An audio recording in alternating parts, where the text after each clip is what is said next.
Boys, good morning. Stream may or may not look the silkiest and smoothiest that it has ever looked. We have a big development. Now, if you guys are in a browser that has the shit enabled for it, click on the gear on the player and make sure you change your quality settings all the way up to 2K. Some browsers are not supporting it yet, but we should be juiced. Now, not only is it 2K, but the bitrate's also high as fuck. So, we should be just about as physically clear as a stream can be. So basically, most people on Twitch, especially like those that are not approved for this whole thing, I see your pores. A lot of people that stream on Twitch, like that aren't approved for this program yet with the 2K streaming and like aren't partnered and stuff, they stream in between 4,000 and 6,000 bitrate, which is basically like how fast everything's like rendered and everything. I guess I don't really know much about it, but more bitrate means more better in terms of look, in terms of sound, in terms of everything. I'm now streaming around 21,000 bitrate.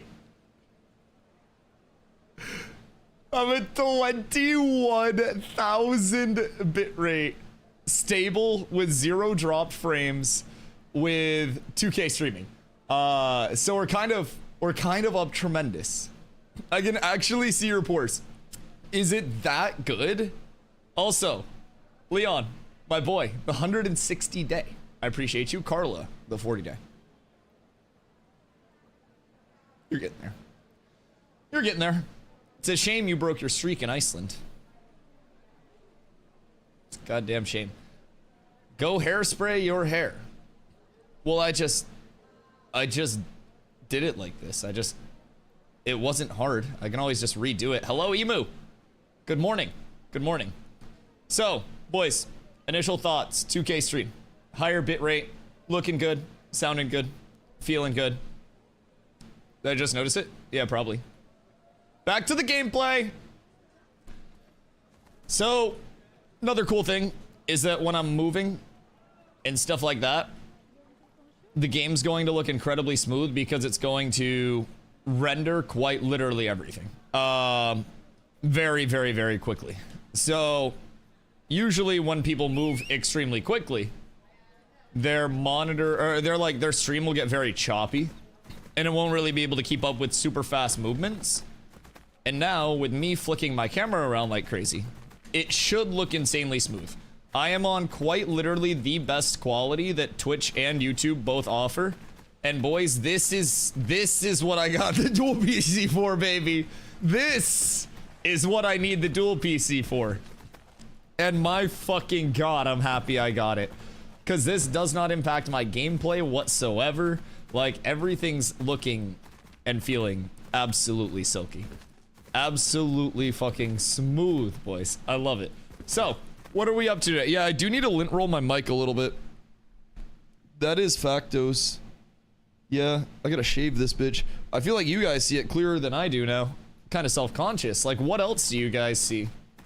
Like, you guys are actually gonna see, like, my nose hair and shit. I'm kind of concerned. I might get, like, a worse camera. Because I have a Sony A7 for my camera, and it's, like, slightly excessive, some would say. Some would say. Personally, I don't think it's excessive at all, but stain on the wall, that's no stain, that's art, baby. That's art. Also, I'd blame Douglas and his shitty painting at that point. So what are we up to today? What's everybody cooking up? Are we over on the PTR, taking part in that leveling, you know, leveling test, so to say? I don't want to call it a contest. Or it was like surprise and goodness or some bullshit like that they called it to be like legally set up. I'm passing on the free labor, contest. What do you mean free labor? Brother, you've been play testing the entire time. I personally, I don't think it's a bad thing at all. We're literally free laboring. Like, actually, we're not even free laboring. We paid to labor. Like, genuinely, we fucking paid to be labor. Non-profit players? No, we're paying for an internship. It's a paid internship, but it's the other way around. Y'all gotta realize, might as well just playtest what you want to playtest. The only reason that I'm over here right now is because it's a 2K stream day, and I wanted to actually see how the VOD in the game would look at 2K with the massive ass bitrate jump. And then from there, we have our community PvP night tonight, so I wanted to be over here spreading word about that and trying to get some motherfuckers active for it, because we got under 5 hours until that starts up, and I'm hoping that we can get multiple hours of very good scrims. 7 p.m. EST, so 4 hours and 45 minutes for PvP night, and hopefully we will have more people turn out, because this is like, last night was just kind of a spur of the moment spin up thing. Tonight is the weekly PvP night, so we try to get as many people out from as many communities as we can, and then just pick up teams.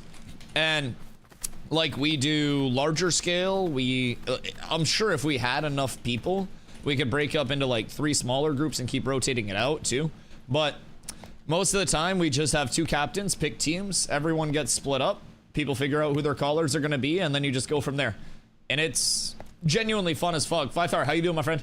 Me and Malkova's leveling on the PTR. Is me and Malkova gonna try to get him out? Or are you just doing it for the, are you doing it for like the knowledge? Because honestly, the leveling prog is gonna be fucking nice over there, I will say. If you're able to get over there and get yourself in a pretty good spot with, you know, a solid grind early, or even just testing out new player experience in early leveling and shit, like early questing, it's gonna be huge. Knowledge and crafting prog. Crafting prog's nice too. I'm wondering what like the total acquisition of mats is and like gold. Could I just have everybody like in stream go over there and like trade me a bunch of gold all at once, and could I attain the most gold through that? Like, what if we just traded it back and forth? Like, what is gold? So like, I'm kind of curious. Put it on green. Yo, Spoto, hope you're having a good day, dude. Yeah, fuck it. Let's just hit the casino. Let's hit the taverns. Let's ride it out on some roulette, dog. We're fine. We're absolutely fine. Maybe play a little blackjack.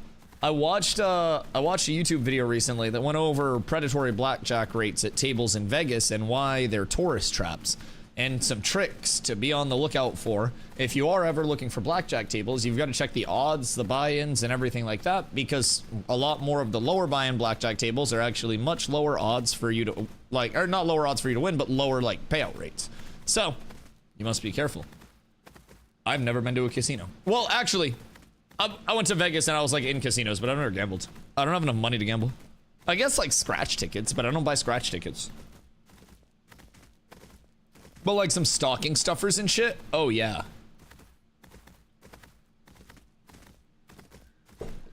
Abso-fucking-lutely, dog. Never gambled like that either. One time I did win 400 on the MGM app, then deleted it. Like, you got your money and then deleted it? Or you just won and then deleted it to celebrate and like burn the 400? New loads in, hair is fixed, characters seem to look better. Yeah, I think that was the previous PTR patch that fixed basically like the paper clipping hair basically. I want to say that was a patch before this one that kind of like brought that up, and that was part of like a texture rework, I believe it was. Steven said it wasn't like the full character creator rework or anything like that, but it was like textures and something else. So that's nice. I definitely want to pop over a little bit today at least and see how everything is looking, because genuinely I've heard that they've done a lot to the anvils, and not that I'd be able to actually get out there in any reasonable way.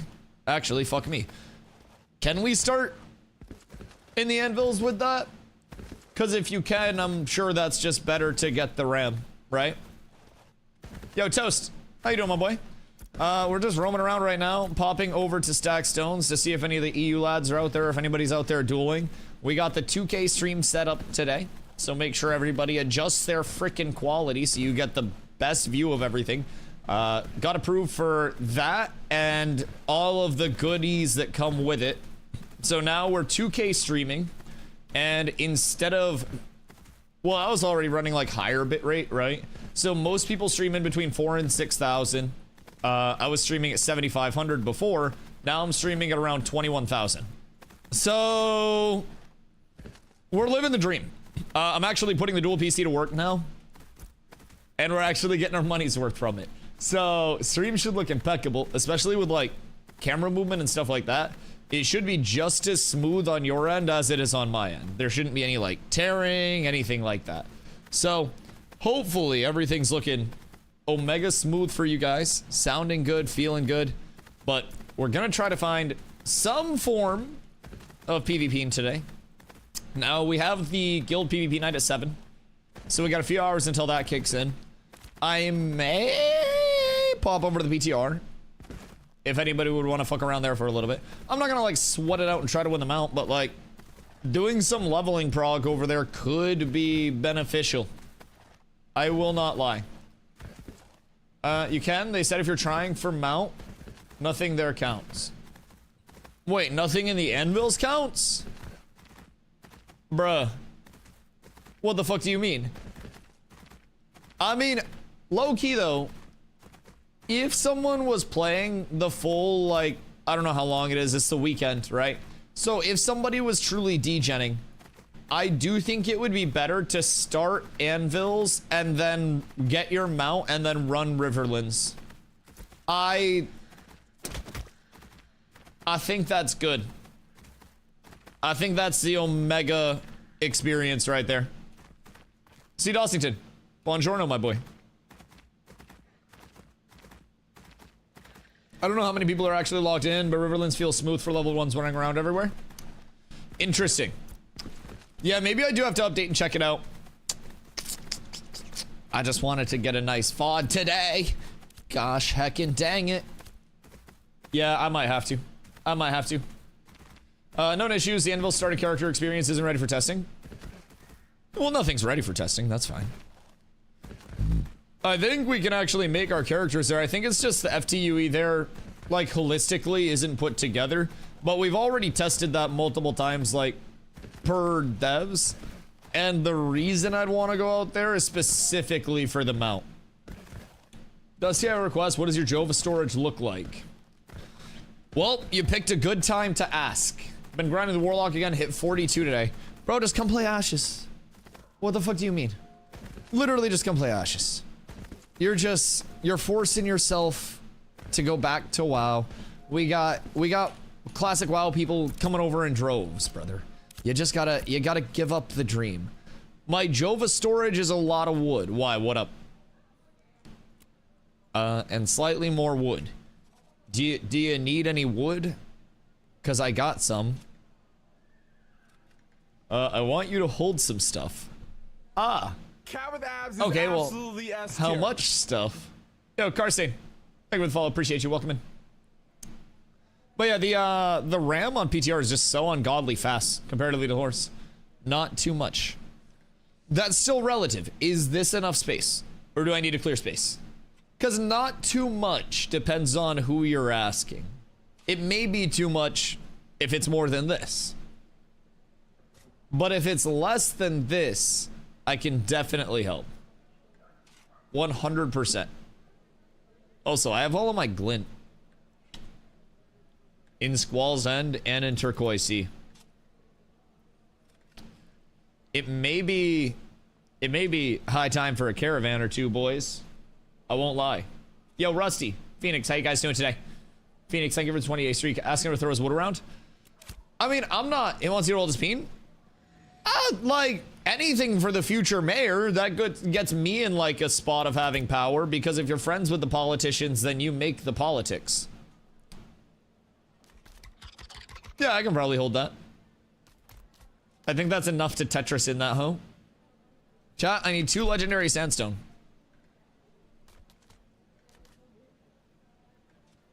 Nope. None here.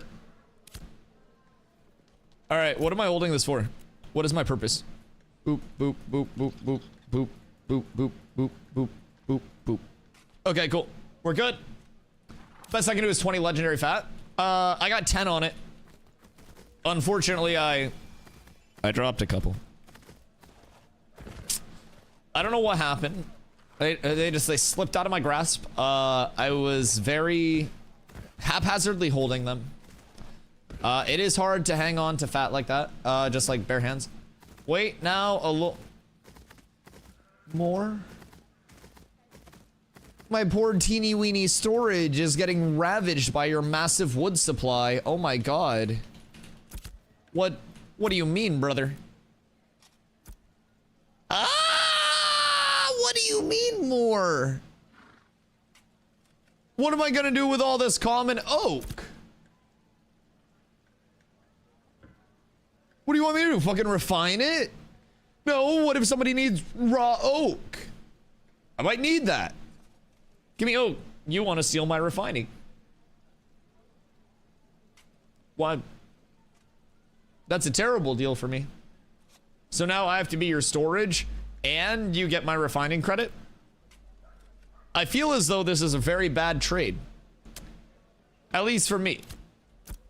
Maybe I just start selling this stuff off. I like elder abuse you. Oak.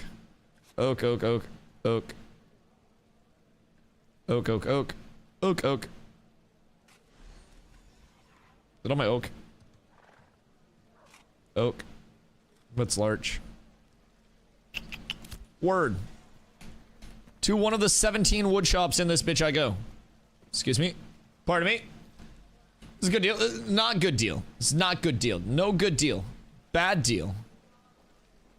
Oh shit. I forgot they added in the custom slider. Where'd I put my larch? Larchington. Perfect. And then yeet. And then I'll let this AFK for a couple hours, and then we'll go pick that up later. I know, chat, I know. Dusty, why don't you split that between multiple crafting tables? It'll go faster. I don't fucking care. That's why. I'm not in a rush to get that refined. I just needed more space, I think.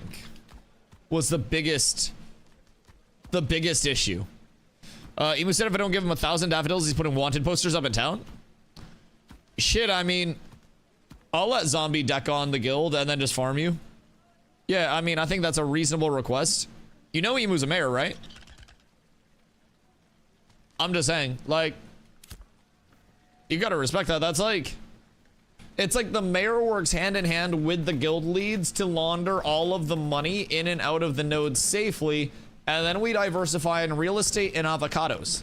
And as we get our hands around those two particular markets, I think it's a, you know, a very safe bet. So we just have to, like, I don't know, we just have to keep it rolling. We just have to keep more people, you know, not squealing, so to say. Looking at that inventory makes me want to duck on you. You're a mage. What is a mage gonna do? What do you mean? This isn't the PTR. This isn't a month from now when you have power. You're a mage.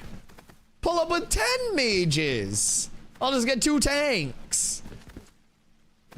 Actually, my second tank option would be zombie. Pull up with 6 mages. I'll 5v1 and then he'll 1v1. I was factoring in 2 of me for the 1v5s. So, you know, we just gotta make some sacrifices along the way. Budget cuts are going crazy. It's tough out here. Emu, what do you need for your node? Because I know that you're trying to make, like, a materials push to secure everything, right? So what are we looking at? You couldn't 1v4 dwarves yesterday? Not a chance. You can 1v5 mages?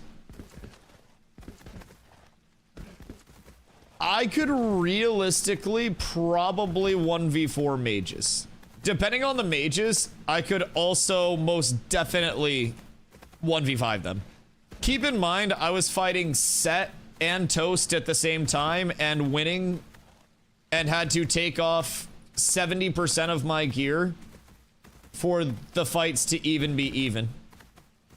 In this build, depending on the mage, you would probably lose 1v1 to a mage. That is absolutely not true. You send me the best mage player in the game right now, and if I keep my entire gear set on, I'm 80% to zeroing them. At least. Probably 100% to zeroing them. Against most mages right now, tanks are just too tanky, have too much pursuit, too much burst, reflect, everything against mages, CC break on the freeze. Like, we have self heals, we have shields, we have too much for them to break through currently. In the PTR is entirely different. But live, 1v1s, mages are fucking awful, I will say. They are probably... Honestly, I think Ranger probably beats Mage, but I don't know. Feels like Mage is lacking some skills. Mage is the best DPS in 8v8s. Level 11. Have a good day. Mages are legitimately the best raw DPS in 8v8s. It's not that mages are lacking skills necessarily. It's that mage's kit isn't conducive to a lot of 1v1 success in a world where kiting doesn't really exist. So I think that's the big thing. Like, you can kite to a certain extent, but I feel like Mage is one of those things that's best activated by other archetypes being around it. Could one tank beat 100 gorillas? Oh, 1,000. Yeah, absolutely. Absolutely. Unless one of those gorillas is a rogue with a shitload of CC, and then we're cooked. Like, 1,000 gorillas? Absolutely. 999 gorillas and one rogue? I'm screaming into my microphone. Yo, Merc. Together. Thank you for the 5 months. I appreciate you. Why'd you die on the gorilla wave yesterday?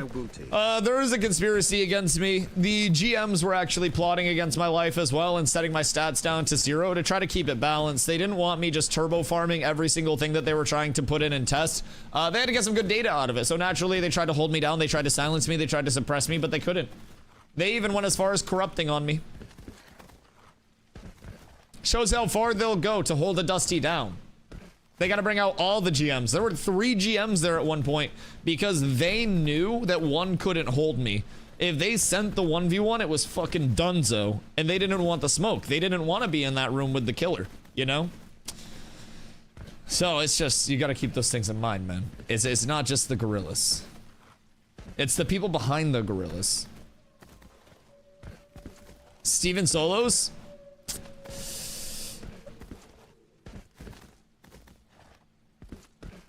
I don't have much answer to that. Yeah, I'm like, I think he's got me 4 or 5 times at this point. I want to say I'm 0 for 5. And that's confirmed Stevens. Yeah, I have not had much luck killing Steven. Lazy Peon's had more Steven kills than I have. So I'm kind of down horrendous in that regard. Would you like to show off fishing? I feel like fishing would be the best thing to do during a sleep stream. Because I could just like AFK fish. And then you guys could sound alert to wake me up. Lazy Peon versus Dusty, who would win? Oh, me, 1000%. Lazy Peon's an MMO content creator. I'm a diehard PvPer. Yeah, I'd pick the game, give me 6 hours. Yeah, Lazy Peon's an MMO creator. I am quite literally a degen PvPer that just happens to have a community around me. Yeah, I'll take most just general content creators in PvP and just... Pock, what up, my go? How you doing, dude? 1v1 Lazy Peon, why wouldn't he 1v1 me? He's 1v1 me multiple times, it's just usually with God mode on, or hiding, or with a spear, or... I just, you know, I lost the 1v1s. I've had more 1v1 run-ins than he has with, you know, Lazy Peon. It's just, I come out on bottom. So maybe it's just like, maybe Lazy Peon's got like the recipe for cooking Steven and I'm just missing something in my gameplay. Cause it is, you know, rock, paper, scissors. So maybe it's like, I beat Peon, Peon beats Steven, Steven beats me. I don't know, that could be the rock, paper, scissors dichotomy of it. Well, yeah, I mean, I think in most instances, you pick the content creator. Like, in terms of just general roaming MMO content creators that are like popping game to game and stuff, you gotta remember, they're doing it more for like, you know, checking out the games and cataloging stuff like that. And like, you know, appealing to that growing community from every game and trying to have like a melting pot of MMO communities. I literally just sit here and degen and PvP every rep that I can get, and have been doing so for the last, like, literally unironically 4+ years of my life. Sitting here like 8 to 12 hours a day, sometimes more, PvPing in multiple games all the time, nonstop. And my stream just happened to grow while I did that, and I was just like streaming for fun while I was trying to do that. So, New World clips yesterday looked insane. Oh, New World propaganda is fucking phenomenal. Yes, New World propaganda is absolutely goated.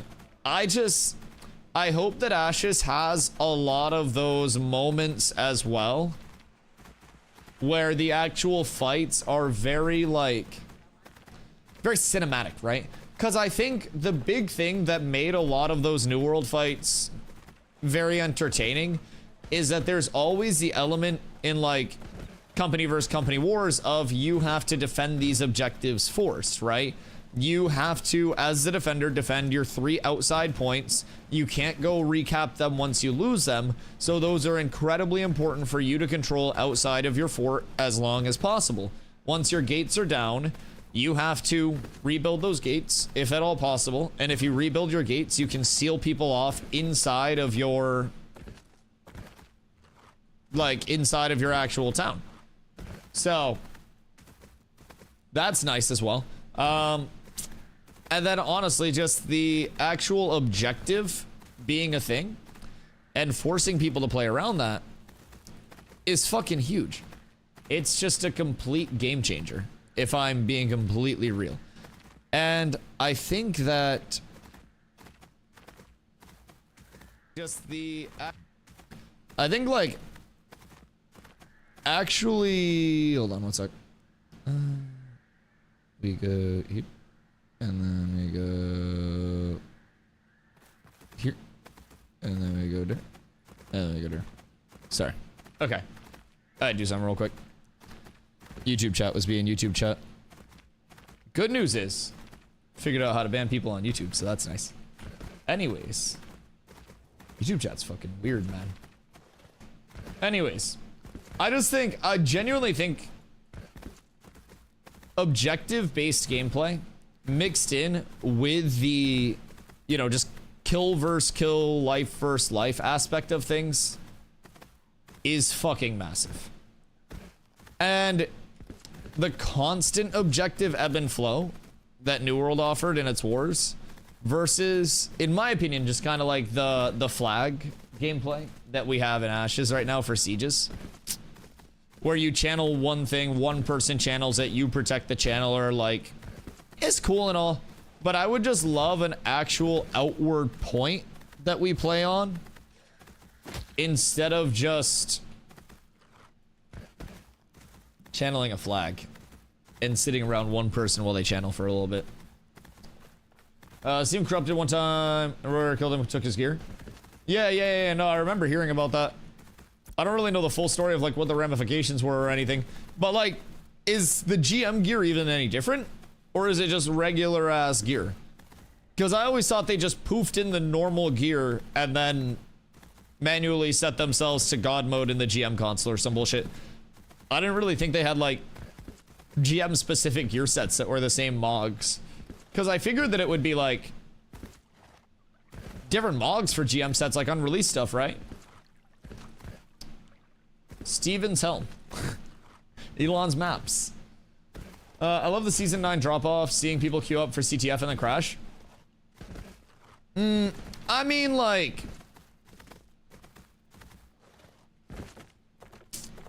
the New World drop-off is something that happens quite legitimately every single time that there is a season. And it's unfortunately a very, very large thing that they have to deal with quite literally constantly. And that's also part of the reason why I'm not going back to stream New World at any point, right? And we gotta keep that in mind. There is quite literally, like, no real benefit to anything New World, in my opinion. Just as a streamer, as anything else, I think it's all going to be very, very, very temporary in terms of the growth.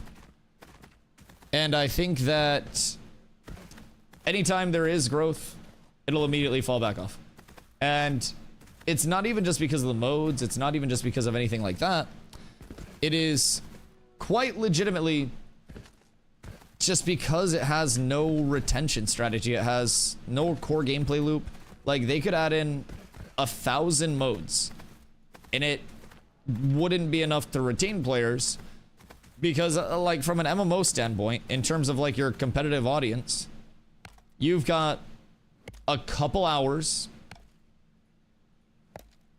to level to max level. If you have any semblance of an idea of what you're doing, you have, I don't know, maybe like 30 hours of gameplays.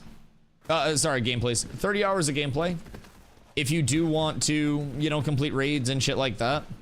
And then once you're past 50 hours, like at max level, you're like, oh shit. All right, well, I guess I just PvP all the time.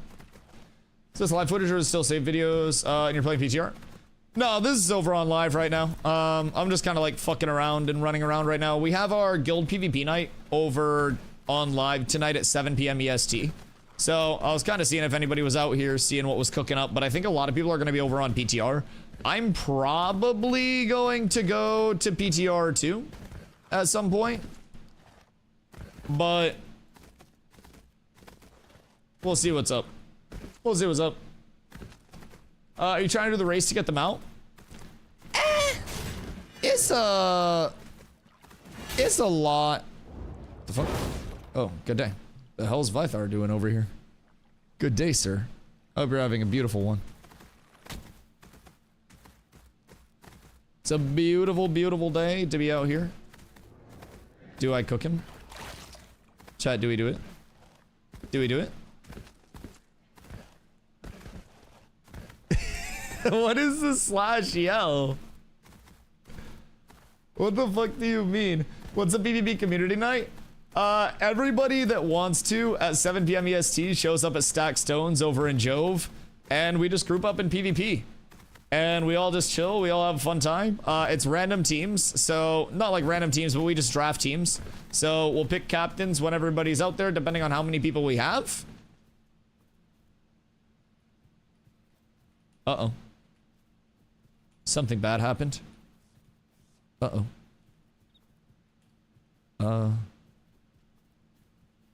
Uh-oh.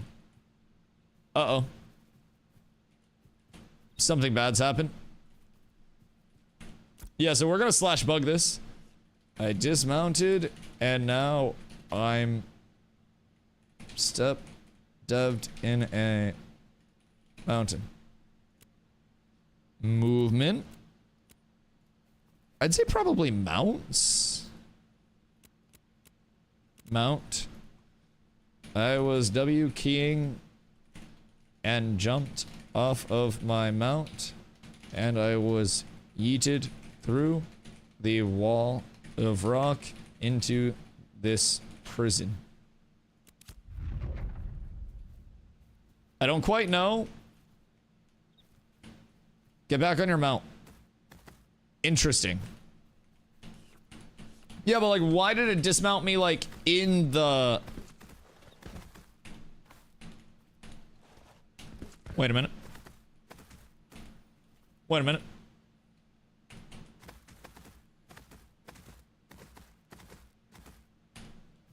Wait a minute.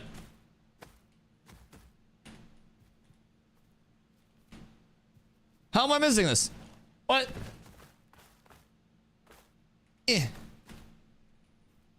Dismounts you to the nearest available space. Yeah, I'm just trying to figure out where it's forcing the dismount.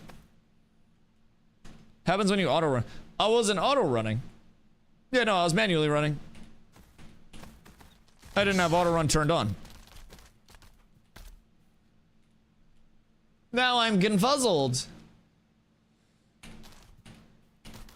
I think a big chunk want that PTR reward. Yeah, I mean, it's cool. Don't get me wrong. It's still available through Journeyman Animal Husbandry, like the mount itself. That's the skin that you can put on any other mount for the visual. So it's a cool visual, and it's like very like hard to attain. So it's most definitely going to be like one of those clouded mounts to have, so to say. I just think that most people that do want it will probably be grinding like 72 hours a week, right? And I don't, not even 72 hours a week, 72 hours like a weekend. Like, people will genuinely probably account share to try to get that mount on a certain account. I wouldn't be surprised if there were people that had like multiple people account sharing one singular account and then just gathering around the clock. Because low key, depending on how mob competition is, I'm wondering if XP gain over the course of 72 non-stop hours gathering would be enough to outweigh people's experience from mob grinding with competition. I'm kind of considering that. What it means to replicate the bug, you have to be moving, using auto run being the easiest way to time it. Oh, I don't really think it's like a timing thing or anything, because like I'm still dub keying into the rock. It was like a weird move into the rock, then jump, then dismount thing, and it was strange to say the least. I don't know, I try to replicate things after the bug reports, but sometimes you just don't get lucky. This is a different spot, but like, yeah, I don't know. It was very strange, but at least we got a bug report in like the spot that it happened to. So it's a specific pixel to break the mesh. I just walked into it. Oh, wait, we found it. If you have the wall to your right, it works. Well, if the wall's to your right, it'll sometimes dismount you like to the left, because they have other areas to actually like dismount. Because like wall to the right, move forward, jump. I guess if we don't jump, but maybe we hit the auto run into the wall. Nope. Yeah, it dismounts you on the left there, see? So that's kind of strange. I don't really know. Let me step bro. Mount up, where's your mount? Is your mount in there with you? Because if your mount's in there with you, you're fucked. I will say. That's your karma for hitting me. Well, I was just running by. I wasn't doing anything wrong. I wasn't bothering anyone. No mount. Try to summon your mount, maybe? Only works in certain locations. Yeah, some dismount spots are very weird. There's also like a Carfin little like rock gussy that you can get stuck in. And if you jump and like throw yourself off of the mount, it sends you up probably like 3 character heights, like higher than you can actually jump, and teleports you basically out of that area. Is kind of cool. Is kind of cool. So I got the bunny. Yeah, but Zine, what are you gonna do when the bunny dies? What is your plan then? Cause Bun Bun will die. Everything will die. Just as my original source died. It got put in the incinerator, the shells crushed up, and they're sand now. It's absolutely fucking tragic. That's how you got into the steel blown basement before it was locked off. Are you talking like sewers, or like is basement a different place than sewers? Because I saw getting into sewers and like the underneath, you could essentially just swim through one of the meshes, right? And then you could just force yourself through another way. There were multiple ways that people were getting in there, because people were sending me clips and they were just like, Dusty, go farm it. No, thank you. I don't need the gear that bad. Everything's fine. But I can... The fuck is that ambient noise? The hell? It's just a loud-ass howling wolf in the ambient sounds. What the fuck was that? Huh. That's weird. That's very weird. Went up to the door and dismounted next to it after the swim. Ah, that makes sense. That makes sense. Yeah, because even early on, when when Daytona was blocked off, people, like, the mounts were still spawning underneath it. Or, not underneath it, but, like, behind the barrier. And so people were going up to the barrier on their mounts, and then they were dismounting, and they were getting through the barrier itself, through that, like, blocked off area, and then they were just farming like crazy in there. I personally never saw anybody in there. I did show how to get in, though. a lot of people were farming it ethically, but the name mobs were still spawning on the backside of it. And you could also run the full circle pull, and then you could just pull everything like through the gates because the mobs had like a dash attack that would phase them through the gate and let them out on one of the sides as well. So like you could go in, go to the left, dismount through that, run around, pull all of the snakes when they were spawning, come back through the right gate, and then you could get through the right gate just from like running out of it. And then the mobs would also follow you if you stood close enough to trigger one of their like attack leashes. They would just attack leash through the gate itself. It was intriguing. Never farmed it, but figured it out. And I was like, oh shit, well, this isn't good. Because one day I was trying to just figure out how I could aggro the mobs through like the gate itself since they were still spawning. Figured that out, and then I was like, wait, this is much worse than I thought, because those name mobs still had their loot tables. So you could still have people that have hardened chitin armor like equipped as their bracer slot that just may not have acquired those in a very reasonable manner, to say the very least. Just give your login, I won't do anything nefarious. Yeah, everything's fine. Everything's fine. We're just gonna get that mount together. No, I mean, personally, like, I like the mount skin that I got with my pack at least. It's cool to have the other mount, right? But realistically, I don't know, mount skins are mount skins. I'm sure there will be more that pop up in like the store that I look forward to and stuff post-launch, right? Because there is going to be, you know, a cash transmog store, cash skin store. No pay to win, no pay to prog, of course. But like, I'm sure there are going to be fucking mount skins that pop up on that bitch. And I'm sure that I will probably buy those mount skins because you get embers with your pack purchase. I have a couple people that use my referral code, so that'll also kick back embers so I can get more mount skins. So I'm like, I'm not too stressed about like sweating my nuts off trying to get that mount. I'm probably gonna go over to the PTR and just test for a little bit just because I want to test on the PTR anyways. But I'm not gonna be like super sad if I don't find anything, you know, game breaking, or if people don't funnel me gold or XP or anything like that. I think it'd just be fun to go over there and test the new info. Like, even with the anvils not being quote unquote ready, if we can even make our character out there, I kind of just want to pop out to that bitch, run around there and see what they're doing for terrain changes. Because I did hear yesterday that they were already adding a lot of bridges in a lot of like functional areas to the anvils to help with traversal. The updated base crate sell prices, I want to check it out. This morning's rates were garbage. You know what we could do? We could go on and we could get a group and we could see how hard it would be to funnel a boat. Because we wouldn't need anything town-based if we're funneling a boat. Novice on your table to make the hull. Farm up 20 gold worth of glint, which may take a little bit but wouldn't take too long, especially if we're like specifically going for that. And then we'd also be able to go up to the harbor, launch the boat, grab harbor commods, because I'm pretty sure harbor crates are in now, right? So those should, in theory, be accessible. In theory. But I don't know. We would have to A, level enough to get the 20 gold, the oak to get the hull, and then we'd have to be able to make the runs out to the harbor itself. But it's doable. And if we did that, then we'd be able to see what the actual like payout rates are looking like versus the time invested for boating all the way point A to point B. Because we could realistically,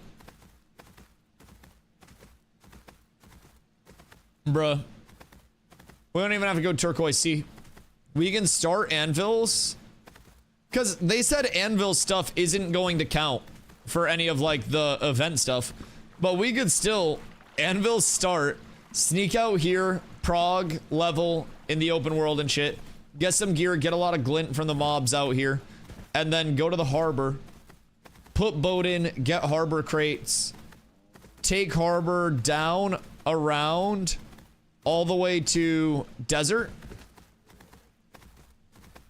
and then grab another crate, and then keep going back and forth. Surprised you're not on PTR today. I am probably going to go to the PTR very soon here. I wanted to hop over on live to start because today we checked out some new stream settings just in terms of like the visual clarity and shit. And honestly, how audio sounds too. It should be sounding a little more crisp in general, but I got approved for 2K streaming beta over on Twitch. So basically a few select partners get access to the 2K beta, and they're opening up to more and more people. But on top of being able to stream in 2K, if you guys do have that enabled, like through your browser and shit, I also get essentially 3x the bitrate bandwidth that people not in this program get. So I used to stream at like 7,500 bitrate. Now I'm streaming 21,000, and it makes everything look, sound, I mean, especially like camera movement wise, like everything should be way better. Now, granted, my gameplay is not in 2K. My gameplay is in 1080p still, but like you're getting the 2K pass through of everything. Camera's gonna look fucking Insano style. The bitrate's gonna be the biggest thing in my opinion. Maybe I get a 2K monitor and upgrade at some point and see how the frame hit is, but like it should be just about as nice as a stream can look on Twitch at this point in time. We've got all of the resources allocated to it with the dual PC stream, finally getting our numbers out of it. So like, it's good. It's good. Boat ride will take 2 hours. I've tested a similar route. I mean, if the multiplier is worth it, just getting somebody over with a boat and then getting that boat on the water day one is going to be fucking insane, in my opinion. Especially circumnavigating the need for caravanseries, Toasty. I think if we're able to funnel a boat omega fast with some gold, with some glint, it's gonna take a while to get 20 gold worth of glint. Like, we're completely acknowledging that. But even if we can get like day one boat on the water and then just have them dead time running day one like water loops, that's gonna be fat. Because we could always just get harbor crate, put harbor crate on van, kill van, get crate, transfer crate to boat, run on boat, right? That's like the guild leveling route. So as long as we have glidden suppliers that are willing to meet up, and keep in mind the advantage to this is that our harbor is right in Kaltorum, where a lot of our casual players are going to be anyways. So kind of valid. Yo, Trunks, how you doing, my friend? Really considering getting into phase 3. What experience did you have with the game? I was always a heavy MMO player, and somehow this is really appealing.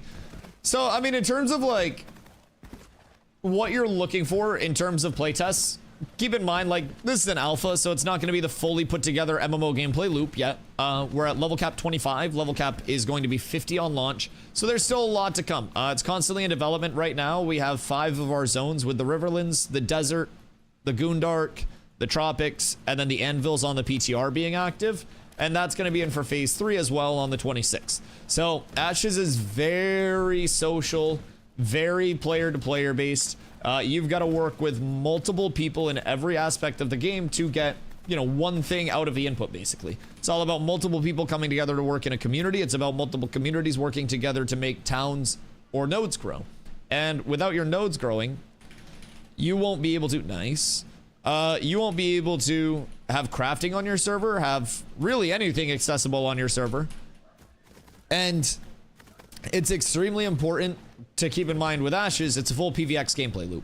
You have to PvE, you have to craft, you have to gather, you have to refine to get access to the highest rarity best gear through crafting. But you also have to PvE in the first place to get the low rarity drops before crafting's available. You've got to get the recipes to give to your crafters. You've got to get all the materials in place. It takes a lot. Trunks, thank you for the follow. But yeah, it's all open world, massive world, no fast travel. So we were actually just talking about, because the entire ocean is also navigatable. Like, there are no load screens in the open world. Like, there's nothing. It's all seamless.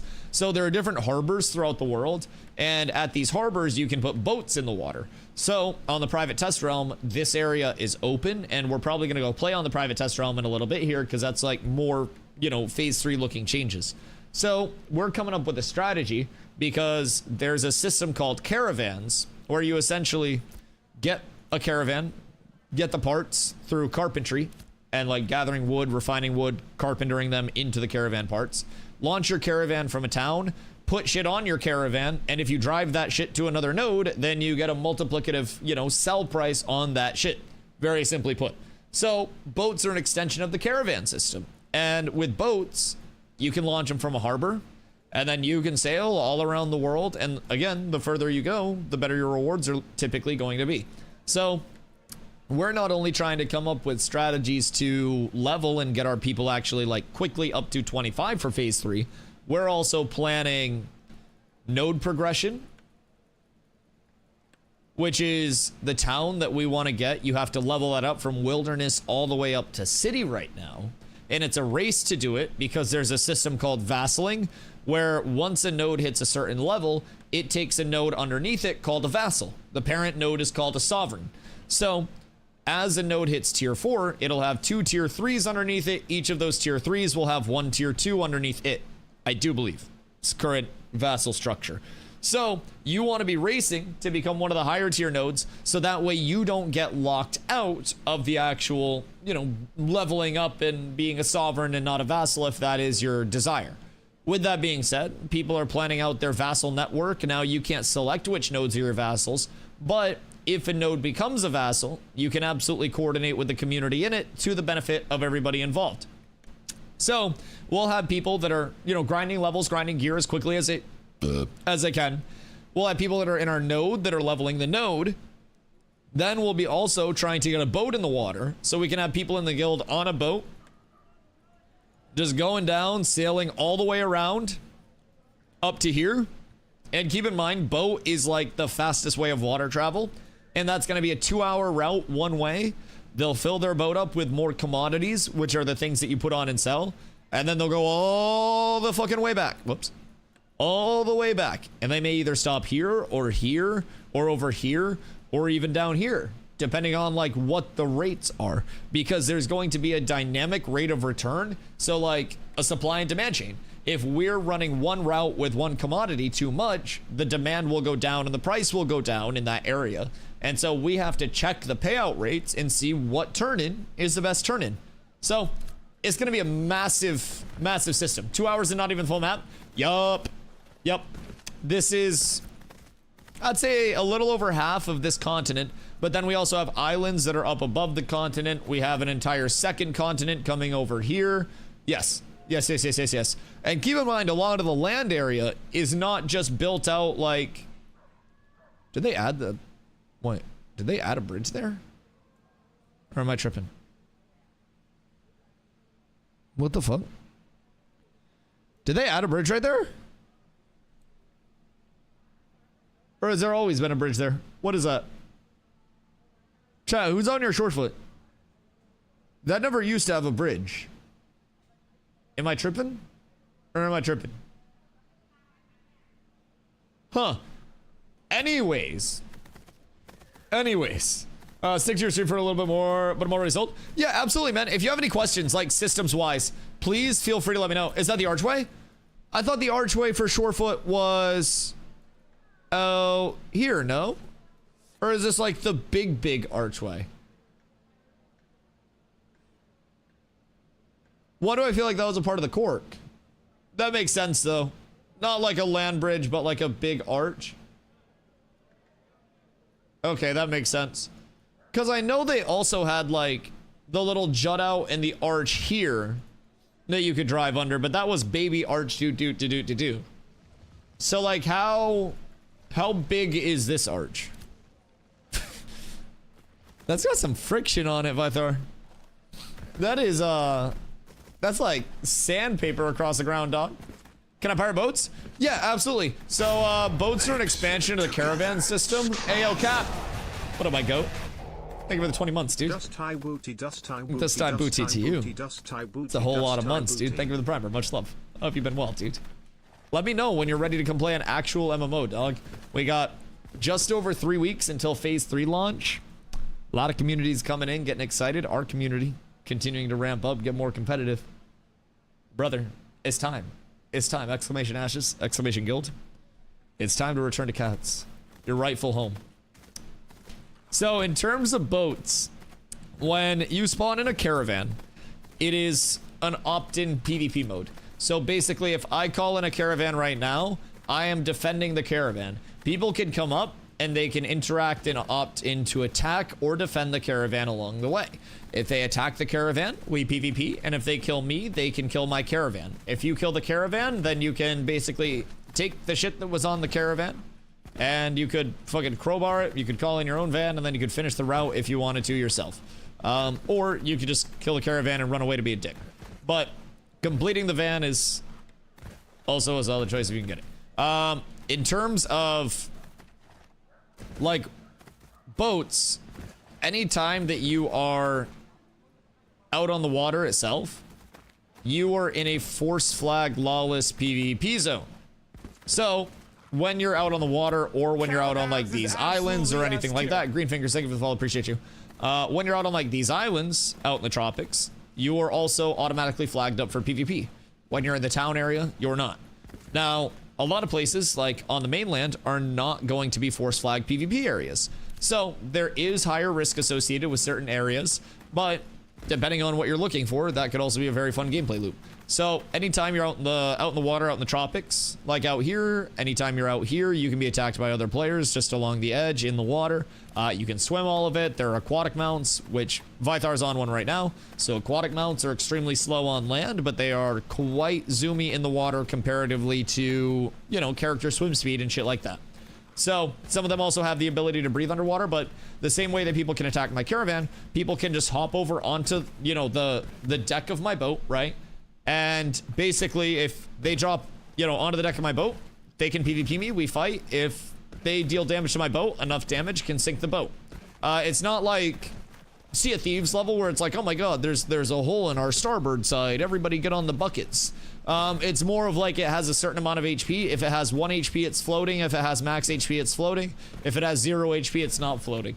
So not that full level of like immersive naval, so to say, but there are still cannon attachments, potion launchers, they call them over here. And then you will also have different types of boats, different sizes of boats, different armament attachments for boats. You'll have merchant ships, you'll have smaller ships, you'll have larger ships, different functionalities for shit. So yes. Able to make gold from what they transport, or if they choose to pass. Yes, exactly. So if somebody is just, you know, on a fishing boat or something, and they don't really have shit, and you go out to like jump on their boat, and you're like, give me half of what you've got, you may just have an inventory full of fish and be like, all right, well, what do we do with this shit? And then you're like, give me gold instead. And they're like, I don't have any gold. All I do is fish. I live out here on this boat. You got the decision of like, all right, do I sink them? Do I let them keep their shit? Like, and then you go out and you see a boat that has, you know, a very competitive guild or anything like that on it. And you're like, all right, this probably has a lot of shit on the boat itself. This is probably worth attacking, probably worth taking over. And that gives you an entirely different approach to how you are, you know, going about it. There will absolutely be protected trade routes. So keep in mind with the long term of Ashes, you are very incentivized to actually, you know, build your node, your town, and bring people into your town and your node to grow that node. So over on this end of things, you've got your world map.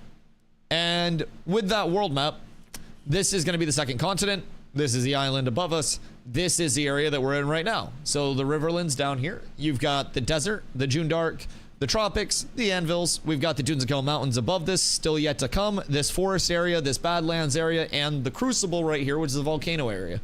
Then this continent's done. We go into Sajoma. We go into Dracath. This will be a guild castle. This, I don't know what this will be. You got Pelagora down here, and then you got Illyrium up this way. And that'll be the expansion of the map, kind of like probably up and out. And as, you know, you have harbors over here and harbors over here, you may have guilds and communities that base themselves out of these harbor nodes. And they're like, hey, we will escort, you know, merchant ships at this time each day, and we'll send it out halfway through the sea. You guys pick it up here in the middle of the ocean, and then you escort it in your second half back, right? Or you could just have both sides group up for an Omega escort and try to do a super protected trade route to bring economy into the nodes themselves and work between those two nodes, especially if it's a cross continent alliance. So There will absolutely be, you know, trade routes that are more protected, but keep in mind supply and demand is a thing too. So with the things that you put on your boats and your caravans, if you run one route just over and over and over and over and over again, the game detects the saturation that's in there, and the NPCs pay less for those goods if they're coming from the same place and going to the same place over and over and over again. So you have to adjust your route as well, and you'll have to check like the real-time multipliers on the crates that you're picking up and transporting, and then you'll have to adjust and accommodate based on that. It's going to be an entire gameplay loop in and of itself. Now you may say, Dusty, that sounds really cool, but I don't really like PvP. What can I do? Well, they're adding in crates. And the crates do already exist in a certain standpoint, but they're getting much more functionality. So they're going to be small, medium, and large crates. Medium and large crates, you'll need to put on, you know, caravans, boats, vehicles, so to say, to transport them. You'll need a different method of transportation other than carrying.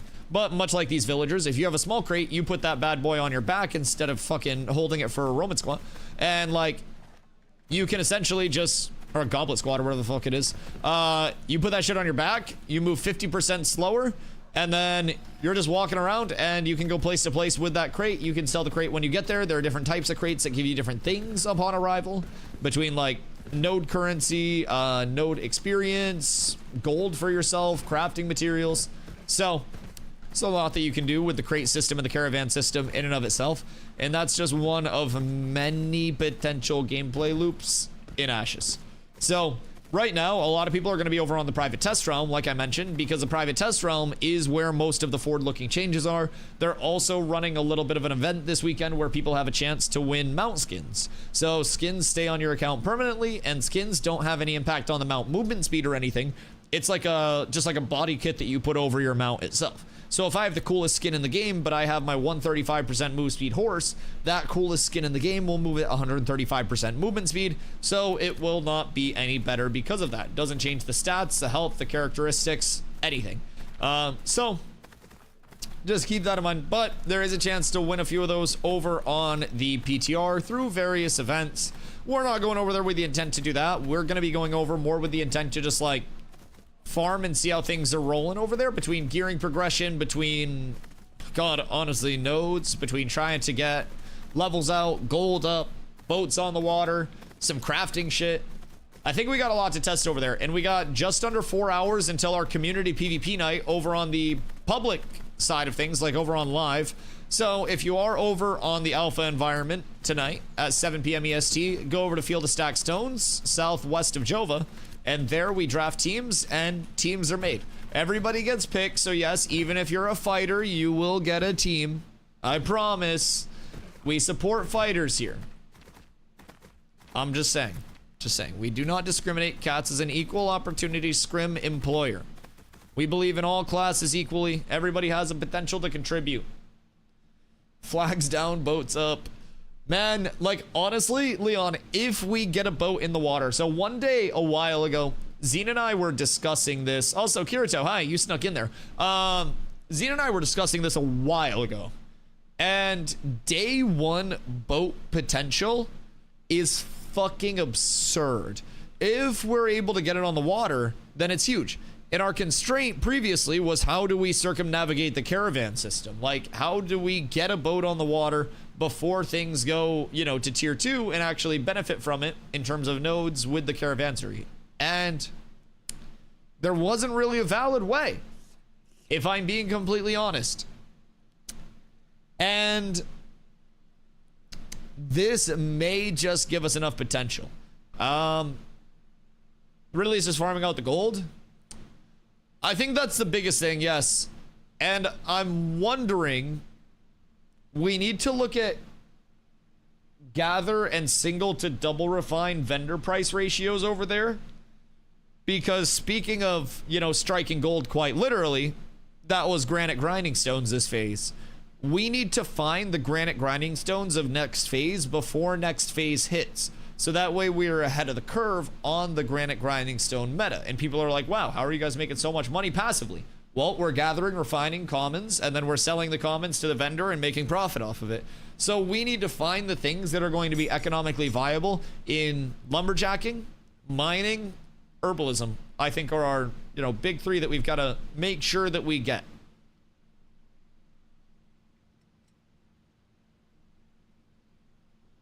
Where can I make a better wood axe with no lumber up? Apprentice level, you can go fuck yourself. But over here, you have your independent stoneworks, wood shop, and cookhouse. Those give you novice level tables. So you've got Briarmore Farm, and then over on this side of things, you've got Avon's End, which has your hideworks, smithy, textile mill, and ag supply. Keep in mind as well that these all have vendors at them too. So if you're heading up through like, you know, Samia's Hope up to Coralock, stop at your stoneworks vendor and use your first couple silver to buy yourself a full jewelry set from the stoneworks vendor itself. Likewise, if you're over here in the anvils, up in the bonfire side, you have the stoneworks vendor over here that you can also buy your jewelry from, I believe. Can you buy an axe there? You can craft one. So like, if you have better rarity and stuff, then you can do that. Because this should have your novice level tables. Basic level wood shop is going to be your lumber mill, your carpentry, and then your lumberjack. But that's all in novice. So for apprentice level 10, you have to wait until there's actually like node infrastructure. But you can always go to those like neutral areas, I guess, the independent areas, and then you can make your novice level stuff there. So a lot of people will use those early on to start refines and get ahead of the curve on that grind and get that stacked up. But forgot about fall damage. Bro, fall damage goes so fucking insane style. Fall damage is one of the scariest things on the PTR. Like, fuck PvP with mages. Fall damage on the PTR is terrifying. I don't even mind that mages can play the game again. Like, I'm happy for them. But holy shit, fall damage scares me so much. It's like out of my hands, out of my control. There's just not much I can do. Alright, I'm gonna pee, and then I want to hop over to the PTR. And we'll find a VOD to throw up for a little bit while the, you know, while the PTR gameplay is happening. And then that'll be for a few hours. And then we'll pop over here for the rest of the night after a few hours on the PTR. And we'll have the community PvP night. So, a few hours of quick leveling. Probably gonna start anvils if we can out there and see what's what there. But what's fall damage for PTR? A lot. It's based on a percentage of your maximum health plus momentum. So like the speed at which you're falling at. There are ways to get around a lot of it. So if you're in the anvils in particular, I found some tech. It's not a bug, it's tech where you can fall and then like fall as far as you want to, dodge roll into the side of a mountain. Dodge rolling into the side of a mountain doesn't give you fall damage because you're not hitting the ground, but it registers your impact basically. Doesn't give you fall damage, and then will reset your fall height because you're dodging into the side of the mountain. Not colliding with the ground, so no fall damage, but you touch the side of the mountain, resets your fall damage, and then you're good to go.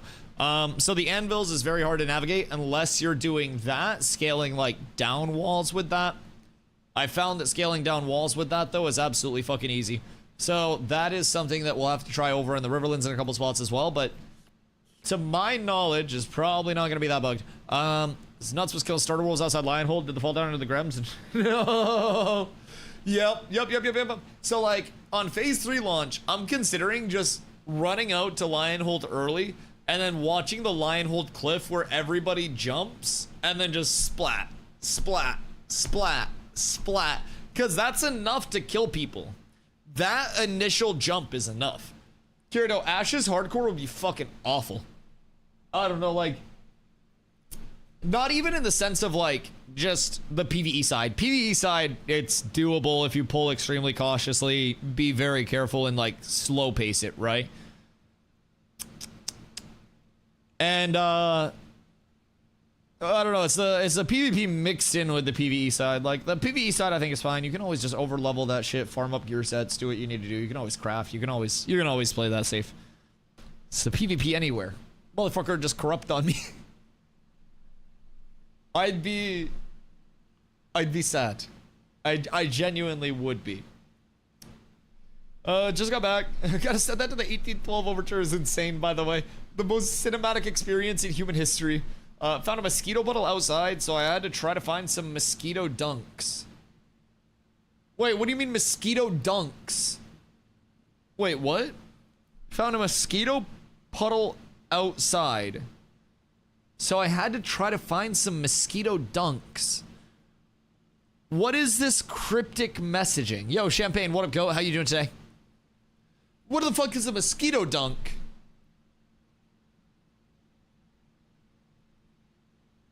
Toast is toasted 100%. It's a desert mama all over again. Am I high or is he high?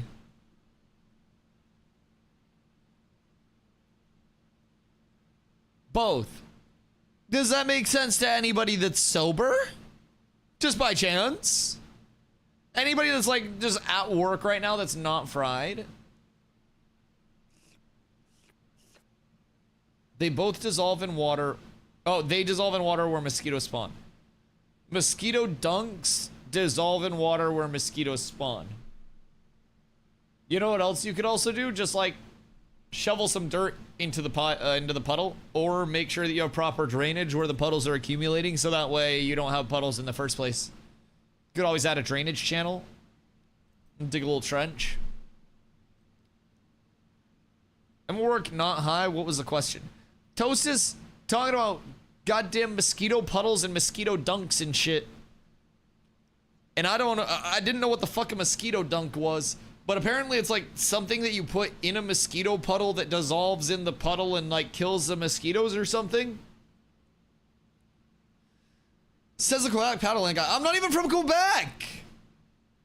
Our work made the news and Guinness World Records again. God damn. Is that for having the handsomest team in all the land? That's fucking crazy.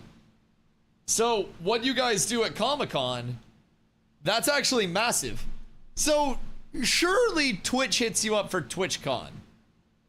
Like, certainly, right? Skeeters are a bit of a problem down here in the south. Oh, we have a lot of mosquitoes here. I'm not in Canada.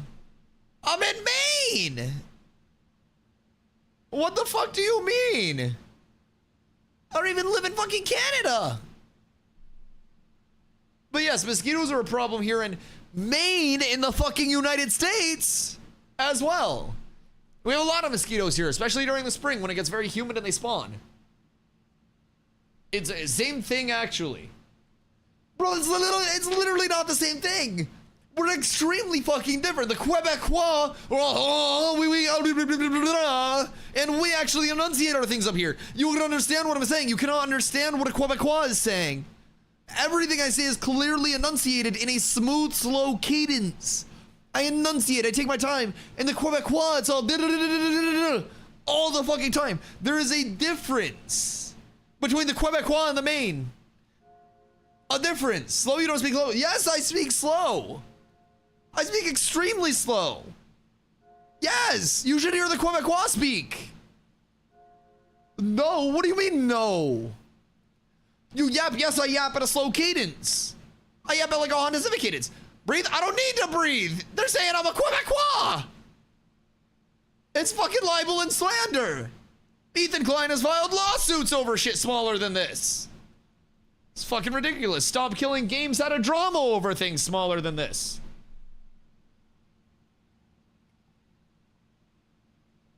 Level 4 node looks hot? Oh, dude, level 4 looks great. Level 4 looks fucking phenomenal. What do I have to use a browser add-on to slow down your audio? Maybe you just listen too slow. Maybe you just listen too slow. They changed the name of the starter web. It's no longer Copper, now Brooksteel. Yeah, they changed the name of a lot of shit. They changed the name of a whole lot of shit. You have like fucking ancient dunes and collars and shit like that now. Yeah, there's a whole lot to it. Southerners don't speak that fast, you're gonna have to slow down. Okay, hold on. Well, the Southern dialect in the United States is like you've been roofied and you're trying to like fight through it. It's like, howdy, oh. Like, it's legitimately like I put my video on 2.25x speed while I'm fucking VOD reviewing and I forget to mute it. That's legitimately like what speaking to people from the Southern US feels like. It is legitimately like I accidentally pull up a video, 0.25x speed it, and the sound somehow turns back on. It's just like the buffer, like, it's so slow. Dusty kills games. He played WoW, it died. He played New World, it died. Get off Ashes, you're gonna kill it. Not if Steven Sharif kills it first. Got a trigger-happy sheriff running this town, and someone's gotta stop him. I actually think they're doing fine. But, I'm here for the ride anyways. If they'd like me to... They spelled my name wrong was fire. Everybody was like, wait, what? And Steve was like, you said sheriff. It was so fucking good. Steven is such a gamer at heart. Bro, and then, hold on, shout out GM John. Once they, like, when they went live at the start, and then John texts Steven, and John's like, babe, you're live. You're live. Steven checked this one, I was like, oh shit. And saw that after the fact, but it was kind of crazy, the timing of it.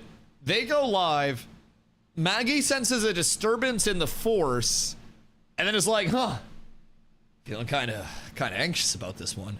Like, that would be like me walking in the morning, like, before a stream, like, in my fucking bathrobe, and being like, wait, why are we streaming?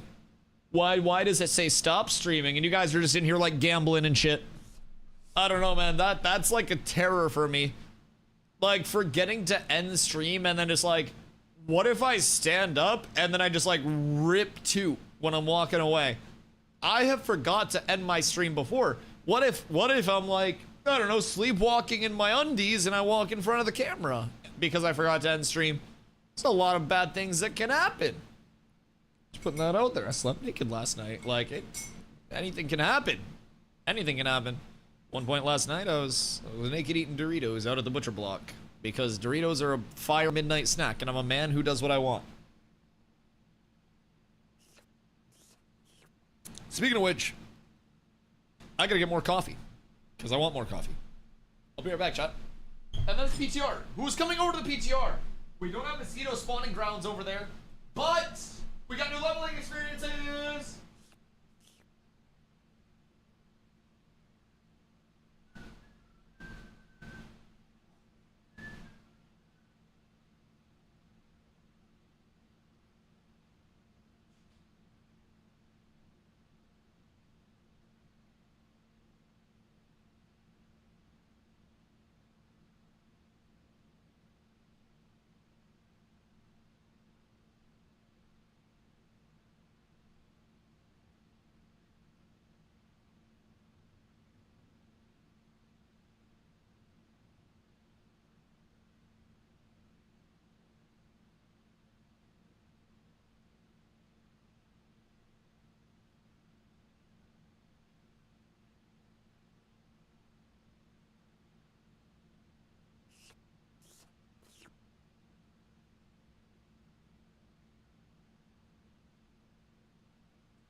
adjourned.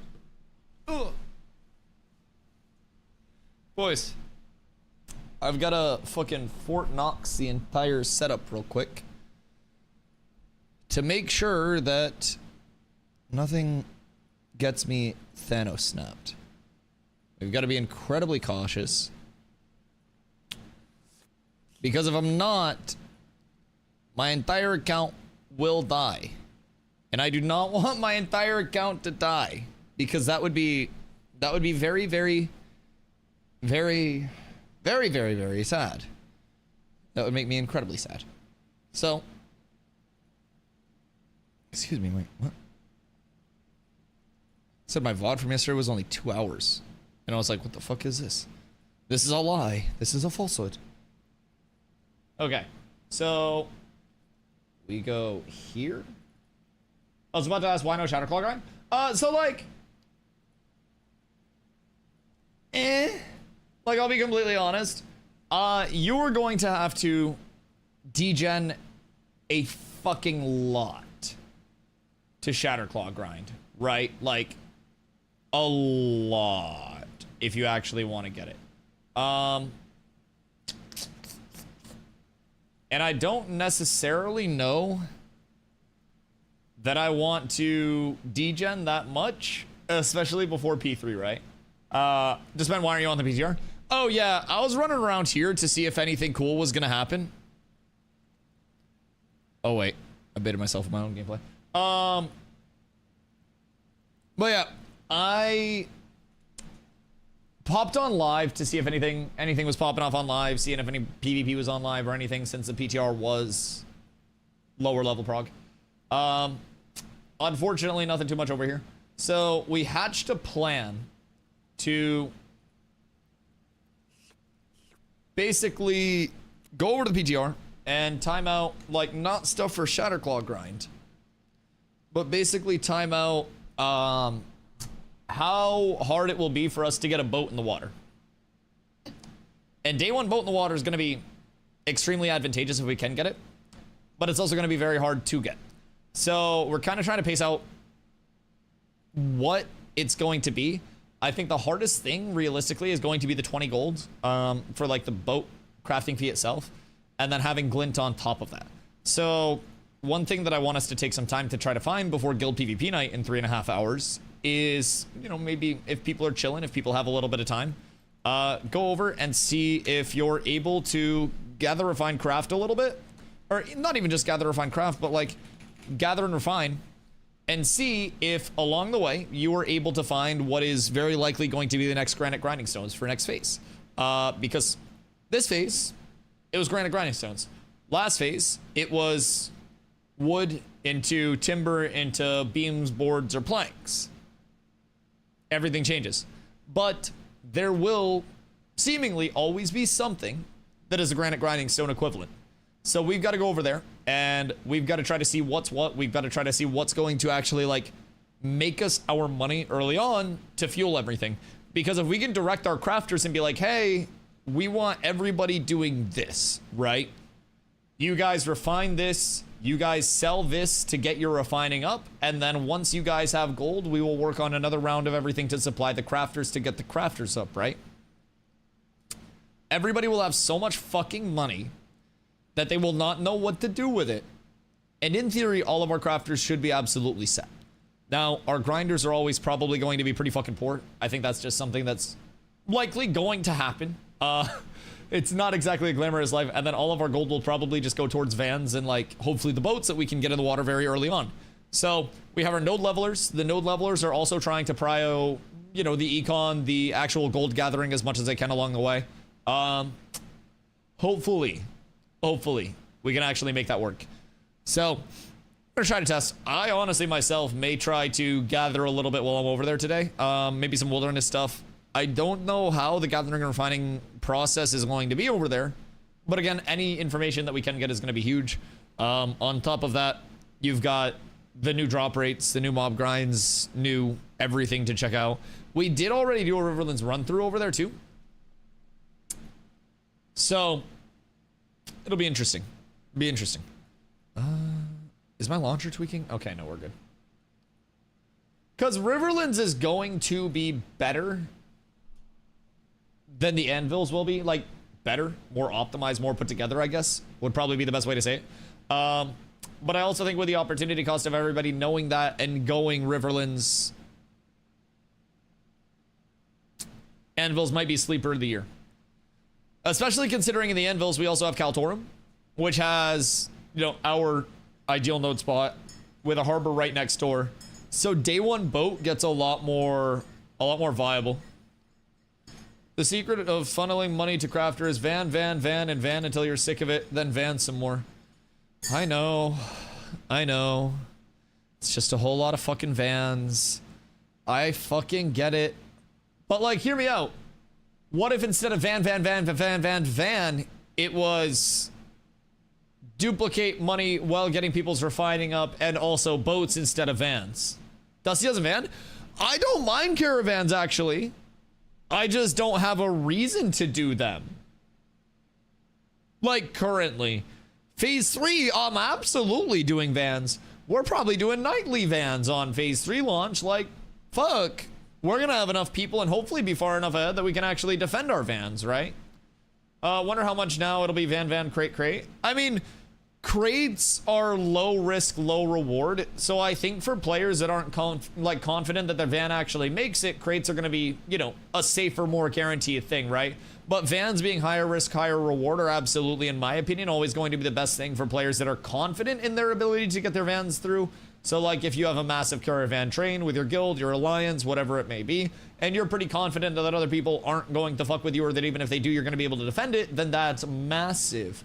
Fiddy asks why no one's going fighter. Knockdown protection and lifesteal sounds awesome. So the fighter kit in itself sounds really cool, but a lot of the fighter kit right now is very dependent on getting in and staying in and keeping people in with you. And on the current build, there's a lot of movement that takes you very, very, very far. In addition to that, everybody has a ranged weapon and a melee weapon equipped at every time, at all times, so you can just switch back and forth as you want to. So fighter, tank, rogue, they all have to be a little bit more cautious. Tank the least of all of them because they're a tank, in terms of like when they're going in, what they're looking for upon entry, all of that. Because if they are not, then you'll just go in, you'll pop your movement to get in, and then you'll just die. So fighters in the current meta are very susceptible to the kind of like the woes of melee and group-based combat as a whole, right? You can kind of get just like insta blown up. You kind of have to telegraph when and where you're going. You've got to get in and stay in as a fighter as well to get the, you know, the full efficiency out of your kit. Whereas a lot of melee meta is currently like get in and get out. Like get in, hit very decisive CCs, and then get out while range are usually pumping on people. So like from my perspective as a tank, I'm trying to CC people and trip them while the rest of my group is focusing the person that we are trying to burst. And like fighter's great for that as well as like a secondary initiate. But I think that a lot of people just play fighter very impatiently. Like, long story short, I think that with the new movement and gearing on the private test realm for phase 3, it'll be a lot better for fighter players. I actually think fighters are going to have a lot more space in phase 3 to exist. Also, with secondaries eventually being a thing, I think fighter cleric and fighter tank will both be viable options, things that allow you to get in and stay in. Fighter rogue may give you a little bit more movement, maybe some evasiveness. There are quite a few things that the fighter kit could bring in with it that would all have, I think, very large impacts as a whole and allow you to actually like play your kit in a bit better of a way. But right now you just got to be very cautious with things. Very, very, very cautious. I think VR is the only server on the fighter on the server. Yeah, there are a couple. But like a lot of guilds also just told their fighters to reroll, right? Because like guild versus guild 2 is even more exacerbated than 8v8s. Because 8v8s, right? That's where the balance is intended to be. Then you just have to be cautious. Guild versus guild, Zerg versus Zerg, stuff like that. You are quite legitimately putting yourself in the middle of a clump that has more damage than you were intended to ever take and live through. And it's a scary thing. Even as a tank, there are times where I'm just like, 1000 XP for processing 2 epic oak. AO? That's actually not bad at all to run while you're AFK. Not AFK, but like just run as like an idle processing, right? You get a big stack, you queue up the largest stack that you can, and then once that's queued, you just go kill other shit. I don't know how normal rarity's looking, but 500 per epic oak, fucks. It's really solid. Because you're also getting XP for the gathering itself. Lending Assault in theory is very strong, being immune to CC while dashing, but I heard the skill's quite clunky. Moves you too far. If it auto-locked on target, it'd be fine. So, wait, is it just a set jump you forward this distance? Vythar? It was 1,000 for a large epic. Okay, so 200 per gathering and then 500 per refining. That's not bad at all. It's like a person and a half step forward.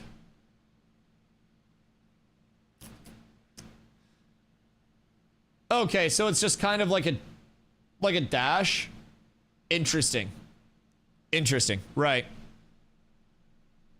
Because I most definitely feel as though Fighter is missing something in terms of the movement kit. But I also feel like if you're patient in terms of where you're initiating, you can get in off of other initiates. You can get in off your tank, you can get in off your ranged initiates, right? And I feel like if you're doing that and you're patiently waiting to get in when the initiates are right, then you can kind of like save your movement for disengage. But it is also hard with the current movement system to even get in before everybody is just insta out.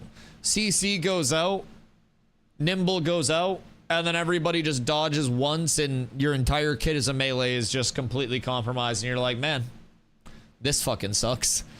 And I really love the new movement system. After playing on it the first time and instantly hating it, I PvP'd on it the first time and I was like, god damn, this is actually really nice. It feels phenomenal. Best place to use it in live is to launch immediately after battle cry to close distance face tank the second CC, but if there's a stack of people waiting to CC you, you're still cooked. Yeah, Fighter was the class that we were going on in scrims yesterday, simply because it felt like they didn't have a ton of options. Like with a pull wall, if I pull wall a ranger can double disengage and can jump over wall, can get super far out. If I pull a mage can get a blink. If I pull a bard can get out. Cleric can get out. Tank can get out. Everything can get out. Except for fighter. You pull a fighter, and it seems like they very much struggle to get out when there is a lot of CC, and especially when wall comes into play. Seems like at the same time, though, if there's good follow-up and support, fighter could be beefy enough to survive, and in phase 3 could have a whole lot of power with it. Time to kill, I think, is faster overwhelmingly in P3 than it is in P2. And I think that favors fighters and melees a little bit more in, excuse me, a little bit more in terms of like a true get in and stay in type initiate, which I really do like. Gonna be trying some gathering stuff today. Yo, genuinely, like, I also may do gathering stuff instead of just raw mob grinding. I'm not even gonna lie. It might be extremely valid. Maybe gathering 2 OP? Because you can just new player experience, get your bags, gather, make yourself higher rarity axe, and then keep gathering. Because depending on what you're farming in your vicinity to the town, you're going to be getting your gathering up ahead of schedule. You're going to be getting your refining up ahead of schedule. You're going to be slamming a whole lot of mats into the guild bank. Or you're going to be making a lot of money if you're refining and selling if you find the proper loot for that. It's kind of fat. Stand by my idea that if you give us mitigation based on number of people hit, we'd be fine. Put it on like Ground Slam or Battle Cry, and I'd be happy. Yeah, I mean, some defensive augment potential for some of your abilities maybe, but also I feel like that comes from the tank, fighter tank side, right? Because those have been, fighter and tank and fighter and cleric have been my top two kind of like theory crafts, I guess, for what fighter would benefit from the most after playing against it a lot. It seems like small scale fighter cleric, and then large scale where you're relying on supports and stuff very consistently, fighter tank. Because the thing about tank that's nice is we just buy ourselves enough time to play independent from heals long enough to get in, stay in, and then get back out. We have pull to get in. We have wall to follow up on things. We actually have very substantial gap close as well. We have a 10-meter jump forward with either shield assault or with our pulverize. So like we have very valid options, and we can also save our charge to get out. We can intercept on an ally to get out. So if I'm in an enemy backline and it's getting hairy, I'll just intercept to one of my casters and pray that they're in the backline so I can get it back to ours. So like tank's got a lot of zippy movement that people sleep on. Intercept being used as a vessel of movement is fucking insano style, and has been one of my favorite things to do as a tank because it's shield for both. It's instant out, super safe, super quick cast. Goal is 10. How long do you think it'd take to get to 10? Just from gathering. Kind of curious at this point. And do we know? I mean, like, I guess the anvils may actually be a really valid spot for it early, but it could also suck. Because the anvils, depending on what you're gathering and refining, you're going to have to neutral it in either hammer rest or bonfire. And like, it's still split in the Riverlands too. But I feel like those spots are less nice than Riverlands prog for the gathering route, right? So I feel as though it'd probably be Riverlands gather. Intriguing. So, are you going for like larch and shit? You said you had a 2 high van? Or is that just from like Epic Oak or whatever? I haven't carpentered in so long. I need to get all up to date. I'm so glad we found somebody else to carpenter because I literally would have been like coming in with 0 knowledge. I have 10 Epic Oak, so I don't have the van yet. Oh, word. Okay. So, why do people prefer larch or hemlock for their vans? Is that just like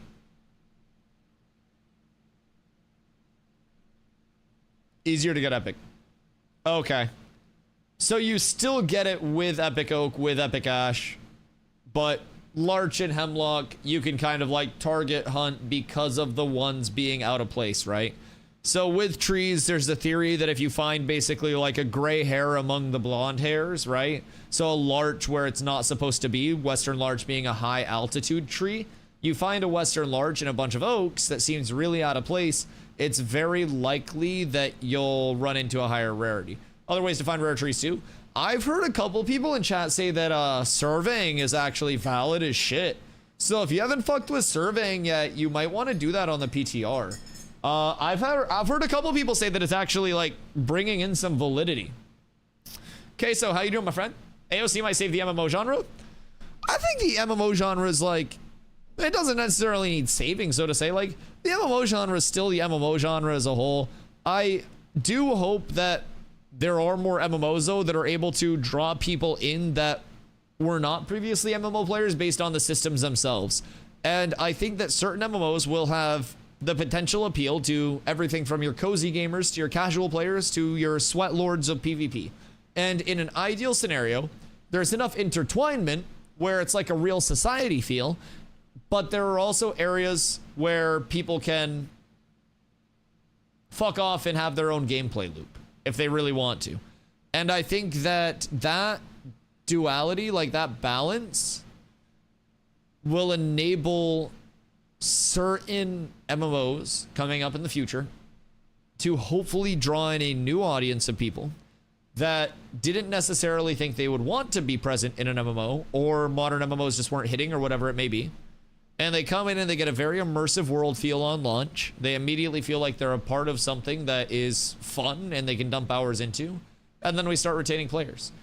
I do think that Ashes, if they're able to deliver on their scope, has the potential for that. striving for something as simple as having a better house through the in-node housing system, and the fact that that's all real estate based would then enable you to get your first house, resell that after getting your house, and running a player market in the node that you farm up materials for and refine stuff and craft stuff for every single day. You try to save up all of your pennies so you can sell your, your apartment and move into one of the standalone houses. You get a standalone house, and then maybe you want to move out of the in node and get your own freehold, and you move your way up the ladder. And hopefully something as simple as, a real estate grind, a citizen grind, a gathering grind, a merchant grind, like anything like that can be conducive to player retention. So I look forward to that. MMO genre is aging out. Oh yeah. Yeah, the MMO genre for a while has struggled to bring in non-MMO players. And a lot of people give me shit for this take, but I think that New World was the modern MMO that had the best potential to bring in out of MMO players and be the Omega, modern MMO. And that was on launch. It was, $30 plus entry fee, and you still had nearly 1 million concurrent players on launch. It was an action combat system that was very simple, very straightforward, very shallow, but also presented a level of, dynamic skill gap and player agency that you could tell if you were fighting against a really good player or a really bad player, despite things having 3 abilities. It was very easy to put on a weapon and say, oh, I understand what this weapon does. It was very hard to master things over there. And that MMO had social systems that were deep enough for players to feel like, they could be involved in the towns and be a citizen of the town and help build the town and shit like that. Contributed to the open world aspect as well, especially relating to PvP progression. And, it was very good potential for the MMO scene to bring in new players. And it did. A lot of players in New World came in from outside of the MMO genre. And if that game had any staying power, could have done well. It had the cozy side with the housing. They ended up doing well for a while with the transmogs, then made a very greedy decision to monetize all of the transmog availability after originally having it in the game as a free weekly acquisition. So a lot of the player base hated that as well. So they just, I don't know. They made a lot of decisions to kind of fuck it up. Ashes will give those who don't like the theme park style of home. I keep saying Ashes reminds me of RuneScape and Albion Online more than New World. Oh yeah, absolutely. Ashes for me is because we gotta remember there's a spectrum of everything, and theme park to sandbox, right? And New World is kind of I would say 3/4 of the way to sandbox, right? It's a sand park, or at least originally was. Over time it's got very much more theme parky, right? And it's nearly all theme park ARPG now. But originally New World was leaning towards the side of sandbox, but it wasn't very far over there. Ashes for me is the most sandbox leaning MMO that I have been a part of. And keep in mind, even with New World being kind of more theme parky as time went on, we still did everything from PvP dual tourneys and shit like that, team v team stuff. We did transmog comps. We did shit like dodge spear, where everybody would equip a spear because your weapons determined your abilities, and we would run over to an area and each team would equip javelin, which was a throwing spear that was on a cooldown, and you would play dodgeball with your spears, and we did community events based off that. We did hide and seek and shit. And New World still presented the opportunity for people to create their own content. But Ashes takes every system that New World had, every opportunity to create content, and takes it so much further. Takes the community aspects and takes it so much further. Takes the involvement and the accessibility for players to actually feel like they're a part of something important, and takes it further. And I feel like a lot of people right now are oh, every MMO should just be a super fast linear grind, and that'll make it have staying power. But they don't realize grind isn't bad. A lot of the MMOs that had the most staying power were very fucking grindy. It was not a 10-hour to max thing. It was seeing a max level character with bisque gear and saying, holy shit, that person's unemployed. And that's what I want people to say about me and Ash as a creation, because I quite literally am. And if they're not saying that about me, especially with the streamer perms, then I'm fucked. It means that I'm awful. So that's the thing with Ashes. It will be a time reward, a time investment, to the point where if you're a casual player, you will see somebody who is sweating their nuts off in every aspect of the game. It can be like, my fucking god, this person should go outside. This person should stop playing for a little bit. This person should probably breathe, get a therapist, get a hobby, whatever it is, right? That's going to be the separation. There will be very little chance for a casual player to kill one of the best competitive players. It's just the way it goes. But I also like that. Most important, Arcade was beloved for a reason. Yeah, I mean, Arcade was a huge influence on Ashes. From what I've gathered from like Steven's love for it and everything there, it definitely seems like people come in from the Arcade and the Lineage side, and they see a lot of influence from, you know, those other sandbox leaning games. And a lot of it's fresh for me, and maybe that's why I'm kind of like in the whole like, oh, I'm having a shitload of fun with this, because New World, like I said, was the most like sandbox leaning thing that I had access to previously. So this is kind of like, this is a whole new thing. Starting from level 1 tunes for the race to the ship. I feel like there are just more epic large in the world. I've found it all by myself and in huge large forests. Yeah, I mean, they could have also tweaked a lot of the spawn rates in between the start of P2.5 and now. Definitely could. Non-statics are also going to help rarity availability being in the world too. So my prediction back before they put in like the, you know, the dynamic rarities and shit like that, when everything was still camped on a timer, was that you would still see the people who were putting in the most time having the most high rarity materials, but you would also see more of a spread. Instead of it being like 98% of the materials on 5 people, be like, you know, 65 and then 35 on the casual player base. Whoa, what the fuck? What in the goddamn hell? The PTR got a new launch screen. What the fuck? Y'all seen this shit? Also, Sir Alwyn, how you doing, my boy? How's your day been? My day's been amazing, dog. Best harvesting, combat, graphics. 2 of 3 of those became outdated or became bad. You talking about New World? Yeah, I mean, New World also fucked a lot of its like gathering, refining, crafting, loop, and incentivization by just disconnecting it from the actual prog, right? So that's one thing that I think Ashes will do extremely well, is incentivizing the gatherers, refiners, and crafters to feel like they're an important thing. So, Emmanuel, how you doing, my friend? Do you think the freehold housing and or livestock tame husbandry will be up sooner in phase 3? So everything will be up in phase 3. Phase 3 is going until the game is feature complete. So like phase 3 is going to be a long phase, and then by the time phase 3 is done, we have 2 short betas left as of the development cadence right now. Could always change. But funny enough, they did recently remove freeholds from the private test realm so they could add more functionality to them. I don't know what the functionality is going to be. I don't have any insider info on that, but they did pull freeholds relatively recently to push an update. Select realm. Wait, this is nice. I like this. This little load-in screen is actually fucking cool. Dude, I forget how good the game looks over here comparatively. Man, when Renkai? I want Renkai, please. Once I get Renkai, I will be extremely happy. Boop. I make my tonk. And then we go here. And then... This is fine. I don't need to randomize that. Are we making level 1 characters? Yeah, I mean, everything got wiped, I think. I didn't have a character over here because I hadn't played yet, but... Also, White Devil asked if I was doing the comp in the PTR. Nah, I mean, the competition, you're gonna have to fucking degen. If you do want to be like the player that has the most XP gathered, the most materials, the most gold, you're gonna have to play a fucking lot. I'm not too worried about it because there are gonna be so many like mount skins that are in the game long term anyways. I'll just get a different mount skin. Finding a bug would be pretty cool though. So maybe we try to pull off some tomfoolery and make some magic happen with that. But I'm more so coming over here to try to get the information. I think they still have level 15 scrolls and craft scrolls. I don't think they do. I think they took that out for the fresh start, right?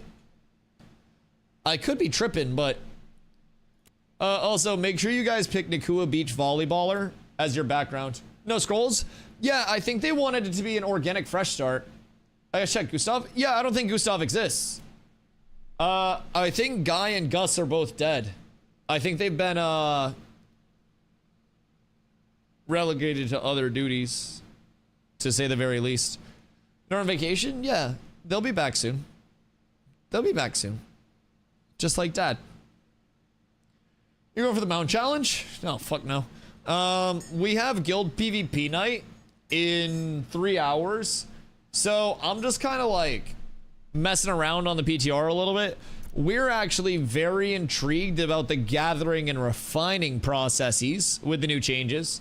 I am spawning over in the new area, and I'm gonna check out their FTUE that is not ready to be fully tested,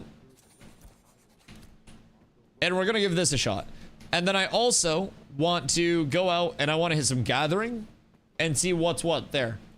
Anvils probably won't let you spawn in anvils. Wrong again, bitch. Not only do you play fighter, but you also are dumb. Just kidding, I love you. Yeah, you can spawn in the anvils now. They said in the patch notes that the anvils FTUE was not like quote unquote ready. Oh, this is a nice touch.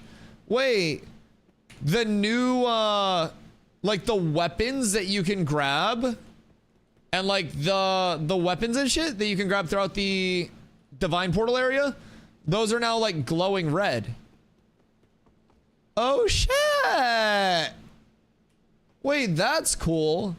So people don't have to like guess as hard on where everything is. That's a great change.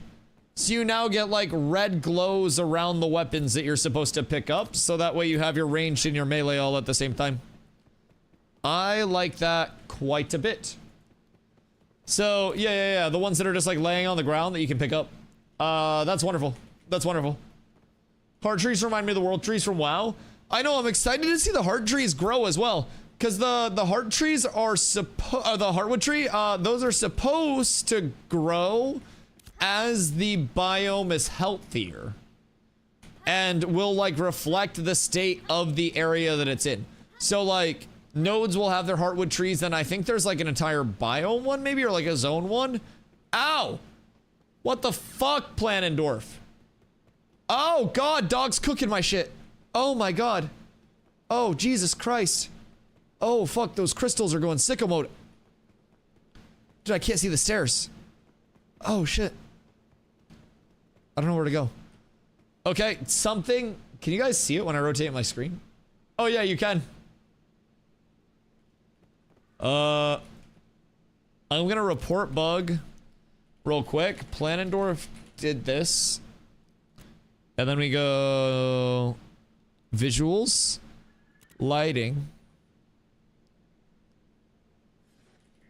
And then my report detail is ouch. That shit hurted. I was talking about the heartwood tree, and I think it leveled too quickly, because that shit hurts. Yo, Jura, how you doing, my friend? When's phase 3 coming? It is on the 26th of August. So we have just over 3 weeks to get familiar with everything. Over on this end, we are playing on the private test realm right now. The private test realm is visually NDA'd, so you guys do not see that gameplay, so that way I still have a job. But you guys are looking at gameplay from a few days ago, actually literally like 2 days ago, over on the live server, while I mess around over here. And then in a couple of hours, we'll be hopping back over to live, and we'll be doing a guild PvP night that you guys can see. So you'll be able to check out some gameplay and see how it's looking over on live, but keep in mind, the live version is far behind what the phase 3 environment is. Phase 3 has a lot of improvements comparatively to live, and multiple flashbangs, apparently. So it's nice though. It's on Unreal Engine 5.6 instead of 5.3, and it feels like it performs much better. It looks much better, and a lot of the changes that they have made over here, I think, are for the betterment of the game for phase 3 launch. So they did push it back just about 3 weeks, but again, we're getting a lot of things that were not originally going to be like ready and in place for P3 launch on the 4th. So in PTR, yeah, sorry, I mean P3 will also feel better, but yeah, the PTR feels phenomenal. I mean P3 will also be 5.6 and everything, but yeah, P3 is not out yet, but we're over on the PTR, sorry. I'm thinking about too many things all at once while also trying to navigate completely blind. Like, I wish I could show you guys the level of flashbang that I was getting cooked by, because it is like It's less than ideal in every way, shape, and form in the current iteration of things. Well, I'm struggling. Hello, Henry. Hope you're having a good day. I absolutely agree, though. It is, it's rough to be me. Your favorite person? Yeah, that's a fucking lie. You don't need to lie. I have no reason to command that level of glaze. I'm nobody's favorite, but I'm somewhere up there, you know? It doesn't have to be number one, but it's a number, and that's all that matters. Oh my fucking god. Bro, Planendorf is actually blinding my shit on the PTR. I gotta make it out this goddamn mountain. Did anybody else spawn at the Anvil's Divine Gate and get absolutely flashbang-a-rude? Because this shit... Server load screen looks a bit AAA, I like it though. Yo, I fuck with the load screen a lot. Personally. That load screen is nice. Had to lower shadows. Oh, is it shadows? I checked my global illumination. What are my shadows on? My shadows are on low. Uh-oh. Uh-oh. Hawk reported that a few days ago too. Flashbang from fires. Is it from fires? I don't think I'm anywhere near a fire. Is the thing. I don't know. We're told not to spawn there. No, they said that it wasn't ready to be spawned in yet. There's a difference. There's a difference. If they didn't want us spawning here, they would have disabled it. They said it wasn't ready for testing yet, which means to not hold it to the same value as the Riverlands. So I'm not testing it for that. I'm over here so I can get a ram and see what the gathering econ is going to be. Ram is faster, thus more beneficial to get off rip, and the gathering is quite possibly one of the most intriguing things for the squad right now, because Jesus fucking Christ, there's a lot of XP to potentially be had. Retrieve Goobert's Heath Helper from faulty Grablings. Oh, Jesus fuck. Oh, the flashbang hurts. I gotta look at the ground. Oh my god. Holy shit. This one's bad. That means embrace the suck if you spawn there? Yeah. I mean, if they didn't want us spawning there, then I definitely think they would have turned it off, but we're balling. I mean, I'm not necessarily, like, saying it's a flashbang in a bad way. I don't expect it to be fucking finisher polish. I just want the ram, and then I want to be able to get some gatherables rolling out here and see if there is a gather into a single or a double refine that is actually worthwhile. Because if there is, that's going to be Insano style. And on top of that, it may... Ooh, I got it for try. It may also be beneficial for us to potentially have a couple of people try leveling with that, right? So we're checking out like what boat validity would be early on. We're checking out what gathering validity would be early on.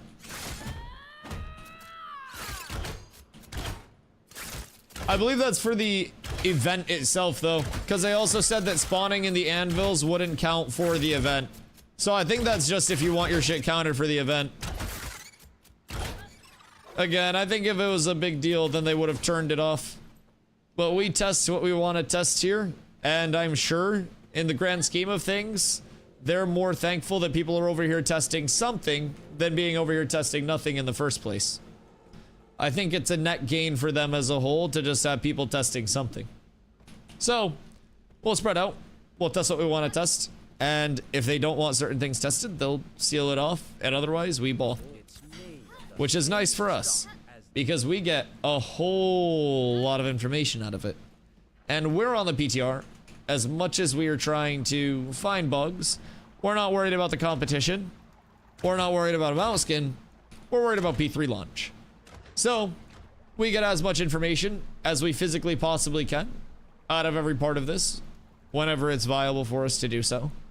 And this gives us a good feel for like organic spread of where players may go a little bit. This gives us a feel for maybe some competition in the starting areas. And at least lets us know maybe like what's going on here. Now, there is a first time user experience down here. I will say. I'm doing it right now. And it doesn't seem terrible by any means. Funny enough, this first time user experience down in the anvils actually is introducing me to the crate system right now. Believe it or not, I'm doing a crate introduction quest, which is kind of dope. I've currently got a crate on my back. I've got the movement nerf to it. It's kind of cool. It's kind of very cool. Do you know the Call of Duty clip I'm talking about? About flashbangs? Wait, what do you mean, Stompington? A flashbang Call of Duty video? Maybe not off the top of my head, but I don't know. Complete. All right, we're up. So I just completed something. Deliver the grabber parts to Merrill Amberstone. Here's a delivery. Flintlock mentioned payment. Boom. All right, so that gets the crate off my back as well. All right, so I just turned in 2 more quests down here, and I'm already 3.5, by the way. And that's with like very light actually killing mobs. And I haven't done the mount quest yet. The mount quest alone was getting us to level 3+. And I'm pretty sure that we may be looking at some nice levels coming out of this. Just based on like what I'm currently experiencing, this seems like it could actually be a really solid FTUE for launch. I don't know anybody else, like if anybody else has played through this or anything, but... Wait, what is this? A fetched hearth helper. Quest. Right click? Nope, not that. Salvage scrap metal. Okay, nothing to right click there. But this has been smooth so far. There's a runic sigil in my inventory. I don't know what the fuck that is. And killing each of these faulty grablings on the way out are giving like 250 XP. So in addition to getting the first time user experience, like quest rewards, XP, all of that, you're getting some pretty nice kill XP just from backpedaling and killing shit too. It's really valid. I personally, I don't know if it's like supposed to be equitable or not, but this really doesn't fucking seem like the worst to me. Doesn't seem like the worst to me at all. Excuse me, pardon me. Why do I feel like I'm taking out my sword sometimes? What? Weird. What is causing me to take out my sword? For some reason. Interesting. New binds. Is it? Switch is Q? Well, no, Q has always been my switch, so that's fine for me. I've always run switch on Q. But for some reason, it's like swapping me. I think when I don't have a target that I can hit with my bow, or if I turn and try to kite for a second while I have my auto attack held down, it's like auto swapping weapons. Let me check. I'm pretty sure if you can't range to target, it like auto swaps. Yeah. Shoot a target with your range weapon and then turn your back to the range weapon. And make sure that you can't hit them. Oh, hello, love. Yeah, so like hit them. Ooh, granola too, yummy. Thank you. Hi Spiky. How you doing, my friend? Yeah, so turn your back to a target that you're hitting with your ranged weapon, and then it auto switches to your melee weapon. That's weird.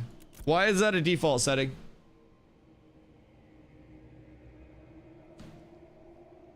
It's very strange. I can't find it in the gameplay settings either.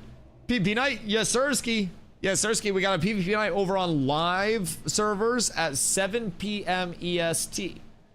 So in just a few hours. Right now we're checking out the private test realm a little bit to see what's what over here. Enable soft lock indicator, show reticle on soft lock target. I'm not using soft lock. Show target of target, show target cast bar. Weird. It's just auto switching anytime you turn slightly away. But yeah, 7 p.m. EST over on live. We'll be doing our community PvP night. Anybody can show up. Anybody can, you know, come out. We do drafts for the teams, try to keep them as evenly distribute it as we can and try to get everybody some good reps along the way. So, Stack Stones, Jova, 7 p.m. EST. Hopefully, a lot of people will come out, have some fun with it. Excuse me. Also, Shay, thank you for the hydrate, my friend. The chia seeds are yummy. I will put granola on them and then consume. Oh my god, right now my PTR is so dark that I can't see anything. I'm so scared. Wait, why did this gate just go down? I'm confused. It's like the opposite of flashbang now. Like, originally I was flashbanged, and now I'm not. System graphics. Global Loom low. Global Loom high.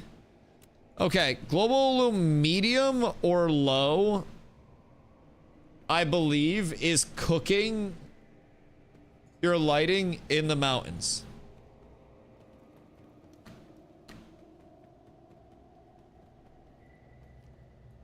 How do you get out? Find the elevator. You just kind of like keep running through the tunnel and then eventually there will be an elevator. Okay. Well, return to me. If you wish some recompense for use healing salve on injured travelers. Wait, so where do I get the healing salves? Do I just pick them up over here? Apply healing salve. Oh, cool. So this gives me like a little interact quest as well. Oh, this is gonna be a clusterfuck. Only one person can interact at a time, I think. Alright, cool. We get the healing salve apply. That gives credit. And then we have to work backwards. Dusty is the only light of my life. As it should be. The whole life is dark. No, I got it. We put it on global illumination high, so now our future is bright as fuck. So now we have a quest where we're using healing salves on injured travelers. And oh, multiple people can interact at a time. This is good. Wait, nope, I didn't get the credit for that one. That's not good. Hopefully that didn't bug out. Oh no, there are multiple that we can interact with. That's cool. So that should be nice. Some of these guys are getting fucking exercised. Wait, what? Oh my god. Some of the injured travelers are actually like full fucking injured. Oh my god, these are like things of nightmares. They're not just injured, they're fucking like full mutilated. Holy shit. I'm witnessing like actual fucking horrors and atrocities over here. Oh my god. Look at the stats on your sheet. Physical, magical, base, subtype. Interesting. What is this? Fizz power to fizz mitigation. Fizz speed. Okay. This is cool. So it shows like the offensive and the defensive, what impacts it. That's nice. I think that's actually quite a nice change. We've also got our affiliations tab. So I don't know all of what's coming from the affiliations tab in the character screen, but that's quite nice. Miscellaneous shows corruption, corruption tier, XP debt multiplier, blight, resource drop, resource delete, adventuring XP bonus, weapon XP bonus, luck, and crate loot %. Oh, so they have an actual like trackable luck percentage now. What that actually means, we don't fucking know. Oh, interesting. And then they have the multipliers tab as well, where you have like fizz bonus, healing bonus, damage bonus, power bonus. And then they have specific bonuses too. Bleed, bludgeon, pierce, slash, arcane fire, ice, lightning, radiant, necrotic, spirit. Huh. So they have bonus and they have boost, which both increase damage dealt. Interesting. So they will have boosts and bonuses as two different types of scaling. Isn't that just peculiar? That's actually quite intriguing. Did you guys find your way out, by the way? New character screen's looking nice, though. The UI is looking good. Crate slots there. You have your cosmetic slots as well, so that's cool. Alright, dope. Just completed another quest in the mountain itself, and I am almost level 4 already. So this hasn't been a bad first-time user experience at all, if I'm being completely honest. I am going out the hammer rest side. And I also currently have a bug where my character is running very strangely. Okay, I had a dodge, but we're good. I got it all sorted. So I'm at the Oracle of Restoration now. They added little, like, automated gates to the elevators too, which is quite nice. The timing of the gates and the elevators actually arriving is a little desynced, but like the gates go down when the elevator is like in movement, and then the gate opens up when the elevator gets you there, or at least it's supposed to. It's trying its best right now. So going out into Hammer Rest, I got a big old flashbang Rooney waiting for me, which is absolutely phenomenal. There is equipment vendor Hansa, and this is where we can get our Brook Steel, like our base sets. So what I'm gonna do here is sell my early glint for a couple of silver. And then I'm going to grab... What do we think is the most plentiful in the anvils? Lumberjacking? Are you selling stuff? Yeah, I was thinking after stream tonight we could go through some clothes and stuff and make some space. And then bring some shit up. Yes, yes, yes. Now for my next trick, I rank up to silver on Valorant. Wait, are you out of work already? Did you go in for like 3 hours? Was this a short day? Interesting. Interesting, interesting, interesting. So, from my early glint, I have 5 silver and 70 copper. Oh, you're up tremendous. That's massive. Energy focuses have seemingly been renamed to channel stones.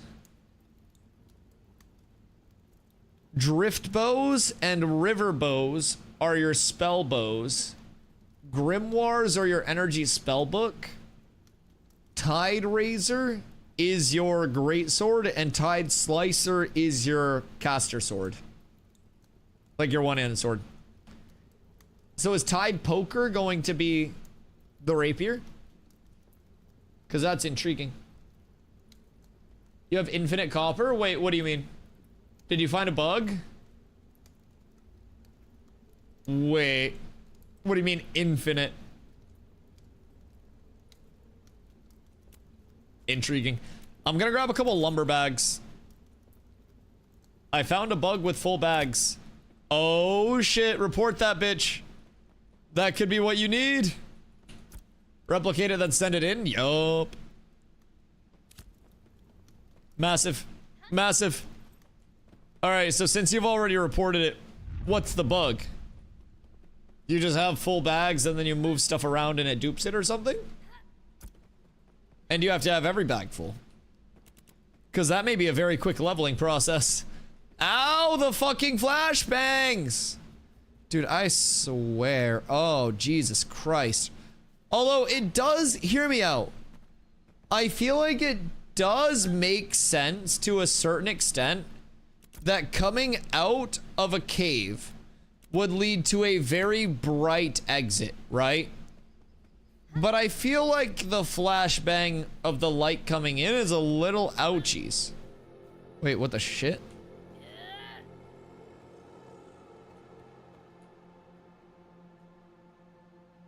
This is the ambient noise. What the fuck? What the hell? This is in Hammer Rest. What the fuck? That's like the statue outside of Hammer Rest that's making that ambient noise. That's kind of crazy. Alright, wait. Bring the tokens to Rune Guy. Oh no. And then return the Hearth Helper. Oh shit. I don't think I was supposed to run out yet. Oh, we're down horrendous. I think I fucked up. I think I might have cooked myself. Where's the commission board? Oh, I see it. They did a Passover of gathering mats to make the early gatherables easier to obtain. Interesting, interesting. Do the weapon recipes up there still require oak? I do not know entirely. I will investigate as soon as I get one. I need to figure out where to turn in my quests. Because I think I might have run too far too quickly. And I think I actually need to go back down to turn in Dunzendal and Tokens of Animus. Because I have the Hearth Helper, and I need to get that to Goober, and then I need to... I'm dead. Oh my god. I was just falling, and then I caught the elevator as I was falling. I'm so fucking lucky. Wait, is the elevator stuck? I can't see where I'm going. Oh, it's so dark down here. Okay, wait, no, this ambient noise fucks. I didn't have the ambient noise from the statues before. Did you check out the quest just left outside the portal room, the archaeologist? Which quest was it? I think I'm grabbing all the quests as much as I can. Started Riverlands? Let me know how it's feeling. Because right now, I'm going to be level 4 after these turn-ins, and I have a couple of quests to turn in. So, should be up there. Let's see. They told me to take care. Dusty, Corla, what up? Is there another expensive Valorant pack that you want?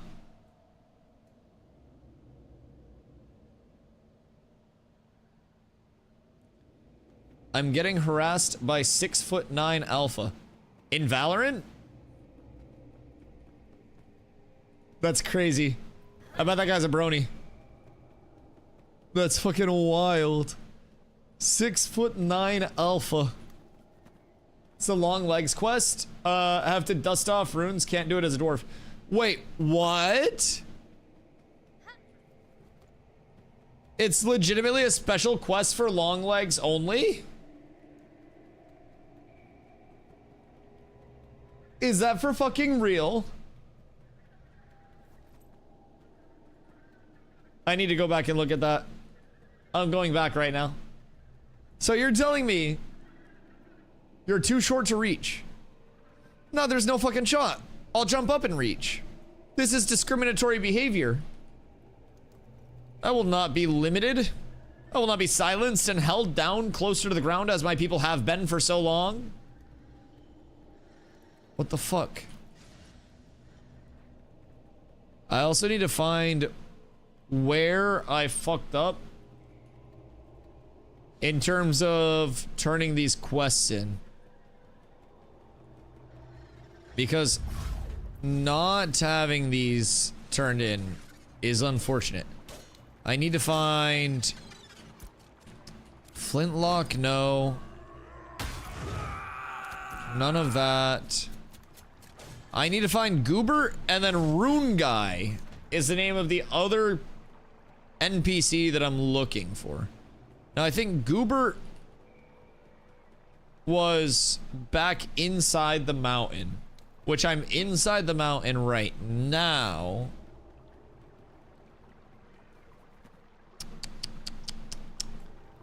But I don't know that I've seen Rune Guy. Someone just said Howl Leave. The Howl Leave is fucking insane as well. Let's see. Enthil Pebble Pocket. Henry Brubble. Do these guys have quests for me? They do not. Rune Guy is a named dwarf across from Vendor on top of the lifts. Okay, which set of lifts? Okay, as long as he has like an actual name. Like the lifts as you're going out, or like the first set when you go up a little bit? Because I think, let's see. Oh, Jesus Christ, Planendorf. Alright, I'm back at Goober and Opal. Oh, okay. Let's see. Boom. Alright, so Goobert's all set. So that's taken care of. Now I just need to bring the tokens to Rune Guy.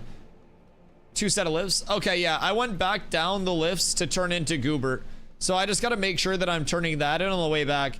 But that got me to 4 and 12.7%.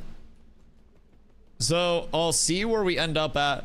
But this means that just in terms of my guess, I wouldn't be shocked to see like level 5 or 6 off the first time user experience out here, no? Is that too crazy to think about? We also got a little cleanup to like the weaponry UI. That looks quite nice. Just like a small thing. Different, like, I don't fucking know, shadows or some shit maybe? I don't even know what it is, but it looks slightly different. Different enough for me to be happy about it. And then We're going to get our sprint as juiced as possible early because sprinting is very nice for this first time user experience. Goddamn, everybody's shitting out high rarity materials, huh? Is it just easier to get high rarity right now? The only thing I had an issue with is there doesn't seem to be anything afterwards. Yeah, so I think this is where we would have the bonfire side implemented. So they probably only have this side on hammer rest, and then bonfire is where it would bring us into the mount. So I think we have to run over to bonfire, get the mount from bonfire, and then that would be the conclusion of the FTUE over here. And I think in an ideal world, it's mirrored, right? So you can go at the hammer rest or the bonfire side, and then either way you end up going into your round quest, or you have the sweat of your brow type quest up to your, you know, your turn in at the refine and, you know, that FTUE. Huge rip, epic vans only have one height. Ayo! A huge nerf to the van meta? Oh, what in tarnation?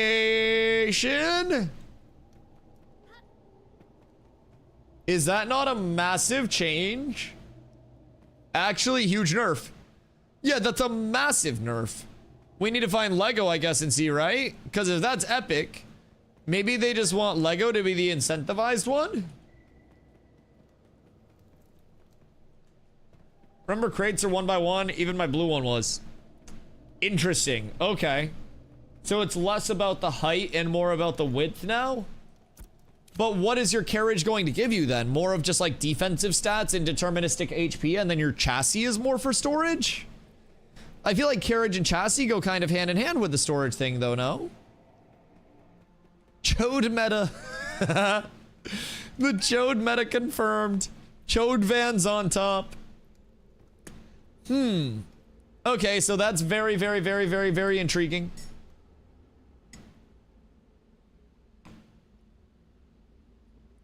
And requires mucho investigation. So there's more available in terms of, oh shit, I missed getting off the elevator, I think, because I couldn't see the exit. More available in terms of high rarity things, which is probably great. Oh fuck me, I got off the elevator down low. Bro, if I could just see down in this place, it'd be fucking phenomenal. Someday soon. I bet lighting a cave is hard as shit though. Medium, high. I can see better on high. That's nice. I just don't usually run on high global. Usually borks my frames. Although my frames are silky right now. I'm just like running around clearing 144 like it's nothing, which is what I try to hold at. So that's good. It looks good near fires. Gets dark on the elevator on the way up, and then the fires come in with the illumination again. That's huge. And the flashbang hits. But the flashbang's not that bad if you're not looking directly at it. That's wonderful. Let's see. Hammer Song, Rune Scribe, Flint Helm. Okay, wait, so I'm at the vendor. There's Garum Hammer Song, Equipment Vendor Hansa, Binder Flatfoot, Rune Scribe, Flint Helm. Wait, so where's Rune Guy? Is that Rune Scribe? Or is he differently, like in a different location up here? Because I don't see just like straight up Rune Guy. Unless I'm missing something. He's the middle guy on the right. Oh, wait. Brimmer Cold Chisel? Okay. That makes sense. That makes sense. Brimmer Cold Chisel. Yep. Alright. That is... I think now I have Mount Dune commissions. But keep in mind, I think Mount Dune commissions are going to be specifically in Mount Dune. Right? Now, I don't know if that's going to be outside of Mount Dune in the Anvils area itself. Because once you go out of this, like, neutral area, it's theoretically no longer Mount Dune, right? So that's intriguing.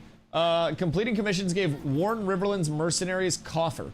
Opening it gave me a crafting XP scroll. Interesting, so more of like the coffer rewards. That's probably quite nice. Let's see. What do I have to do? Slay rocklings blocking the aqueduct. Cool. So we'll do a couple commissions while we're on our way out. This really isn't bad though. I mean, I'm already level 4+, and I have not done the mount quest yet. Which I also think is probably going to be a substantial amount of experience.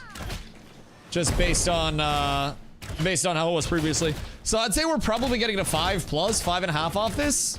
If I had to wager a guess. It's definitely by no means the worst. I'm also fighting a 2-star now to just like see how the solo XP for a 2-star is. Because the rock elementals that are right outside of the starting area could be very valid. They have very telegraphed and frameable abilities, and their basic attacks do not hit hard at all. I don't necessarily think that they're going to be, you know, insanely valid. Ooh, Earth Splitter's a cool ability. What the fuck? I do not like it defaulting to my melee weapon anytime I look away from the mob to try to kite. It makes it very weird. And I don't know that I'm a fan of that. I've found 4 different commission box types so far. God damn. God damn. So, what have you found that's actually, like, useful from them? Is everything useful from them? So commissions are, like, just omega viable?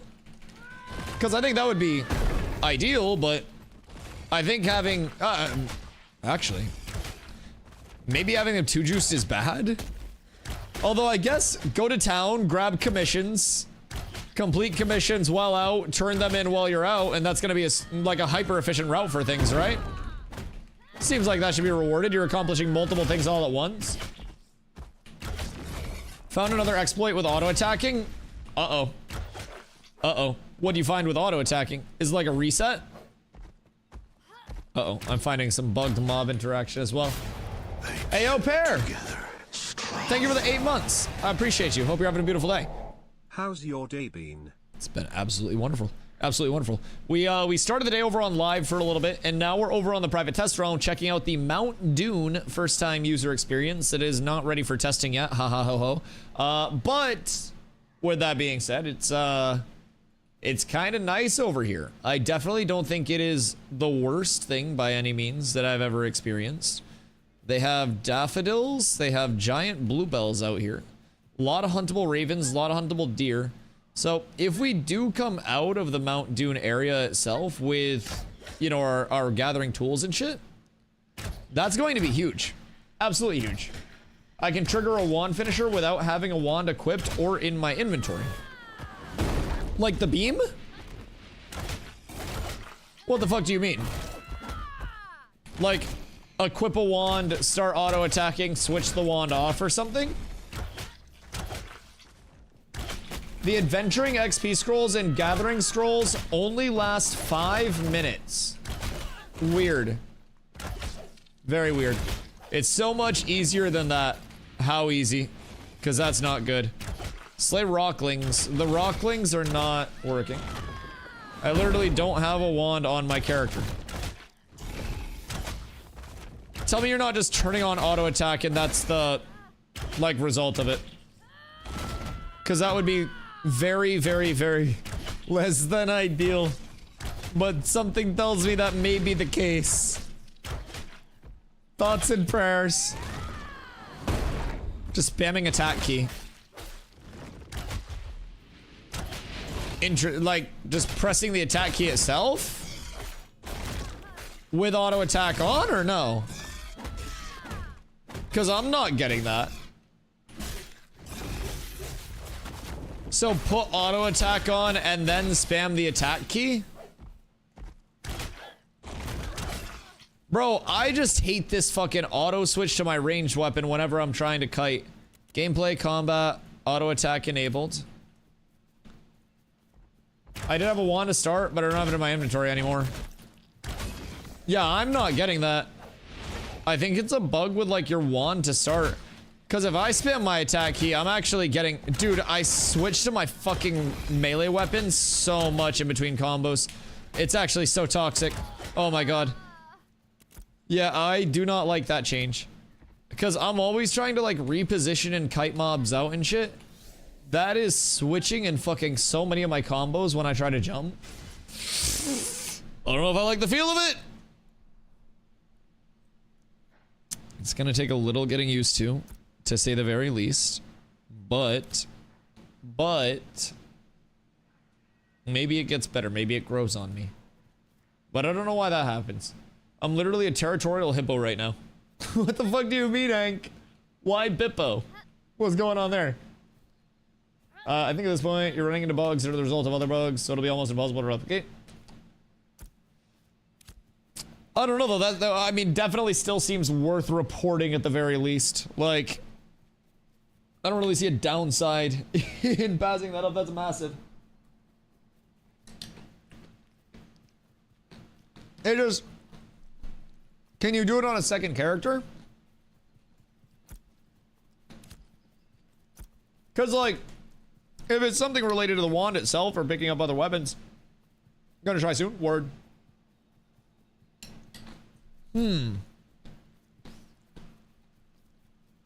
Is that with your melee weapon too?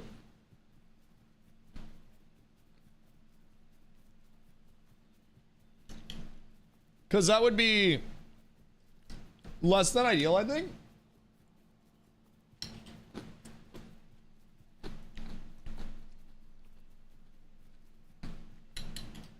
How chia seed pudding? The granola actually hits with it. Like, granola makes it S tier. Yeah, it should go hard. I don't know if granola is good for you as well, but I like the granola a lot. Look, granola, yeah, this shit goes hard.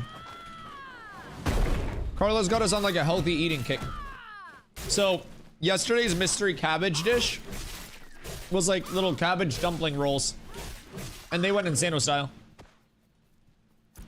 It has a lot of protein and fiber. Am I gonna be shitting? Like constantly?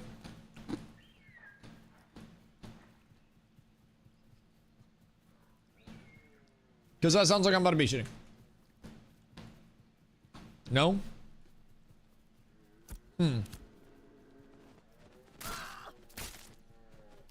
It's just the wand. I can auto attack with the wand while I have a melee weapon equipped. What do you mean? So you take a wand off and then it never comes off? Weird. Weird. Bad Dad, how you doing, my boy? Maybe after you eat more? Word. Well, feed me more. Taco night. Taco night. God, I love tacos. I should have grabbed a wand.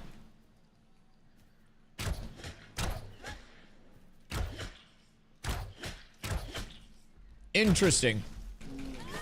So, like, you're not using the wand. It's not in your inventory. It's completely destroyed. But for whatever reason, it's still progging. We don't have leftovers anymore. We have buffalo chicken dip still. I'll eat buff chicken dip. I gotta finish that. Yeah, I can also... You're right? Yeah. Yeah, we got some leftovers still. We got shit to eat. Wait, stranger? Yeah, it's just like the ever-persistent wand. A little fucking weird. If I do say so myself. Need to get my hands on one. We do, and tendies. Well, the tendies are frozen food, so we don't need to eat all the tendies right now. But like... What are you... Burritos? Yeah, burritos that go hard. That'd use up a lot of the veggies. We got lettuce and tomatoes and shit we gotta use. Yeah. I mean... I see no problem in that.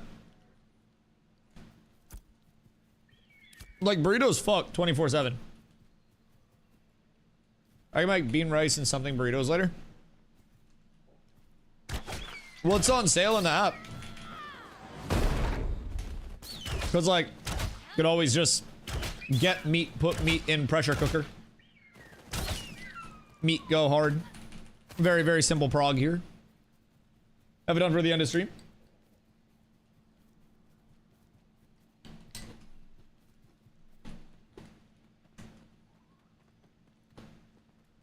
Should we go earlier? Shaw's closes too early for me to go. You'd have to go while I'm on stream. They close Omega early. Who's jumping near me? Hi. What up, Frito? I can check the app though. Bro, what's up with your hair? Oh wait, no, you're drippy. It's okay. Your horns were fucking up. Deals. Cherries. Wait, $3 pizzas. $2.97 per pound ground beef. $2.97 each frozen pizzas. $2.27 each cheese. Show me the meat. $8 a pound steaks. Bruh. Lamb chops, haddock, ribs. We could make some baby back ribs, and then we could put those ribs in burritos. What do you freak? They actually have like no meat. I mean, I guess we could use tendies on the wraps. It'd be more of a wrap than a burrito at that point, right? But we'd always go that route with it. TTTTTU. Emo, was that you that was sitting near me? Or did I just run into a new friend? Huh, they don't really have any like pressure cookable meats at the moment. BBL ribs.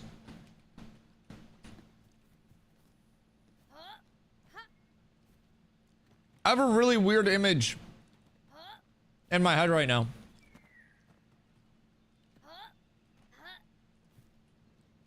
Do you mean BBQ ribs? Or do you mean ribs that have notoriously large ass implants?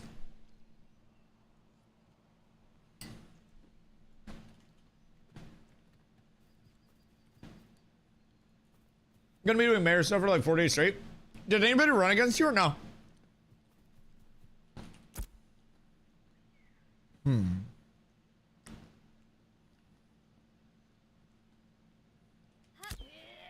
Novice scrolls. I said what I said. Yeah, I mean, fuck it. Let's make some BBL ribs. How's he know downside? I haven't eaten today. You're making me hungry. Yeah, the BBL's getting to you. They still have the River Stalker set of the vendor out here, which is Gremlin skin. Smithy vendor has Brook Steel stuff in second sword division. So that's zinc fragments, Grem skins, and basalt armor molds. I don't know if there are Grems in the anvils. Are there Grems in the anvils? Did those spawn here? I don't feel like we've seen a lot of Grems here. I feel like those are like Riverlands creatures, no?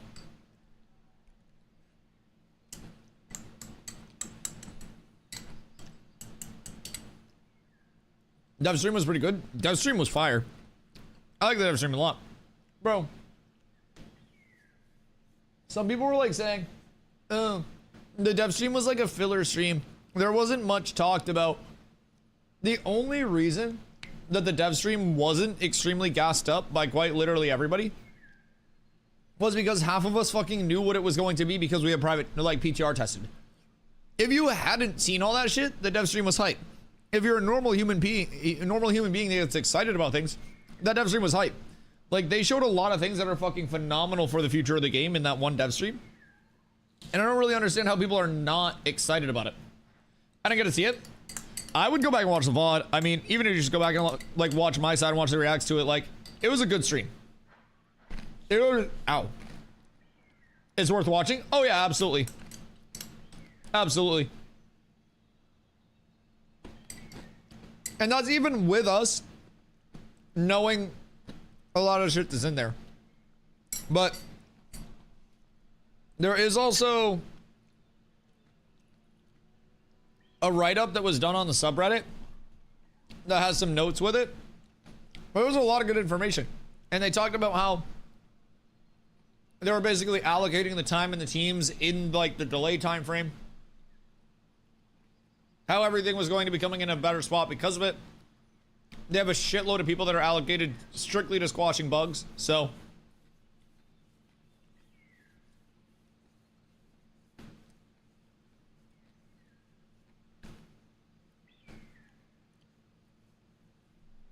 to be fair, people who aren't so in tune, a part of the BTR, won't care about QA stuff. Yeah, no, I get that. I get that. But dev streams are also not necessarily always the most exciting things in the world. Especially like non-intrepid dev streams, right?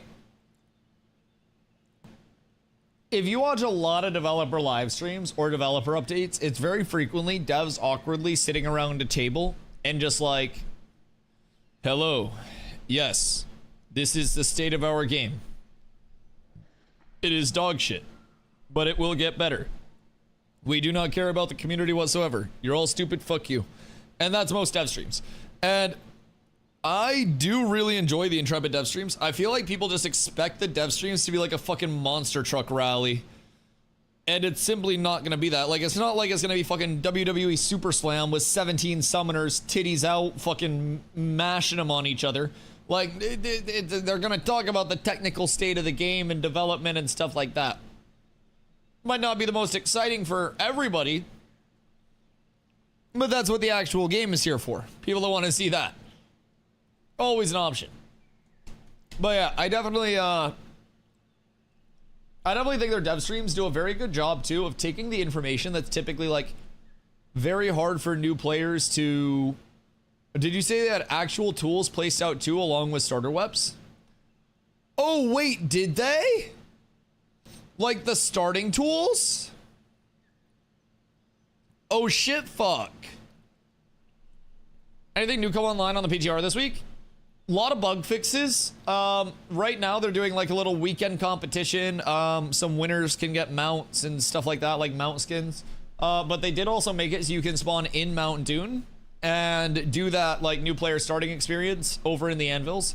So Mount Dune is of course the Dunehold Mountain, like the you know, Duneer Mountain. So you start there at the Divine Gate. They do want most people spawning in the Riverlands, but you know, I live my life on the edge. I'm a bit of a bad boy, a bit out of control.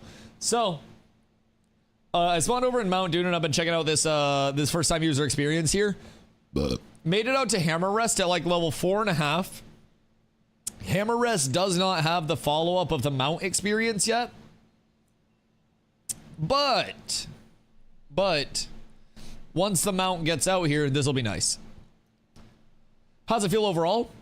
Good. You just have to be cautious that you don't like forget to turn something in. A couple of the quests require you to backtrack to turn in, but it feels like everything is placed in quite a linear manner where you naturally will run into the quest givers and see what you need to see, run into what you need to run into. With that being said, quite a few of them are kill-based or like interact-based quests. So with a full launch, it may be tough to complete all of those things. But it was a nice linear like run out through the tunnel, run into this person that has a name, interact with them, they give you a quest, you pick it up, you kill something or find something for them like a fetch quest or a kill quest, and then you run back and you turn it in for a nice little chunk of XP. Just traditional nice intro quests for the FTUE. It was smooth. It was smooth. And like I said, I just came out of the actual Mount Dune area, level 4.5. I'm gonna hoof it over to Hammerfell, not Hammerfell, Bonfire. And I'm gonna do the Mount experience over in Bonfire. I just have to pee, and then I'm gonna see what my XP is looking like after the fact. So I'll be right back. I do have to piddle, and I also have to bring out my yogurt bowl. Carla made some like chia seed yogurt, and that shit goes insano style. So I gotta bring this up. Be right back.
Good day, I've returned and I'm coffee free, lads. Oi!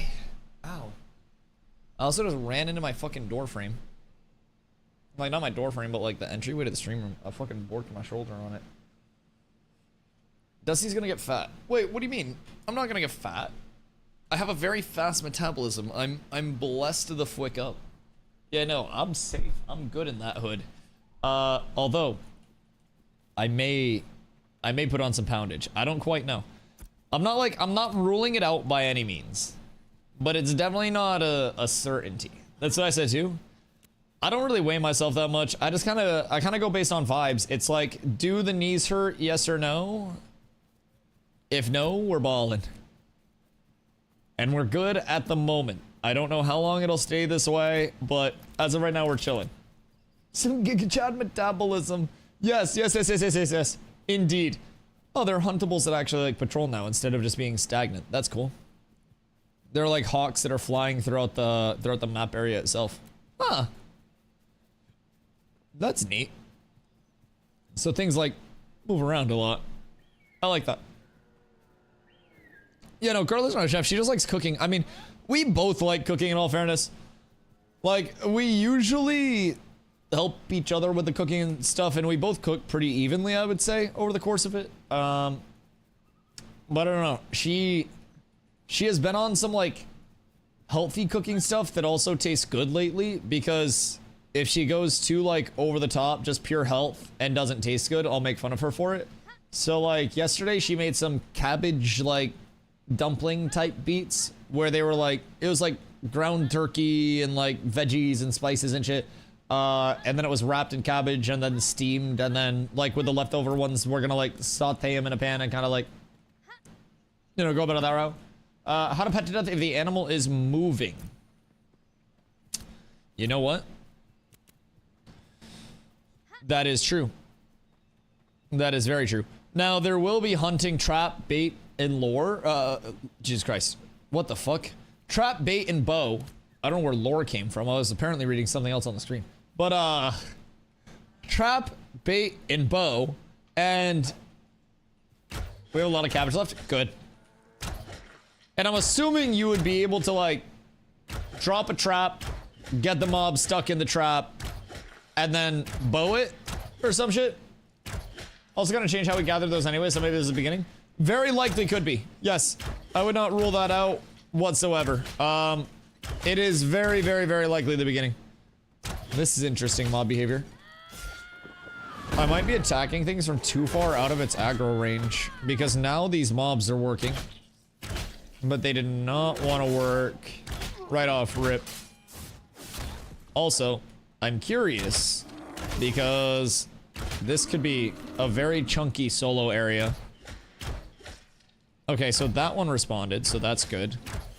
Right now, I am attempting to do the level 4, 5, and 6 1-star minnows that are outside of the Divine Gate.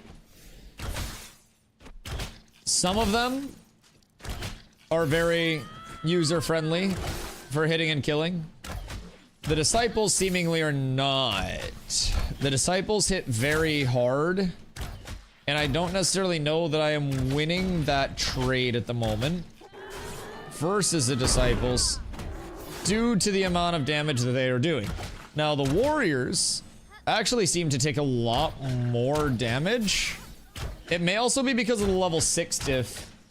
Because I'm level 4 right now, and 2 levels out is where you're going to start to get, like, really punished by the mob damage scaling differences. I'm getting hit for 51, which is good amount of damage. And this mob does not want to reset. This mob's out for fucking blood. I'm running into a flashbang, so I can't see shit. I might die to this. Oh no, we're good. Okay, I don't quite know. The mob, instead of resetting, never mind, it just reset. We're good. Huh. Okay, so mobs that are further away from your level definitely hit way harder. Killing a level 4 1-star was incredibly easy.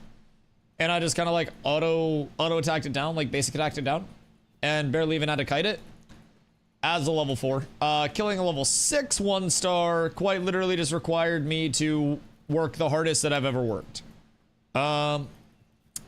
So level appropriate mobs are going to be quite large on the way through it all. And really staying +/-1, I think, is going to be Biss.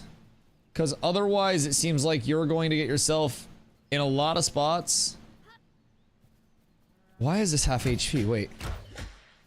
Okay, this is interesting. These mobs are being a little weird. The Minotaur mob just reset at half HP, didn't fully reset its HP, and now I'm attacking it from outside of my longbow range, and it's just kind of like standing there taking it. But if I run within a certain range of the mobs, they all kind of like, oh shit, get scared, and then start attacking. So this is a little strange. It's a little strange. The ability to use Google, truly the best ability of all time. Dude, people forget that they could quite literally know, like, fucking baseline astrophysics just by Googling shit. Like, they could learn essentially anything that they wanted to with Google and enough motivation. And motherfuckers are still stupid as shit. It's kind of crazy how that all works out in the grand scheme of it. It's fucking wonderful in the worst sense of the word. All right, cool. So 990 XP. Insane, really. People have to work harder to be dumb than they, you know, have to be smart now. Okay, this is an intriguing set of circumstances. Wild Herd mobs and like the minnows in general at max longbow range are not responding and are just getting kind of like stuck in place until you get within a certain range of them. Like, they didn't want us testing this area. Well, not that they didn't want us testing this area, but they said that this wasn't, like, ready to test at this current stance. But it seems like some of the actual, like, mob aggro things are being weird. Because I can sit at max range with my bow. And it seems as though the mobs just, like, won't respond. Although that does also force them to, uh-oh, am I dead? Does also force them to, like, just perma reset themselves.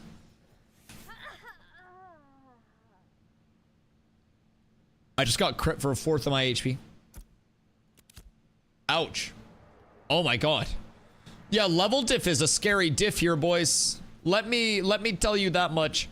If you can afford a nice weapon early on, perhaps a nice weapon early on is going to be our best opportunity for growth. Although you would need 639 to get a one-hander. Sorry, a two-hander. Dusty. Yo. Excuse me, pardon me. They even have a starter focus hidden in a turret.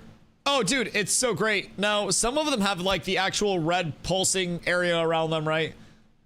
Some of them do not. I'm sure more will get indicators in the long term, but that's crazy that they have tools and everything laid out. That shit's massive.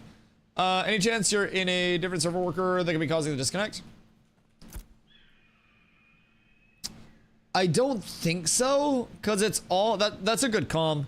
I don't think it's that. Because when I go like super close to the mobs, and it's like the entire camp area too. It's not like just one, but I could check the server worker stuff. I don't think it's the server worker stuff, but do you know where to get a horse? Other side of mountain. It's called Bonfire. This side doesn't have full FTUE yet. Found the most tools, couldn't find fishing pole or a hunting bow. Intriguing. Intriguing. Now, I wonder if it's intended. What are the tools that you're getting out there? Are they the shoddy ones? Because I know that over in Bonfire, we get our tools from HEMA in, like, the first time user experience over there. So it'd be intriguing to have, like, the double ups of tools. I'm wondering what the tools are too. Are they like worse than the tier that we get from Hemo? We'll have to compare. Because if they're not, then people are just gonna grab those tools and sell those shits. Like just on repeat. I want to try to get enough moolah to buy myself a better two-hander and get a little more power scaling out of it. Although I do also think that stoneworks and jewelry is a big potential, but if I remember correctly, the jewelry over in this starting area gives you a total with the full set of 100 HP, 50 mana, 100 armor, 66 crit chance, and 66 evasion as of the last playtest. I don't have it on me right now, so that might be wrong, but I think that's what the full set gives. Because the neck is 66, 66. Earrings, rings. Yeah, I believe that's what it is. Earrings, sweat your brow. You don't do anything related to hunting or fishing, so they may have forgotten to put them out. Crude, not sure where you get from Hema. She might be up to novice right away. Interesting. Yeah, we'll have to check that out. We'll absolutely have to check that out. I think that I have enough moolah saved up now. I can get myself a bow.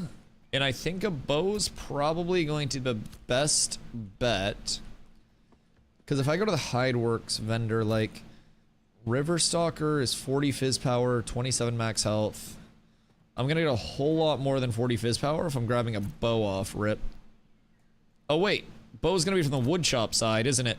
Fuck! Okay, I'm gonna have to go to the other side to get a bow. It'd be a great sword on this side. Steelglade is... oh, it's Fizzmit. They redefined armor to just Fizzmit itself. Okay, that's nice. So there's no more armor, it's just Fizzmit, Magic Mitt. 100 max health, crit chance and evasion. It's not the worst, but I feel like having a weapon is going to be better than that. It's just going to be a little more expensive at the 639 to start out. But I've got 678 after getting 2 bags. Grab myself a greatsword. Greatsword is going to be 92 fizz power more for 639. I almost wonder if getting the armor set, because that's going to be dex, man.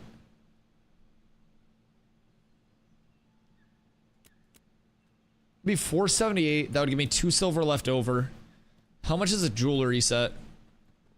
Because this could be a good way to get the jewelry set as well if it's less than 2. Whoops, necklace. Full jewelry set is 189. And then if I come over here and I go to the Hideworks vendor, I can grab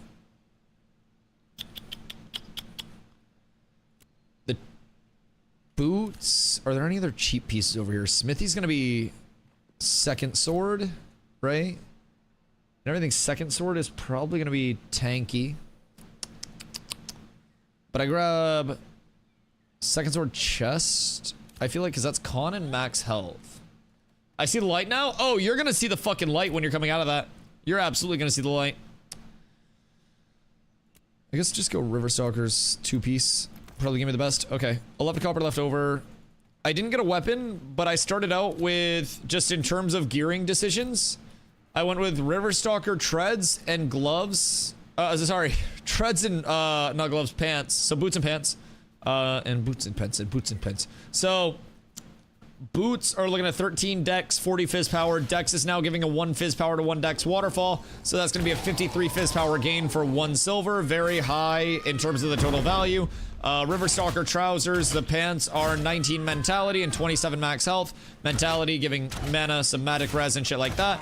And then getting the full set of jewelry is less than 2 silver and it gives you a total of 100 max HP, 100 Fizzmit, 50 mana, 66 crit chance, and 66 evasion. So that, if you were able to save up your glint for that, honestly, I would say probably takes precedence over bags. Minnow drops are busted good. Yes, yes. So this is one of the big things. Like, minnow drops are absurdly strong. I did like a 1 to 8 group character prog where we were just sitting on minnows, farming minnows constantly. And they were nuts. I don't think highwaymen compare in any way, shape, or form. And I think pocket dungeons also don't compare in any way, shape, or form. but that's also why I'm kind of liking the anvils a lot, because it's a lot less go to this super congested named mob area and grind like crazy, and it's a lot more like sneak in wherever you can, find one of the camps of like 1 stars and go from there. Now, I do have a theory that we need to test, and that is that it's not just minnows, but it's 1 stars and 2 stars. I think that elite mobs are probably just having a very high percentage drop rate of gear comparatively to non-elites for whatever reason. Because killing non-elites, like, it's great, it's easy, it is what it is. But minnows, 1 stars, 2 stars, even in the Riverlands, we did Coral Lock, and the 2-star flares were dropping a piece of gear, like, quite legitimately every other flare kill. So there's something to be said there, in my opinion. Oh, interesting. It's a trainable 1-star mountain lion out in this bitch. So you have an elite trainable mountain lion. Is the mountain lion a mount? Processing? Wait, hunting? Oh wait, that's, sorry, processing. Animal husbandry. Midnight Mare, Runic Steed, Terror Bird, Timeless Terrapin, Wispwelk, Scorpix, Drill Spider, Crab, Geode. Huh.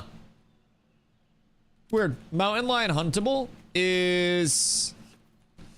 I don't know what tier. I think that's probably Novice, because that's a level 4 mob. But that's an elite huntable. I don't know if that's going to have any implication for any of our hunters or animal husbanders, but... Crab mount? Wait a second. Crab Beast of Burden. Not Crab Mount. Crab Beast of Burden. And then Alligator, Geode, Scorpix, Drill Spider is supposedly in, but I don't know where those drop from. Crab Mount would be fucking sick. I would love a Crab Mount. Cinder Clay mobs and Rocklings over at this camp. Where was I where I just found the minnows previously? Was I on a different fucking high ground? Last death location. Was I that far over? Huh. Apparently I was. They added crates and whatnot next to the ruins. You have to clean so you can climb to the quest. Really? Yeah. I mean... Oh, wait. So, you can do the quest. You just have to find, like, the lower crates. Interesting. So it is an equal opportunity employer over here. They're not racist. That's good. I mean, it would have been canon that the dwarves were... actually, it wouldn't have even been the dwarves that were racist. It would have been a racist quest against the dwarves in their own home. That would have been on front. That would have been awful. Glad that got fixed. And I don't think... So keep in mind, too, one thing with the Anvil's Pocket Dungeons... Because even if it's just elite mobs, right, that have the better drop rates, it's going to be elite humanoid mobs that have the better drop rates. It's not going to be all elite mobs because beast mobs don't have fucking drop rates. Elementals don't have drop rates. Like, they do have drop rates, but it's not going to be completed item drop rates. So that's going to make it much more difficult in the Anvil's Pocket Dungeons in particular, in my opinion, to get yourself set up with early pieces of gear. But I do think that there will be a huge emphasis on that early gear acquisition through humanoids out here, because as you said, Sop, these are genuinely nuts drop rates. Once you get a minnow camp to yourself that you can consistently farm, like, I just got my starting gear. I had to go back to grab that, so that took me a second. But if I hadn't bought bags, I could have just got it to start out with, like, the jewelry set, a couple pieces of armor. I'm sitting at 27-1 fizz power. But the second that I get, like, a gear upgrade, I'm just gonna chunk right up. So, right now, I'm just gonna get in range. I'm gonna kill some minnows. And we're gonna see what the drop rates actually are. And hopefully, we're able to get something good going. But it's really weird that a lot of these minnows are just like borderline. I don't know if you're also running into this, but are your minnows also like borderline non-responsive until you get directly into the melee range? Because mine are just like not really wanting to work in any way, shape, or form whatsoever. I can sit there and I can just shoot them with a longbow all day outside of melee range. And they just like, they aren't vibing with it. They're behaving quite strange, if I do say so myself. Sometimes they're also resetting in very peculiar, like, soft reset ways. But, like, the mob AI is being a little strange out here. XP wise, my bar is just chunking up off of these. Absolutely just chunking. So that's good. It is 612 per solo kill. So right now, I'm 69.6% XP. And that was also a mob that was one level above me. So now I'm fighting an even level mob. And level 4, 5 to 6 also have a very stark scaling on the max HP of the mobs. A level 4 1 star has 544 HP. A level 6 has 915. So there's a little bit of a difference in there. You know what I really appreciate about shooters nowadays? The toxicity went down an insane amount. Is that a joke? Or is that true? 7-manning level 12s at level 7 and getting 500 XP per. Oh, really? Oh, really? Like, are you getting level 10 plus drops as well? And are they 1-star minnows? Because that's fucking massive if so. Yes? Oh, damn. Yeah, that's a huge spot then. Yep. If you're able to, just get in a pub for that, or is that our people? Because if we're able to control an area like that, that has level 12 minnows, exactly like you said at level 7, that's huge. Because you do the first time user experience, you kill early minnows to get a few baseline pieces of gear, and then you go directly to that spot at like level 7, level 8, and then you're good. And then you just kill those, you stick there until you're quite literally level like 15. 500 XP per kill. 500 XP per kill when you're in a full 7-person group killing mobs is going to be quite high because you're probably not going to have a lot of downtime in between your mobs, and you probably will be killing quite quickly. At least I would have to think. So like right now, for instance, like I'm level 4, right? And I'm getting 500 per kill, but it's also like a life or death for me to try to kill these mobs without them cooking my shit. And I'm also killing them extremely slowly, whereas they're probably killing, you know, 10 mobs in the time that I'm killing 1. So, do nodes have vendors at level 0? No, there is nothing present at level 0. At level 1, you get a storage. At level 2, you get a caravanserai. And then at level 3, you get your actual, like, progression. 2 is a caravanserai, right? I'm pretty sure. Yeah, you get storage and commission at 1, caravanserai at 2, I'm pretty sure. I always confuse one part of it, but... To repair back to minor POI? Yes. I think 3 is caravan. Is it? Fuck. Why did I think it was 2? Is 1 nothing and then 2 is commission board? I always confuse something. 2 is market. So you get a vendor at 2, caravan at 3. 3 is vans and crates now. Right. They start at 0. Right. They start at 0 at the wilderness, and then they go to crossroads, and then encampment, and then village. Right. I know the tiers is just like what the fuck comes at each tier. Mentally sorting that is a task sometimes. There's a lot to keep track of.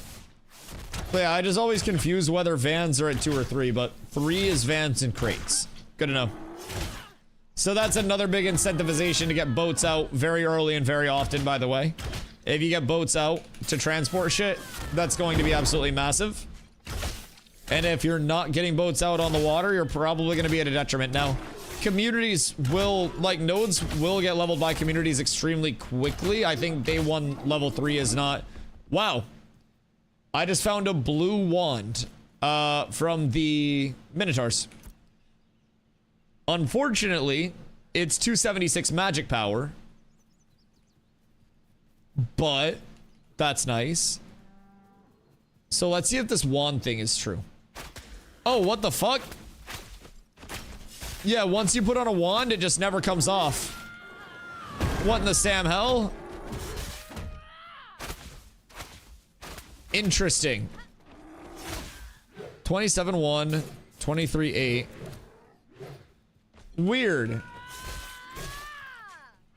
And it's not with the melee weapon? Because it's not with my melee weapon. Huh. Get wand, put on wand, take off wand, use ranged weapon. And you are wand?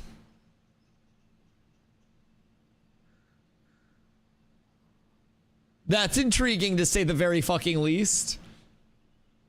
Huh. I wonder what's causing that, because... Oh wait, no, maybe it fixed itself now? This is weird. This is very weird. But yeah, Minotaur drop rates are absolutely fucking nuts. Save it for me? Okay. Yeah, I mean, I'm not gonna sell it. I think finding elite humanoids and just sitting on top of them... Oh god, wait. How do I fix this? What? Wait. You want to see some even weirder shit? Well, not see it. If you equip a longbow that has a longer range, right, than your wand, you auto switch to your longbow when you get in longbow range, and then once you get out of range, you switch back to your melee weapon. What?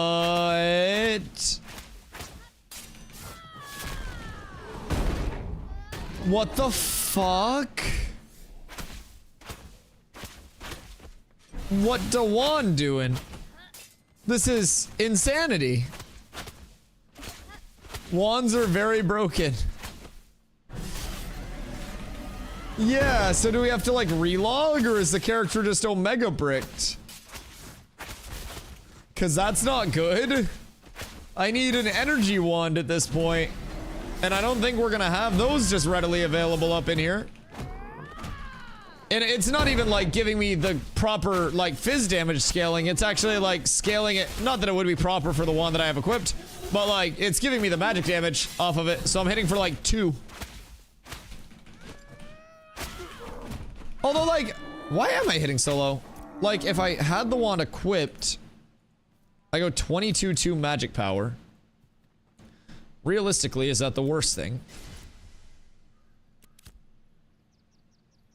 Maybe not. Just in the current state of everything. Let's give it a quick try, perhaps.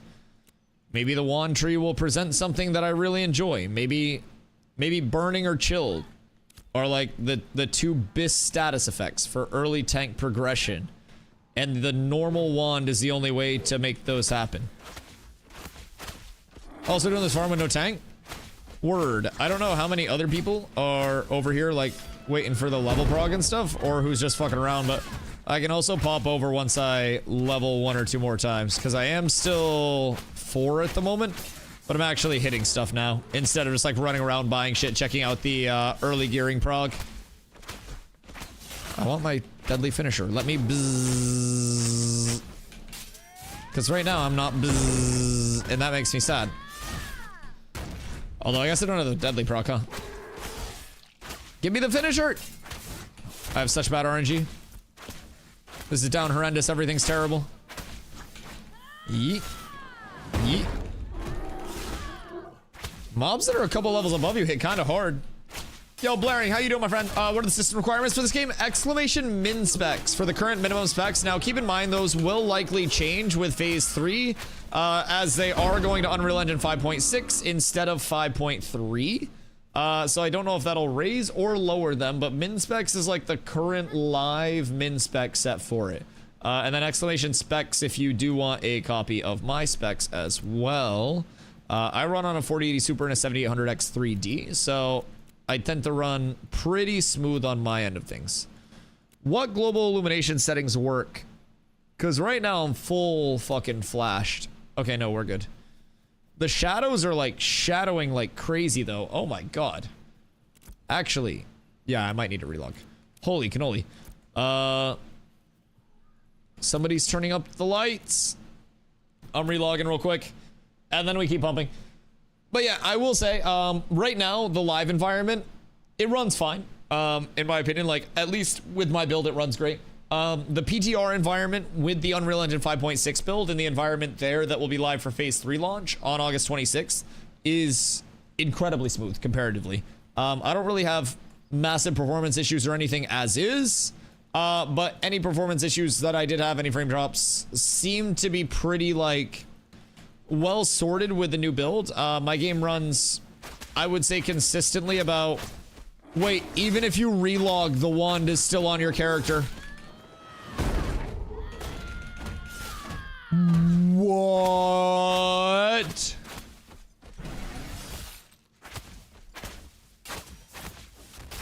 Dude, what do you mean? Even if you relog, the wand is still on. Wait, so what am I supposed to do? Oh no, this is cooked. Wait, this is actually so bad. I might have to remake my character. No.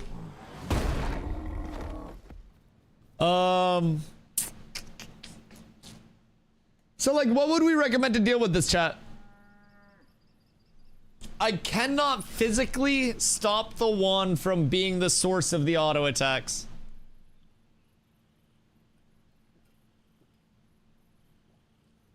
I guess maybe I just melee mobs? And I was trying to like trade that shit out? We'll see. That might be my best option here.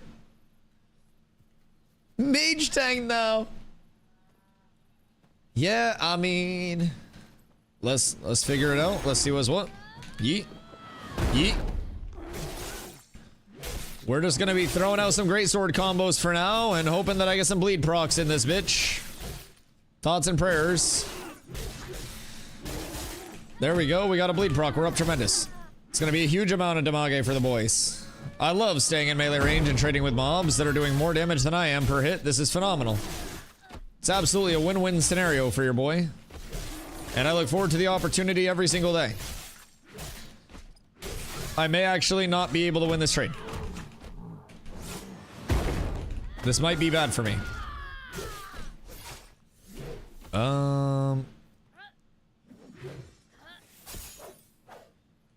This is...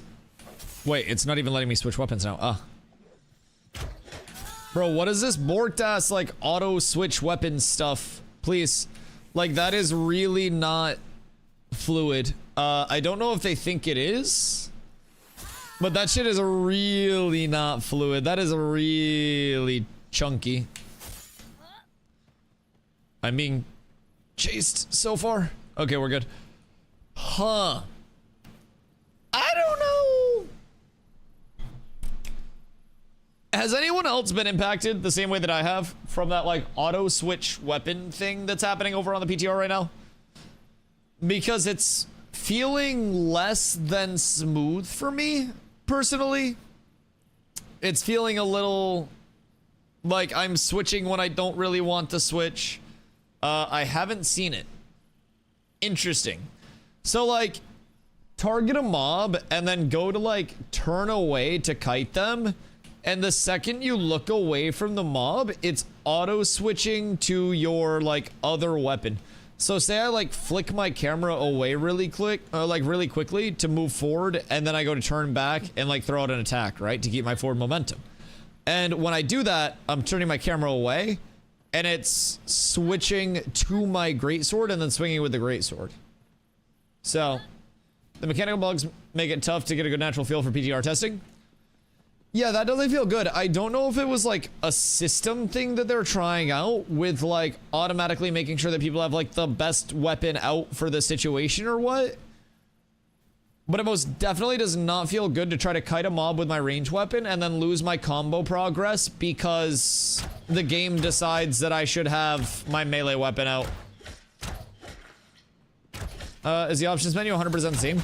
I looked through and I couldn't find anything too like damning with the options menu that would indicate that anything had changed with it.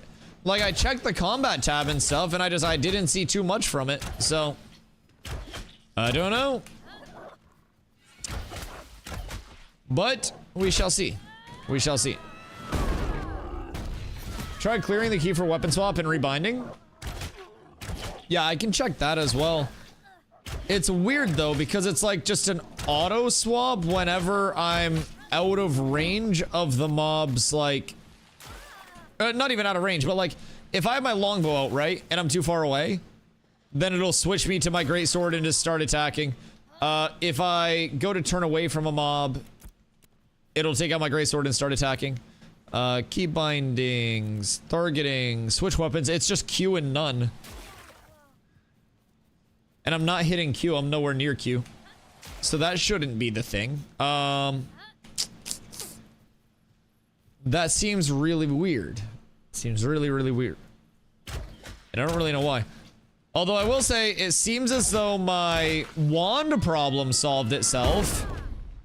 I don't know what I did, but it appears it has solved itself. I'd behaviors where multiple things were triggering even though they weren't bound. Weird. It's literally just on the attack itself, because it doesn't like auto swap me. Like it doesn't like full switch me, but if I'm out of range, like I have something targeted right now with my longbow out. If I hit my attack animation, like I hit my attack button, it doesn't say like target's too far. It switches over to my melee weapon and starts swinging the melee weapon. Instead of just saying like target too far, out of range, whatever. It's really, really weird. Brook Steel Stormtwig wand. Bro, I have found 2 fucking wands. I found 2 green wands for the weapon drops so far. Intrepid does not want to see a Dusty shine, and I think they're showing that today. We're down horrendous, man. 1 weapon drop to rule them all, and I'd be set. I also do feel like weapons drop relatively enough. Sorry, like not relatively enough, but like routinely enough that buying a weapon right off rip is probably going to be replaced quicker than buying like a few pieces of armor or jewelry. At least that's my take. I know that weapon may give you more of a direct immediate power output, but like I gained a couple hundred HP just about from buying armor set and jewelry. I gained fizz power, I got mitigation, I got a lot from that. So I don't necessarily think that it's the worst thing overall. Bless. We just leveled with 5 HP. Beautiful. Okay. So that's +1 level for the lads. We're up tremendous. And then where do we go at this point? We have tremoring, we have everything that we need there. I'm going to grab punish. So that way I get some crits going. It temp switches. Yes, it temp switches for like the swing that you're on. Yeah, and then switches back. Yes, exactly. Exactly. And it does it with like different weapons. Yes. So like even when the whatchamahoo's it, like when the wand bug was happening, it was kind of funny because if I was within wand range, it was taking out the wand and using the wand. When I walked back into longbow range, it was bringing out the longbow, and then outside of longbow range, it was using my greatsword. So this is kind of peculiar, kind of a little intriguing to see what's what, but I am getting some good glint from these guys as well, though. Like, I already have 5 silver worth of glint, which I'm farming right near the hammer rest area. So if I don't get a drop, I also feel as though I would just be able to go back and buy the weapon that I need that I did not get the drop for. I feel like that's not too far-fetched at all, as long as you're staying relatively near the vendors, but that's also not entirely replicatable for launch. It seems like even as a solo, I'm hitting a point where these respawns are not quite keeping up, even with just like a couple of levels. So, this is intriguing. Bro, why is that temp swap a thing? Oh, I hate it so much. I hate it so much. It's so clunky. It's okay though, I'm sure it's just a bug. It has to be, right? I'm certain that's not like how they're intending to have that, because that would be so very strange, in my opinion. Wait, what? What the fuck? So now, if I am facing the mob, it has my longbow out. If I turn at a slight angle to the mob, then it shoots the wand. And if I square up to the mob again, then it pulls out the longbow again. What in fucking tarnation? What in the hell is happening? Like, if I have the mob on my side, like I'm side strafing, it shoots the wand. If I'm squared up to the mob, like chest up, it shoots the longbow.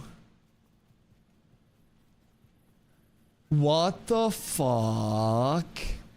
I mean, I guess this is what we're here to help test, boys. That's very strange. That's very, very, very strange. I need to get Shake It Off. Just for the fucking sustained self-heal, man. I mean, it's only 79 fucking HP per heal, but it's better than having nothing. I wonder, disciples or healers? Might I show P-Dwarf that one in game? Yeah, this is a little something.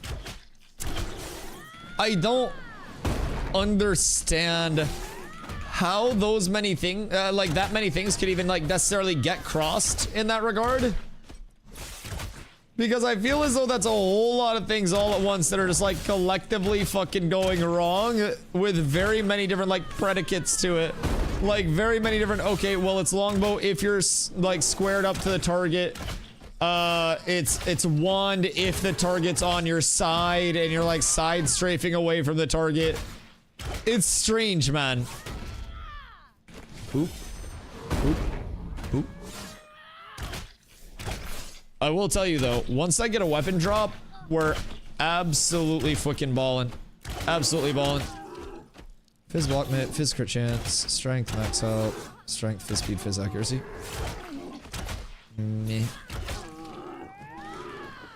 I'm using a greatsword right now to start out as well over a Shieldington. Simply because I don't think the initial damage diff is worth, although I guess it probably isn't the most diff.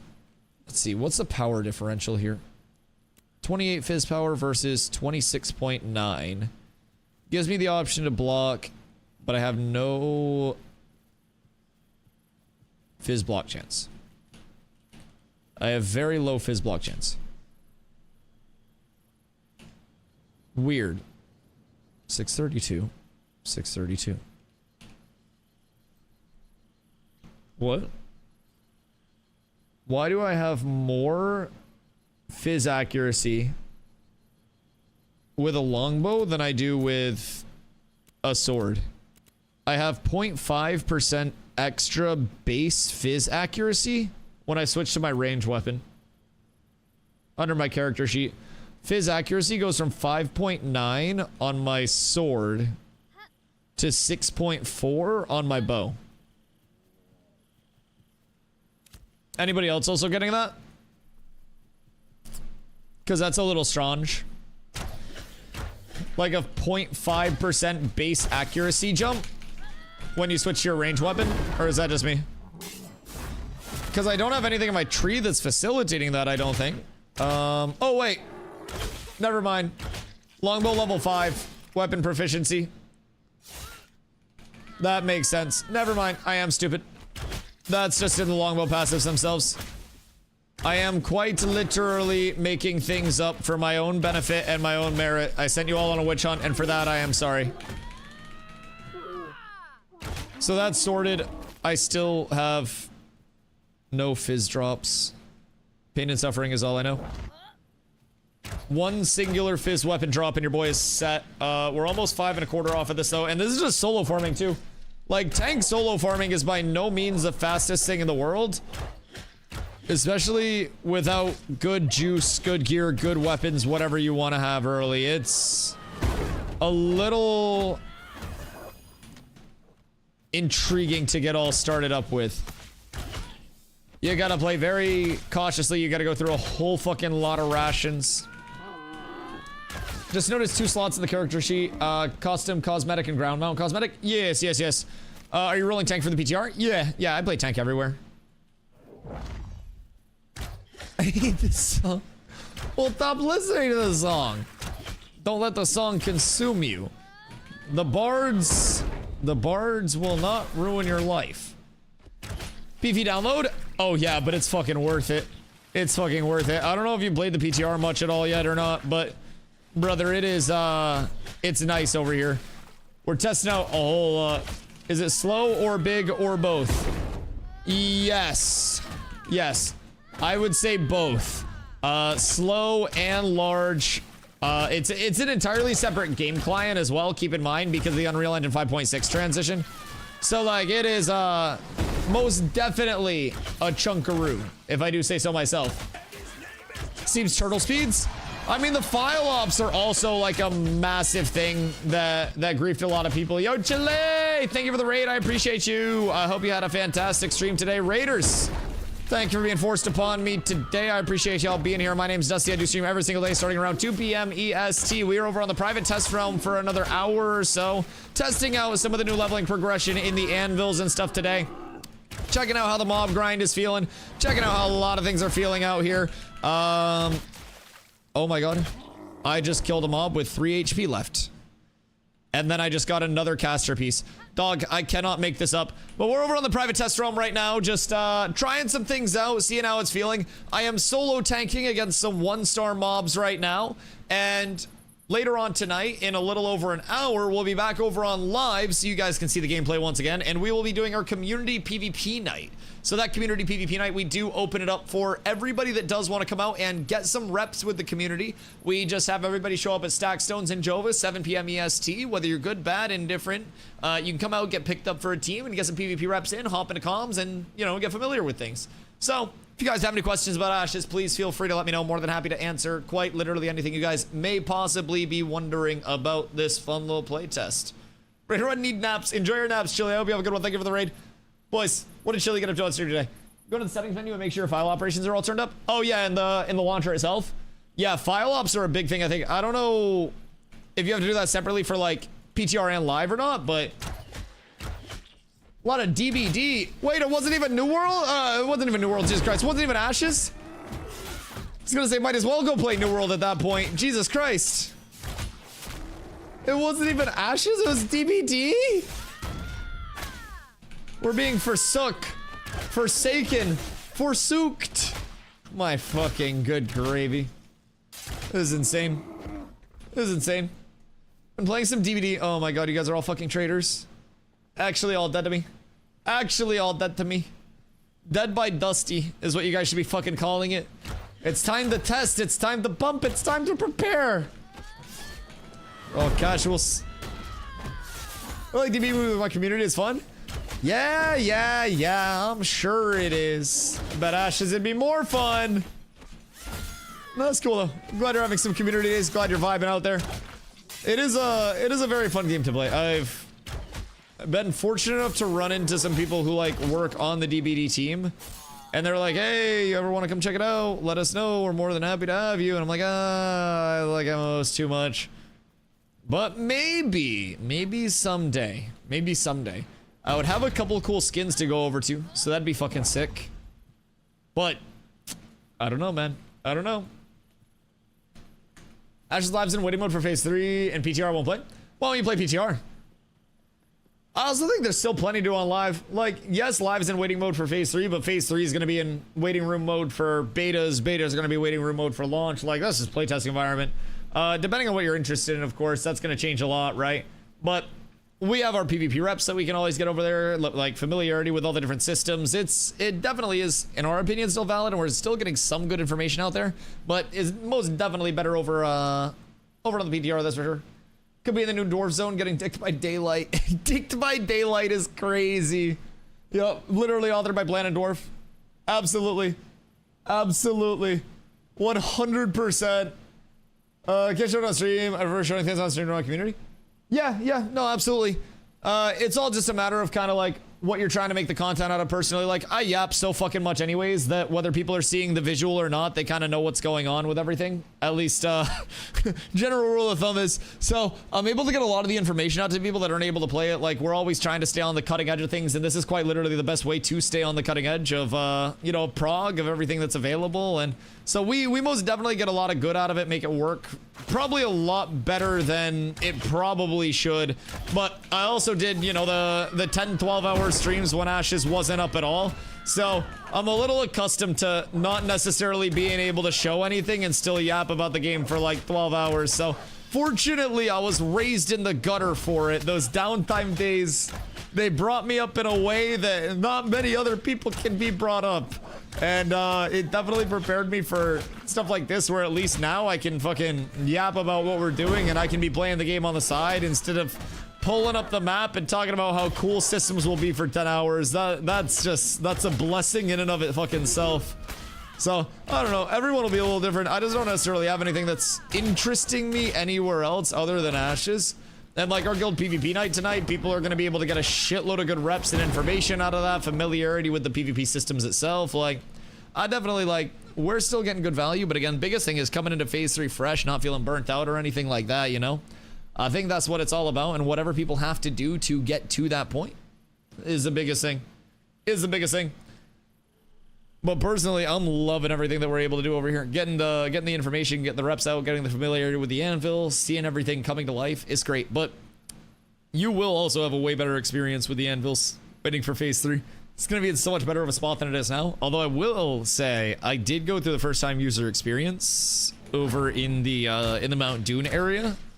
And like, what's in right now? It's feeling kind of nice. Felt pretty fucking smooth, if I do say so myself.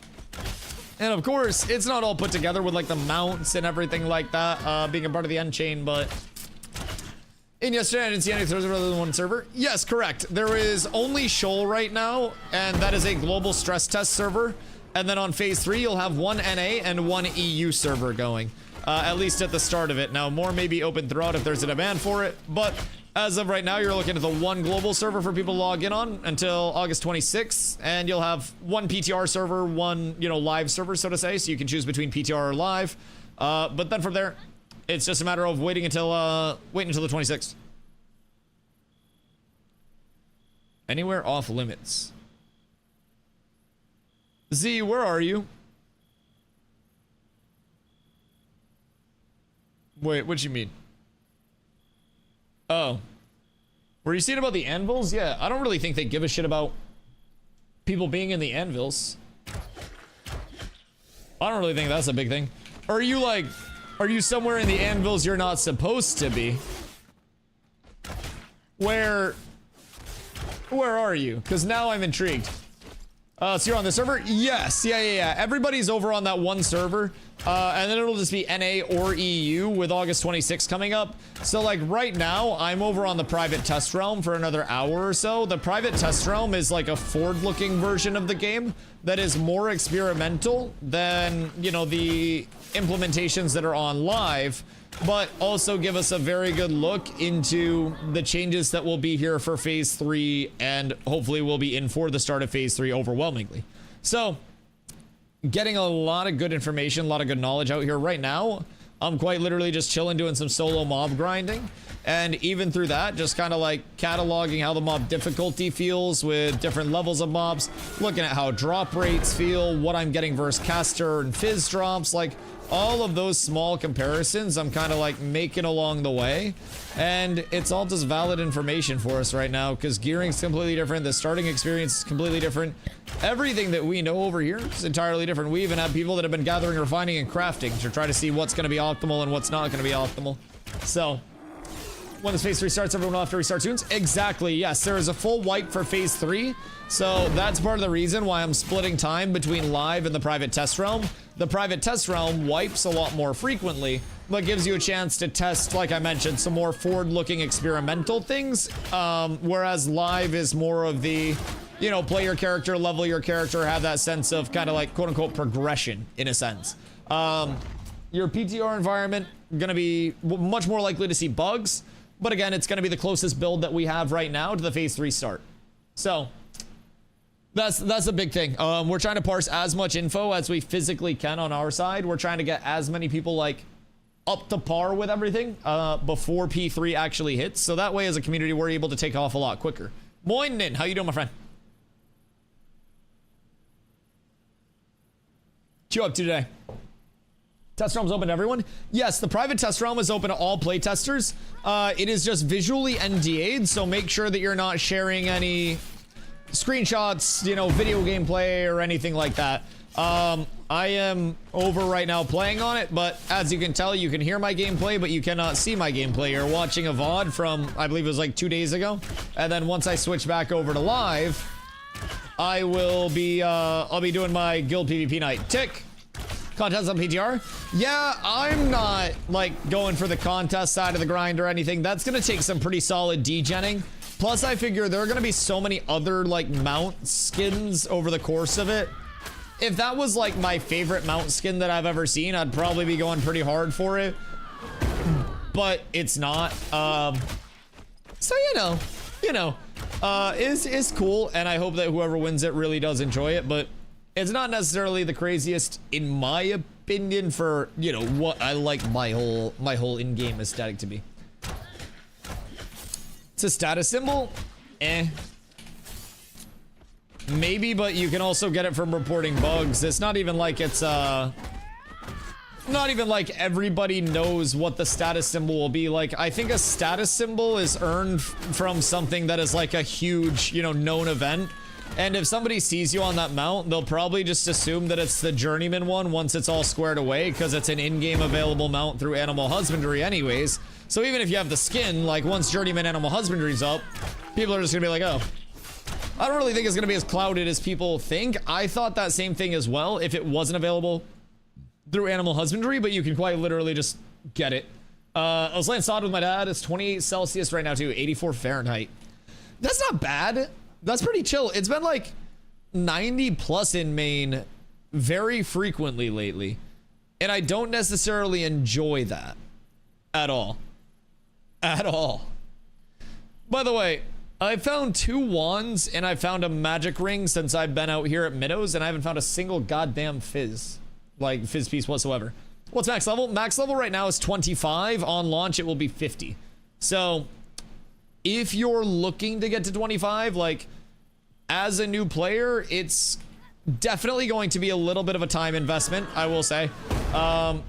You've got to be able to, find groups for the content you need. You got to be able to put in the time. You got to be able to get your drops, get everything all squared away, get your XP taken care of, get your groups. Like, it's probably 1 to 25 going to be, for new players, at least 100 hours right now.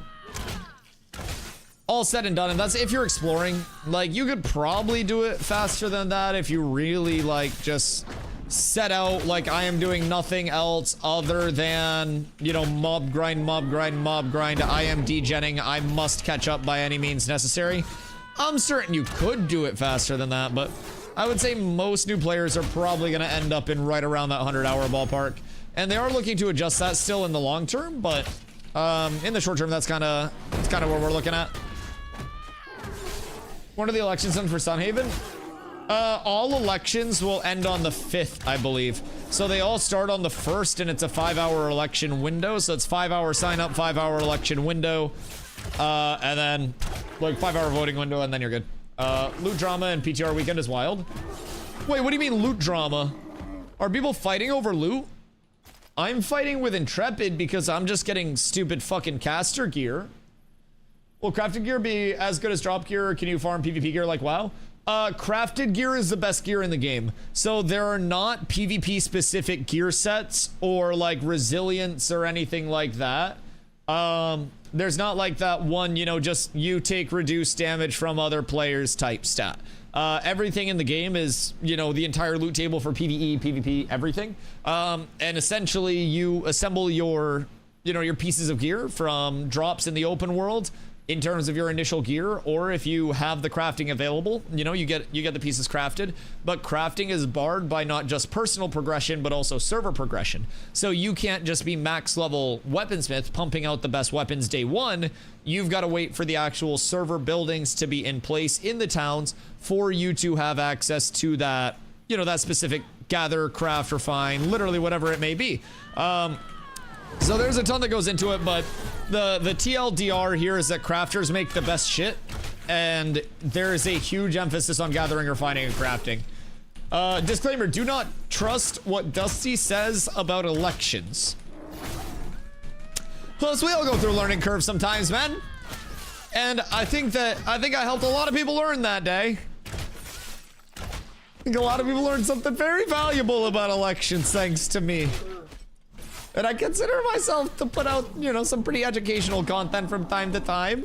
And I take pride in that. I take a whole lot of pride in that. Thank you. Okay, I have 13 silver worth of glint right now. which should be enough for me to end up with 2 weapons, which should dramatically increase my clear speed. So I'm gonna go back and grab 2 of those, and then we'll see how the pump feels. Although I could also get 1 weapon, and then I could get another piece of armor, because that would be my chest piece. That would give me some more max HP, some more MIT, but I also feel like time to kill is going to be the best thing to secure me more safety. More safety. Are there mats that you can only get from raids, meaning hard to get or semi-hard to get? Yeah, so basically, if you were looking to craft something from either a named mob or like a boss mob, when you kill that mob itself, you have a chance to get a completed item, which is very, very, very low drop rate. Those are meant to be rare because there's a player-to-player incentivization for everything. You have a chance to get mentality and magic evasion helm. Woo! You have a chance to get the completed item. You have a chance to get the recipe for that item. Or you have a chance to, if it's a named mob or a boss mob, like one of those special named items, you have a chance to get the special, you know, crafting material that you need specifically for that item. So, if you're trying to get, like, you know, an item from Forge Lord Zammer, the final boss of Befallen Forge, you will need to sit in his room, fend off any other groups that come through and try to compete for it because everything's open world, even raids and dungeons. So there's always mob competition. There's always a chance for PvP. There's always a chance for your PvE to get contested. Anything can happen at any time in the Ashes open world. And a lot of people need to kind of like prepare themselves for that. But basically, you would kill Forge Lord Zammer time and time and time and time and time again until you got either the items that you needed, the recipes to give to your crafters, or in turn, like the material needed to craft the item that you're trying to craft. So you'll need the actual like material from the mob itself, and then you'll need to go out, get the ore, get the wood, get the thread, get everything like that. So yes, there are multiple steps of acquisition. Can you steal mobs? Yep, absolutely. So the first hit on a mob gives a percentage of the mob's HP as completion percentage. So basically, you can contest mobs, and if you do more damage than the other group does, with that first hit factored in, then you can steal the mob kill credit from that other group. So, it's quite nice. It is constant competition everywhere you go, no matter what. And you've got to be prepared for PvE competition, PvP competition, quite literally everything. All at once, everywhere. Oh, right, I can't get a bow over here because the wood shop's on the other side. So, I actually need to get my other armor piece over here. So that's con and max health. What is the one over on this side? Kill and steal? Oh yeah, absolutely. Now keep in mind, non-consensual PvP does get punished. If I'm just chilling, minding my business, and I'm not flagged up for PvP at all, right? And you walk up to me, and you just kill me 100-0, and I don't hit you back, I don't flag up for PvP, I don't opt in or anything, you would then turn red, and you would go corrupt. And when you corrupt, you are unable to take gear off, you're unable to go into town, you're unable to trade with other players. It is meant to be a very punishing, you know, form of gameplay. Corruption is always supposed to be bad. It's always intended to be bad. So basically, there are ways where you can, like, kind of force people to PvP in a sense, or at least turn on PvP for, you know, just a little bit. Oh, wait, this is BIS. Because you can't buy a bow over on this side, but you can most definitely buy an energy spellbook over on this side. And low-key, energy spellbooks for early leveling kind of fuck. So I just gained about 10-12% fizz power. I went up, I spent my 13 silver, and I got myself a chest piece and 2 weapon upgrades, both Grey Brook steel pieces. So now from the early minnow farm, wait, Highwayman Troubadour, what is this? That is a 1-star mob that I'm very intrigued about. Because 1-star highwaymen could also go insanely hard. Huh! Anyways. So basically, if you flag up for PvP or like you hit me, I can either like, you know, choose to hit you back, flag up for PvP, or I can just sit there and kind of play the PvE route, right?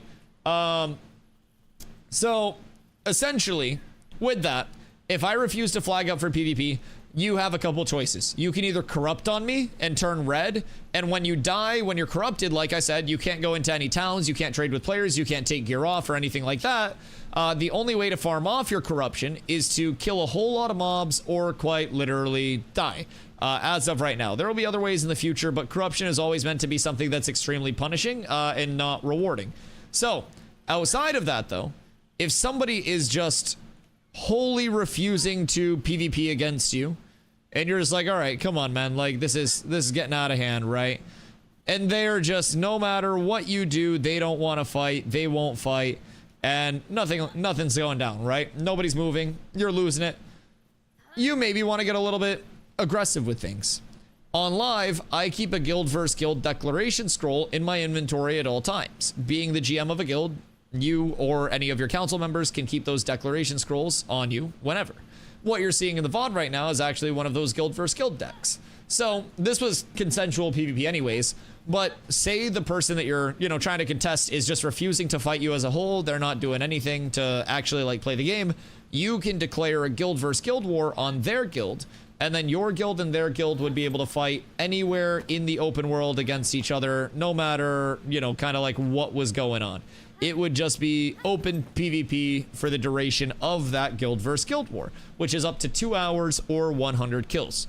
So guild versus guild wars and node versus node wars can pop up at any time. If you're contesting me over a boss with your guild and you have a lot of people, but my guild's better at PvP, I can probably kill your guild with my guild simply because we have better PvPers, very likely better coordination, probably some better gear, right? So there's a lot that goes into it that you've kind of got to be ready for as a player at all times. The best areas to farm are always going to be contested by the best communities and the best PvPers, because that's going to be your guaranteed way to hold down those areas and compete for those areas, right? So there is a certain element of like the strong control the best stuff, and the strong can get stronger and stronger and stronger. But in my opinion, that's also part of what makes Ashes very fun. It's kind of what I call like a totem pole game, and you've got to figure out where you end up on the totem pole of everything. And you've got to be willing to just, you know, kind of like play your spot out on that totem pole. And if you're not willing to, and you have a false sense of like where you and your community are on the totem pole, then that's going to come with some probably very harsh reality checks at a certain point. So, I don't know, I personally, I really like that a lot. It's a direct effort of like, what your community puts out, you will get back in. The effort that you put in, like all of that, it's huge. So, Age of Camelot had a murder mark, so similar, and here you don't have PvP. Yeah, exactly. And so like, you can just opt out of PvP if you want to. There are a lot of different gameplay loop options where you can essentially opt yourself out of most PvP. It's just you're going to sacrifice a lot of potential gain from the, you know, the mob competition itself in those very competitive areas, like, because if something's contested, there's probably a reason for it being contested. You know what I mean? It's not just like everybody's going to be bringing their guild out to sit in an area that's absolute dog shit. People are going to be bringing their guild out to fight over the best spots with and against the best players that they can. So if it's an uncontested area, there's probably a reason for that. If there are 1,000 people in one area of the map, then there's also very likely going to be a reason for that. And either of those things can impact a whole fucking lot. There's an opportunity cost associated with everything from the simplest of trash farms to dungeon boss farms to certain open world areas that just have a very good drop table. But overall, like, you're definitely still trying to facilitate crafters, gatherers, and refiners as your overarching thing, right? And I think short term, there are many different approaches that you can take to get there. But long term, that is definitely, in my opinion, the most beneficial thing that you can do as a community is just power up your gatherers as much as you can. Get your crafters on par with server prog as much as you can. And be prepared for quite literally every single change as it is happening. A building goes up, you've got everything you need in place for that building to actually benefit as a community, and you're good to go. Time is it? 6:05? I probably gotta hop over to live soon, get over to stacked stones. get ready for some PvPing. Hopefully we have good turnout though. I would very much love it if more people came out to get some good PvP content, because right now we have a lot of new players that have been chilling over there, just kind of poking their head in, which is nice. Wait, it's all range weapons. It's every range weapon. It's not just... What? It's not just wands. Yo, Ayo. Hope you're having a good day, dude. I appreciate you coming through. That's because crafters make the best shit. Yo, schmoozin'. That is absolutely fucking correct, brother. That is absolutely correct. And if you're not giving your crafters love, then what the fuck are you doing? Hope you're having a beautiful night, dude. We're getting ready to, we're over on PTR right now, of course. And we're getting ready very shortly here to go back over to live. And over on live, we'll be getting ready for our community PvP night. And with that, we'll be grinding out, hopefully, some very good PvP reps against a lot of like-minded laddies that do love the prospect of getting that good PvP in. Please tell me I'm not dead to this. I don't want to die.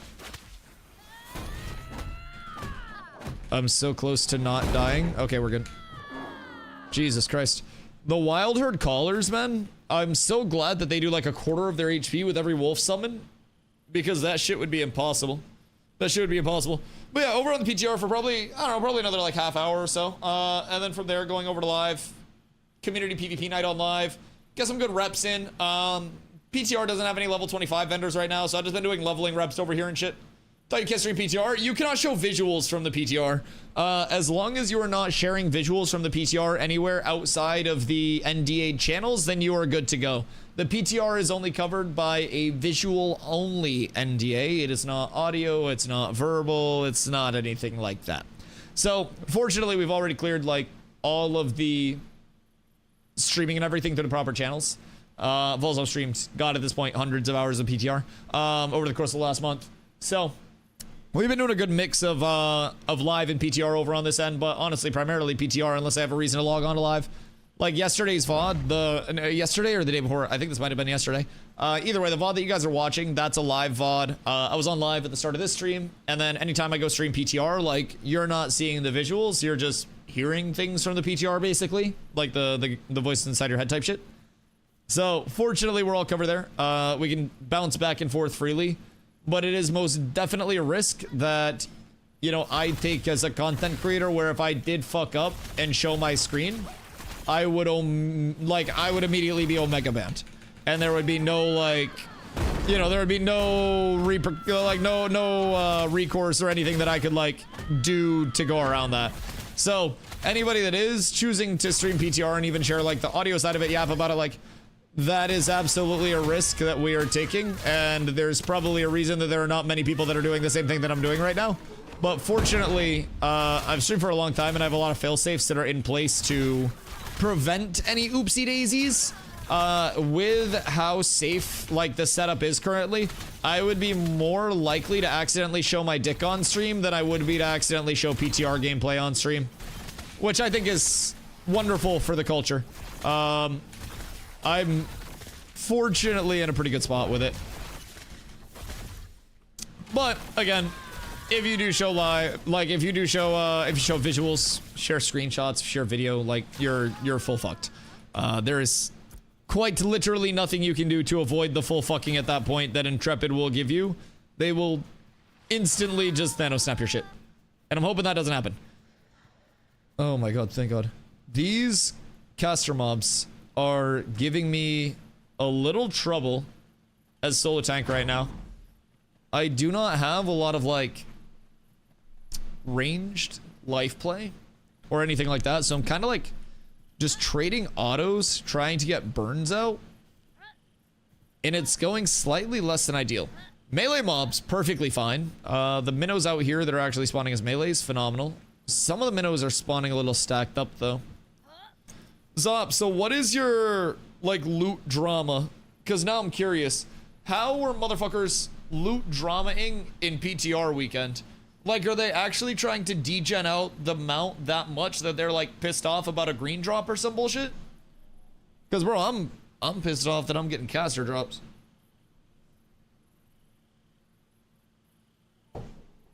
It was just a level 10 earring? Bruh, what were the stats on it?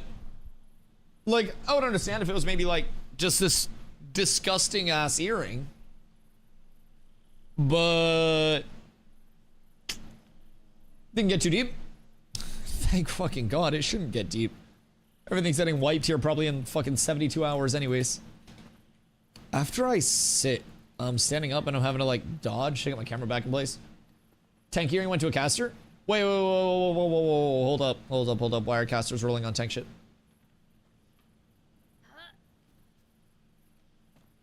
What do you mean? A little puzzle type, spawn your own event quest. Interesting. HP and mit? Oh yeah, fuck that caster then. What do you mean? Why would a caster roll on that? Yeah, you should kick them from the group. Name and shame them. Execute them publicly in the town square. The fuck do you mean? This is the problem with casters. Exactly the problem with all of you. Meanwhile, I'm just over here in my tank haven. I can't believe I found a blue fucking, like, actual caster wand first drop. Kind of slightly sad about that if I do say so myself. But I also think it's because the minnows seem to have just more casters than they do fizz mobs. Everything is caster loot. Fucking hunter weapon is a new caster loot. God damn it. I hate it out here. Wait, caster loot's a new hunter weapon. Other way around. Other way around. You truly hate to see it. Alright, I think I'm gathering a lot of the info that I need. At least in terms of mob grind shit. I actually did not end up doing any fucking gathering over here. Because I didn't go over, like I didn't even end up going over to the other side of the map. I don't even have my mount yet. So I still haven't done that part of the FTUE too. We need to see what that's gonna bring us to actually. Fuck me. Maybe after PvP night I pop back over and do that. Cause like, doing the Hammer Rest new player experience, coming out of the mountain in Hammer Rest and then running across the bonfire is very likely going to be the best indicator of what your total experience output for the FTUE is going to be. And I feel like that alone is set to get us like level 5.5. Just based on the XP. And for reference, 5.5 is what I'm at right now after these minnow grinds. If the FTUE got you to 5.5, you farm level 6 to 7 minotaurs until you were like level 8, 9. And then at 8, 9, you go over to level 12 minnows. That's going to absolutely juice your shit. I just hit 9. I just found another caster wand. I now have 2 green wands, 1 blue wand, and 1 caster ring. And it makes me extremely sad. Quest is gather to 7. Yeah, it's not bad at all. It's not bad at all. I've just been sitting at this minnow camp, like, solo pulling 1-star mobs, and it's actually been pretty chill.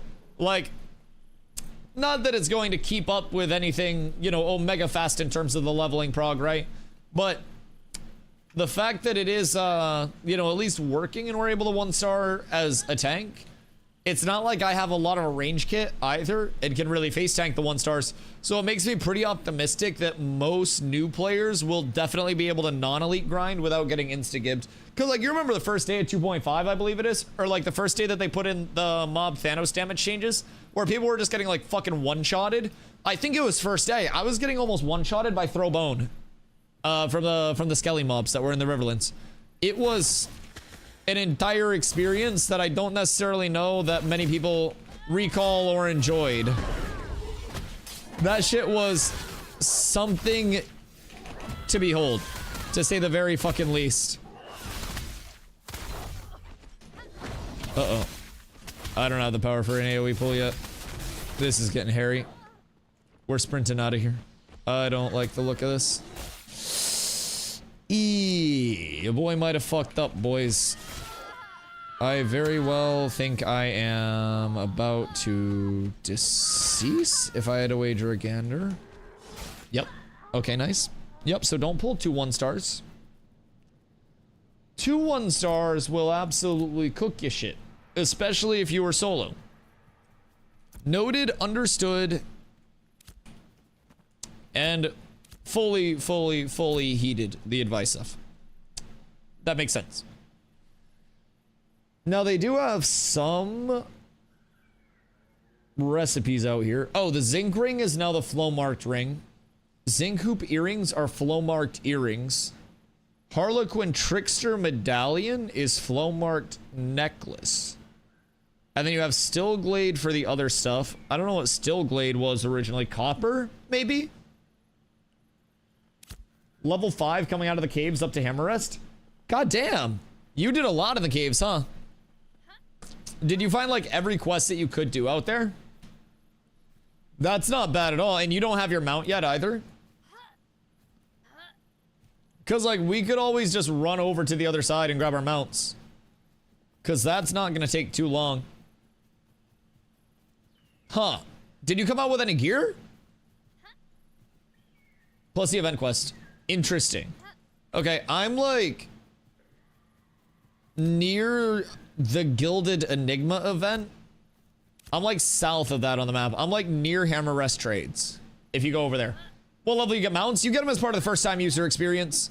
So you'll get, like, there are differences to mounts as well. Mounts are something that are constantly under development through the animal husbandry profession. So as hunting and as animal husbandry develops on the server, you get higher and higher tier mounts. There are ground mounts, aquatic mounts, glider mounts will be in the game, donkeys will be in the game, basically mules to transport crates. There are very select flying mounts. Those are a lot more restrictive though. Average players will not have a flying mount.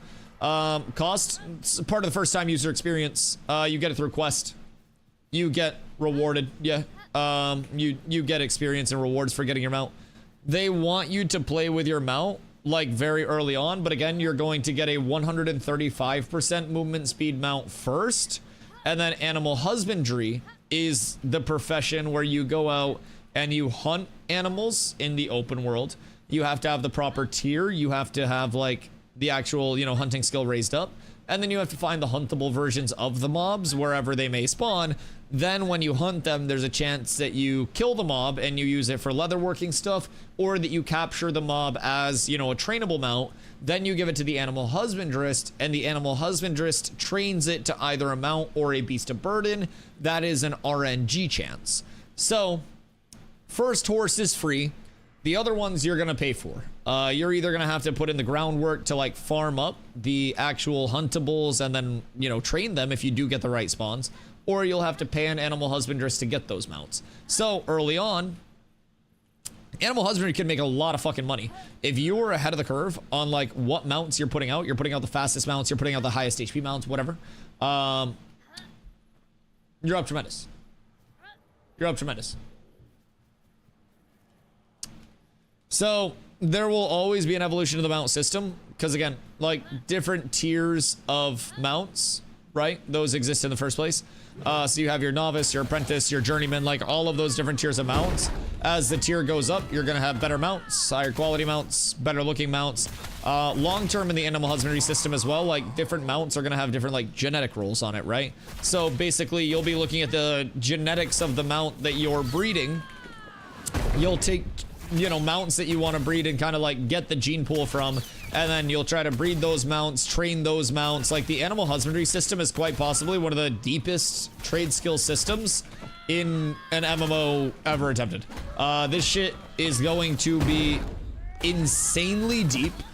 It is going to be constantly evolving, never really in a spot where it's all just, you know, squared away, right? Never really a solved system.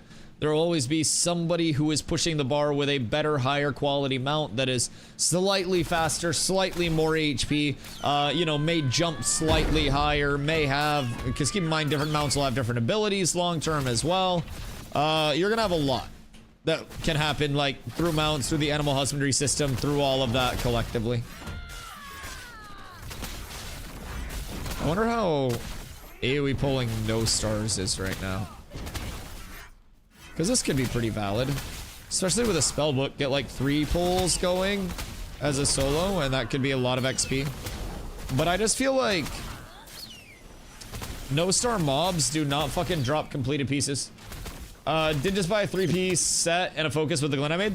Oh yeah, glint's nice. I mean, from the early mob grind, right? I've probably made a total of like 20 silver in glint. But I found a helm, and then I'm wearing 3-piece River Stalker set. I bought a greatsword, I bought an energy spellbook, and I bought the full jewelry set. So that's most definitely a bit beneficial. Like, I'm sitting at 32.5 fizz power right now. So that absolutely helps. No beating around the bush, no denying it. That is most definitely a large benefit to the boys. Large boon.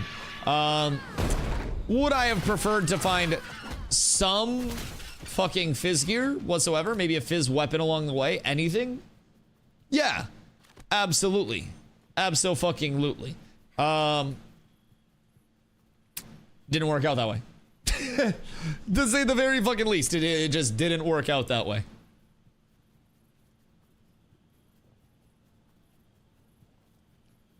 Now, on my previous tank that we did a leveling run through on in the anvils, we had insane luck with drops for everybody. We had extra like green fizz weapons, like we had extra caster shit. We had a lot. I found really good caster stuff though. I've got multiple wands. I've got caster jewelry. Shit, I've got a smorgasbord of caster stuff. It's just not going the way of the fizz today. But that means the next time I level in the Riverlands, which will probably be phase 3 launch, I'll have really good fizz luck. Because it'll go back and forth. It'll balance each other out. These fights were fun last night. This is a good one. I'm hoping that we have some good turnout at the PvP event tonight too. Chat, who's coming out to the PvP event tonight?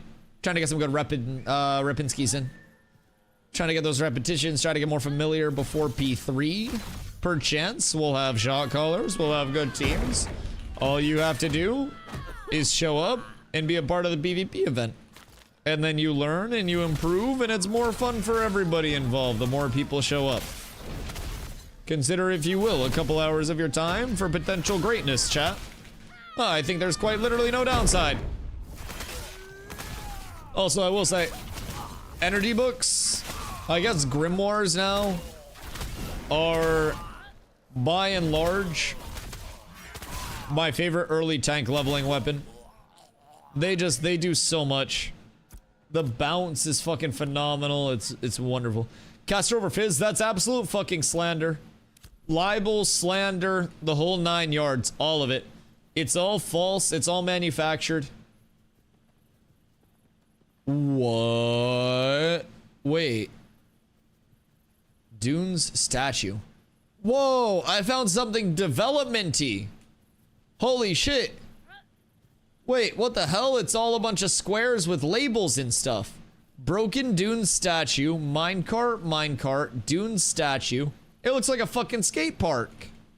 Destroyed old caravan, broken loading ramp, crumbled mine entrance. Huh. And then you got like constructs out here. Been there since they opened alpha? Huh. That's kind of cool. Like, I was pulling up on it and I thought it was like billboards and stuff. Looks like the big city out here, man. Shit, cool as hell. I'm fighting some mobs over here. So is this like an entrance to a pocket dungeon? It seems like it's blocked because there's a rubble wall in front of the crumbled mine entrance.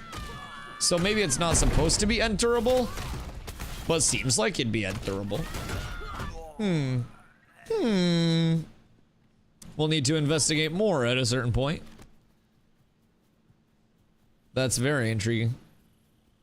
Yeah, it looks like it's all blocked with rubble right now. Because that's a lot of rubble going through it.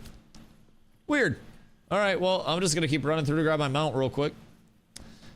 There is a fuckload of gatherables through this area, though. If you get your tools when you're coming out of the first time user experience, you are going to be so juiced in terms of gatherables if you're going in the anvils. Also, the atmospheric fog that they added in the anvils, like down in the craters and stuff, that looks really nice. I like that shit a lot. I don't really know how people wouldn't like that either. That is, that's looking wonderful. It's a lot more kind of like, you see off into the distance, and it kind of like eventually gets foggy, goes out, right? Instead of just seeing forever. Anvils looks great. Now, this is also nighttime, 6 minutes until dawn. So we'll see what it looks like during the day. Maybe the fog clears a little bit, but Anvils is looking really nice, man. I feel like some people were just doomy as shit for no fucking reason whatsoever. Like, I thought the anvils looked great when it first came out. The verticality of it was extremely imposing. You've got actual factual mountains for a change that people were complaining about. Like, you've got an entire glacier up in this bitch? Like, what do you mean? What do you mean? Although, maybe Mount Dune's not a glacier. Maybe it's just a snow cap, but it looks like it's a fucking glacier. I will say, it very much looks like a glacier. Man, still zero fizz stuff. Well, chat, I have 3 wands, if anybody wants one. I have a blue. I have 2 greens. I ain't doing shit with it. Salvage metal from Grabber Autonoma. I feel like a lot of my commissions were not completing, although I guess the commissions also were very specific mobs, and I was just sitting there killing minnows the entire time. So pretty unlikely that my commissions are probably going to complete at that point, unless I were moving around targeting them more. Was there a commission board deeper in the starting area that you could potentially grab commissions from and like complete the commissions while you're pushing out of the starting area, or no? Because that is something that I am curious about. Because a commission board being like up at the start is slightly unfortunate. Heading the other way now to Bonfire to do all those quests. Wait, like from the Divine Gate? That is true. I didn't even think that I could just turn to the Bonfire side. That's intriguing. Is there a Bonfire side first time user experience other than the mount, like in the Divine Gate? Or are you just running across? Because like I'm just running across like the mountainy area right now over to Bonfire. Like I'm at the south side of the mountain running along the trail that kind of like connects the two right now. So I don't know if there are going to be a lot of actual like quests down there for the new player, but let me know.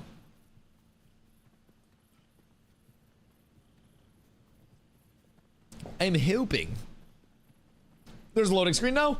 Oh yeah, that shit look nice. That shit looks real nice too. Tend to be, I have a bag quest. Over on bag quest over on the Bonfire side? Cause that'd be really nice. Bonfire's looking better and better.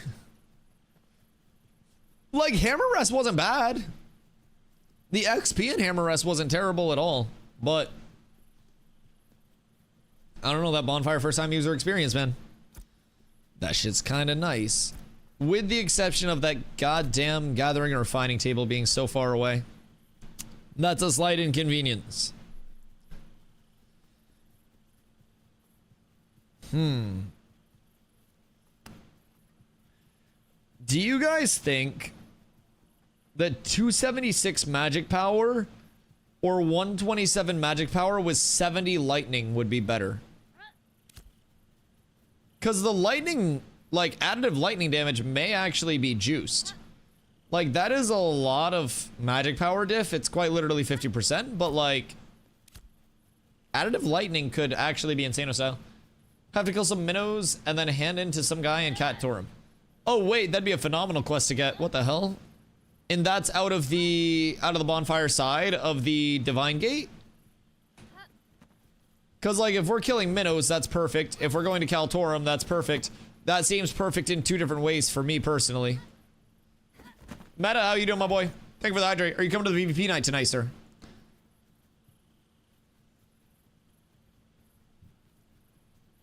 It's in Bonfire. Ah! So, did you go, like, through Mount Dune to Bonfire? Or reporting for duty, is it on live? Yes, it is over on live. Live, Field of Stack Stones. Roasted, work on my back all fucked up. You need me to blow it out for you? I'm always happy to help out, buddy. You know, friends gotta do what a friend's gotta do. But yeah, we've been over PTR testing. Xenakis. Trying to get some of the leveling info all taken care of. Trying to see what's what, but you remember our old strat for the day 1 boat? To try to get all squared away there? That's actually even more viable now. The hardest thing is just fundraising the 20 gold for it. Because there are special, like, harbor commodities, harbor crates, that you can get at harbors and then bring harbor to harbor.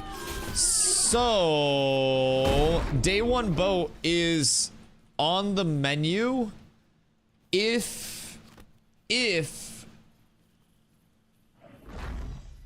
you're able to get the like funds acquired for it. I'm in Kaltorum right now, killing some Marsden. I hit grindstones, no leveling. I mean, yeah, like low key, that's what we were kind of trying to figure out, because grindstones are likely going to have their econ change, right? But in phase 2, it was, you know, refining wood into lumber and lumber into planks, beams, or boards, right? Wood into timber, and then timber into planks, beams, or boards. Phase 2.5, it was granite into granite grinding stones. Something tells me that we're very likely going to see a different form of that monetary grind compensation coming in, right? And something that is more efficient than granite grinding stones would be. So we've kind of got to put in some time on the PTR, gather, refine, craft, put in the legwork, and see what's actually available where, what the ratios for payouts are on shit. We got a lot of cataloging. And honestly, Zine, you should work with Zop, because keep in mind, Zop's crafting lead for cats now. So you should link up with Zop and get like some side quests from Zop where you can report back. Because I know you'll go out there and grind that shit like crazy. Because Zop was trying out a bunch of the different like XP from, you know, XP from gathering type ratios. Because keep in mind, they updated it very substantially.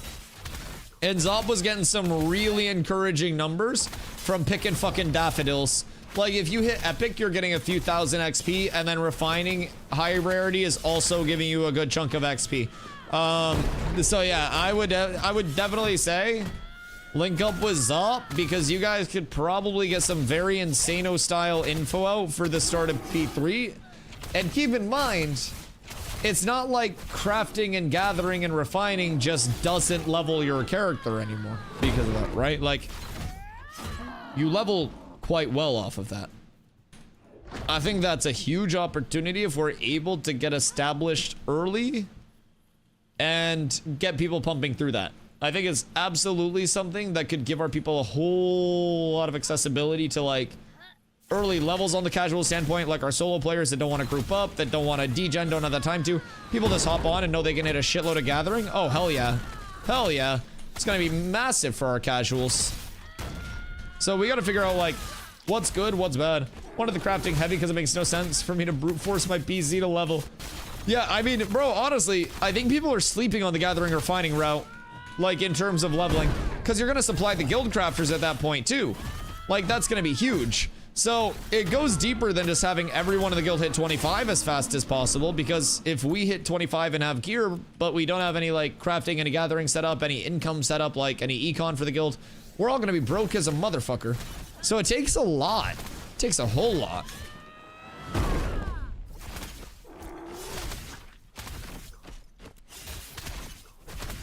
I feel like burn does not do as much damage as I would like it to do.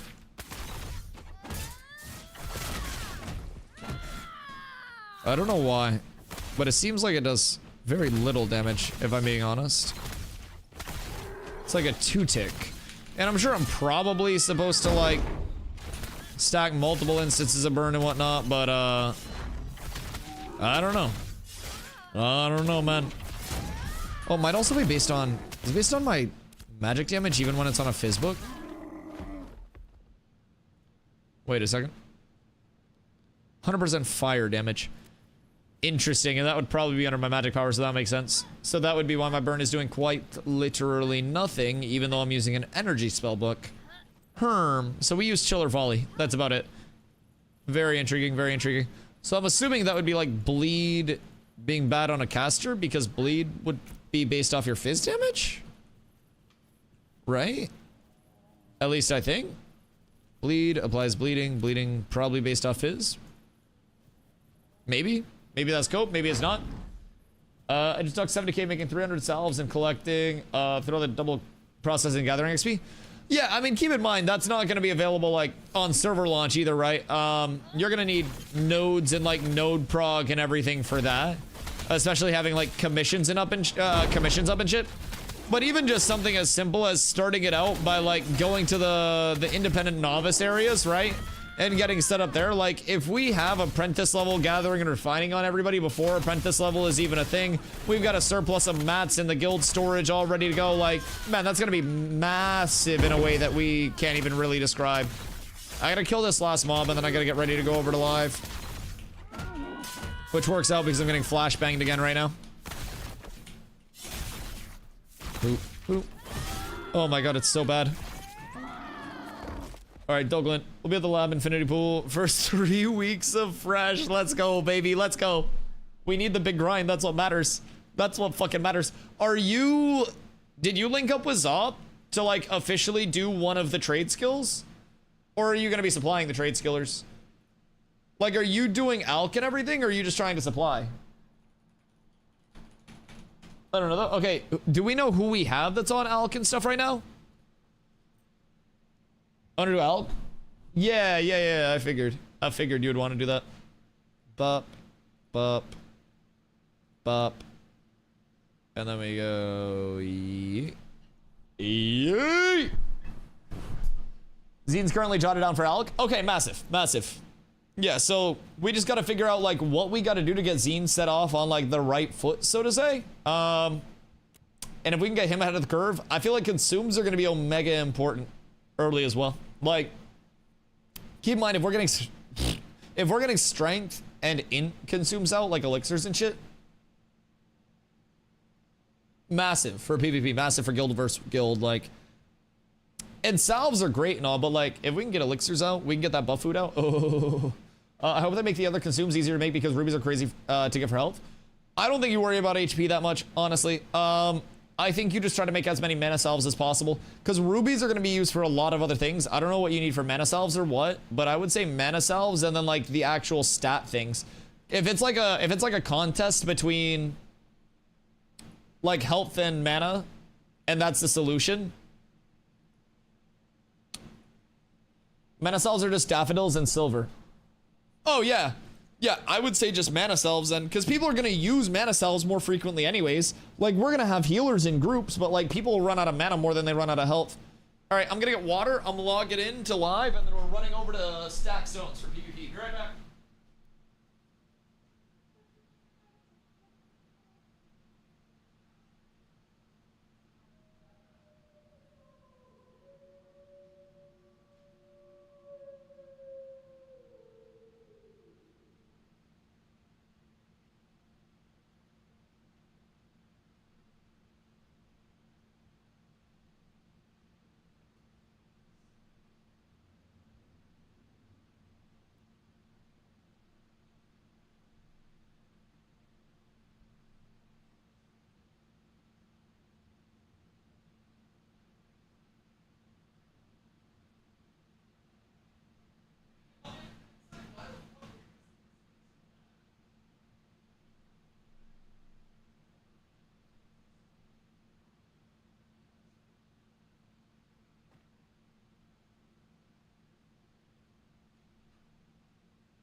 returned.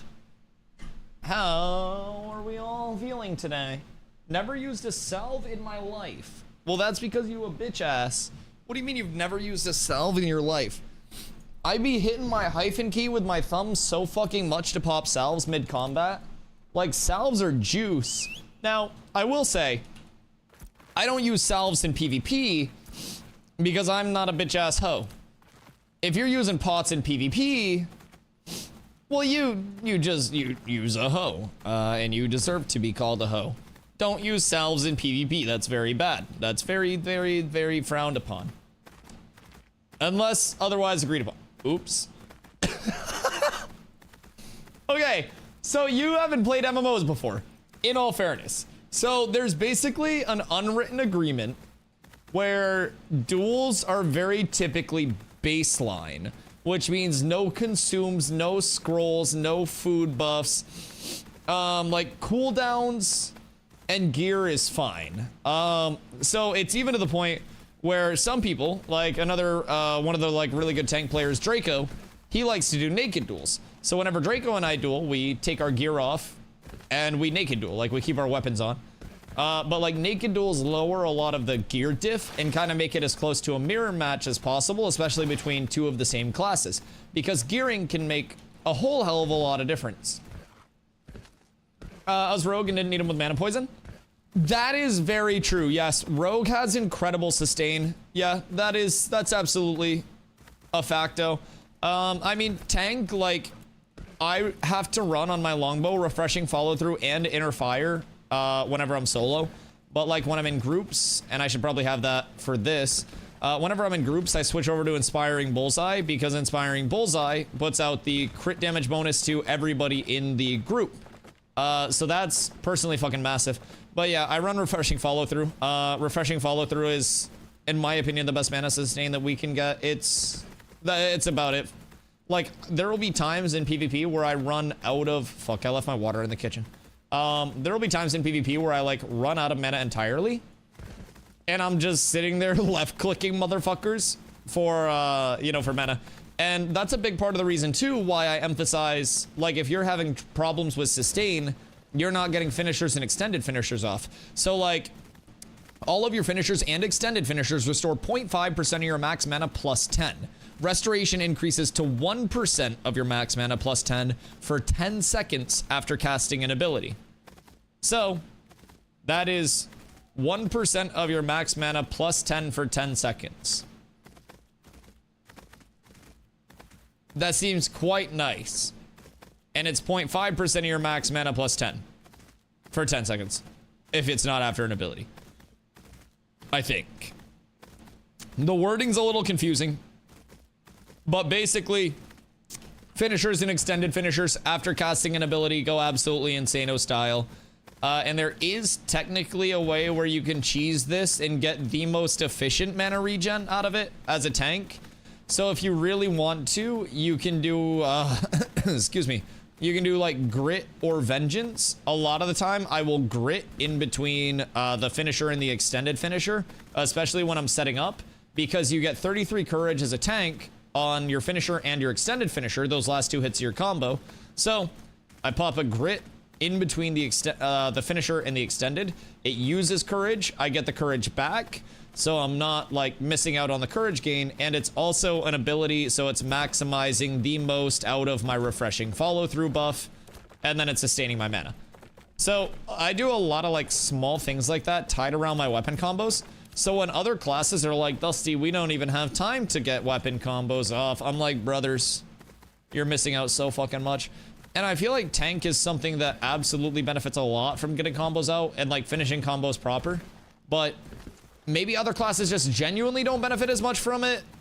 But I don't know, man. I feel like as a tank, if I'm not basic attacking, I'm doing something wrong. And I don't know if there are other archetypes that feel the same way or what, but tank most definitely feels that way for me. Rogue has a lot of sustain though, especially leveling, because like, I guess you could just mana poison, then you could sap, consume your poison, get health. Mana poison again, sap. Yeah, Rogue is, I mean, I leveled my Rogue to what, like 18, primarily solo. Granted, that was back in phase 2 when you also had Omega power scaling, right? Took me a while to realize my res dumps depend on my song. I was like, why aren't my sacks working? What level did I play a bard to? I played a bard to like 14 or 16 in P2, I think. And I played it enough to like know how res dump functions, but take me through all of it. This is your chance to educate me on bard, Zine. So in an ideal world, how do you build and dump your res stacks? Educate the players. Because there's probably someone out there that's like, hey, bard seems really cool, man. I wonder how I can do more damage single target as one. Because let me tell you, if you're a bard player and you're not dumping res stacks, then my brothers in Christ, you're quite literally cooking yourselves. It is, it's massive. You need to build your res stacks, you need to dump your res stacks on your finisher, and you need to make the most out of those res stacks, or you're just not going to be benefiting from it. Those are journeymen. Those probably came from a chest. What do novice elixirs give for max, like main stat? Because novice elixirs of strength and int, paired with scrolls, paired with food, even apprentice, fuck, level 10, beefsteak is 851 fizz power. That's a lot of fizz power for a level 10. Like, that's juice. I'm at 213.6. If I find something that gives me roughly that much... Oh.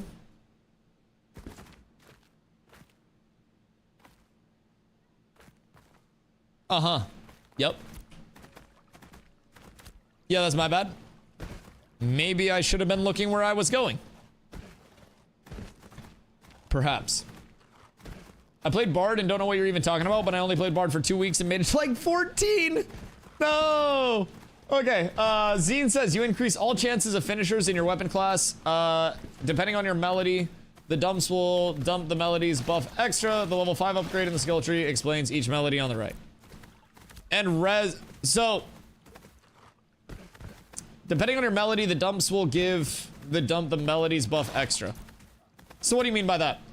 Your active melody is deterministic of a buff that goes out on your res dump as well as the damage itself? Is that correct? Cathartic deals 50% bonus bleed and wounded. Okay, and that's on the res dump? Or is that on the finisher dump? Okay. Interesting. Interesting. So what in like a 1v1 would be the ideal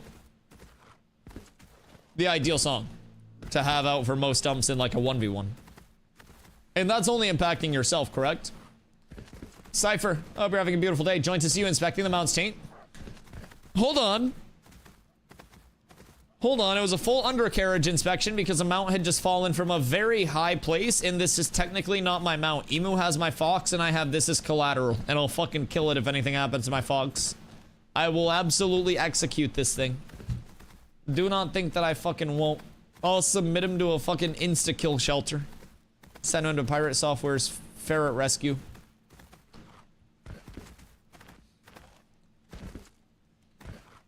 Isn't that worse? No, I don't think so. It was for the mount's health. I wasn't just looking at the dick. I was looking at everything. I was looking at the feet. I was looking at the dick.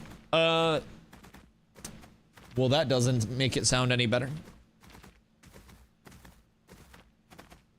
I was making sure it didn't break anything. I didn't want the mount to be hurt. Medicine goes hard since it applies shock and 50% more arcane damage than you just did. Interesting. Interesting. So... will bards typically telegraph when they're going for a big dump play based on their song? Like, if I see a bard trying to force a menacing out, should I pressure that and prevent the song? What would fuck you over the most in that? If you stop it, then you break their CC combo?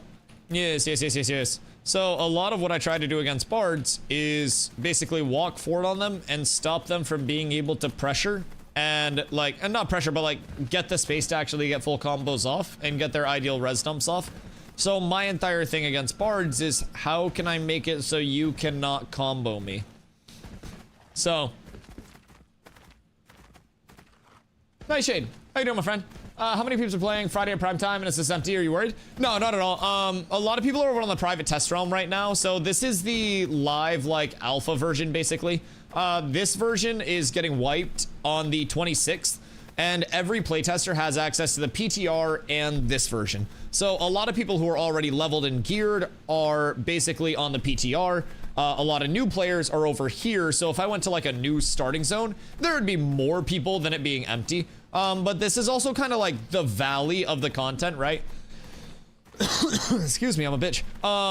So basically, like, this was planned to be a 3-month stress test. It got a 20-day extension, like 20-day delay to finish up some systems that they wanted to have in for the start of P3. So basically, it's kind of like the lull, and then P3 ramp up is probably going to be in like 3 weeks, I'd say.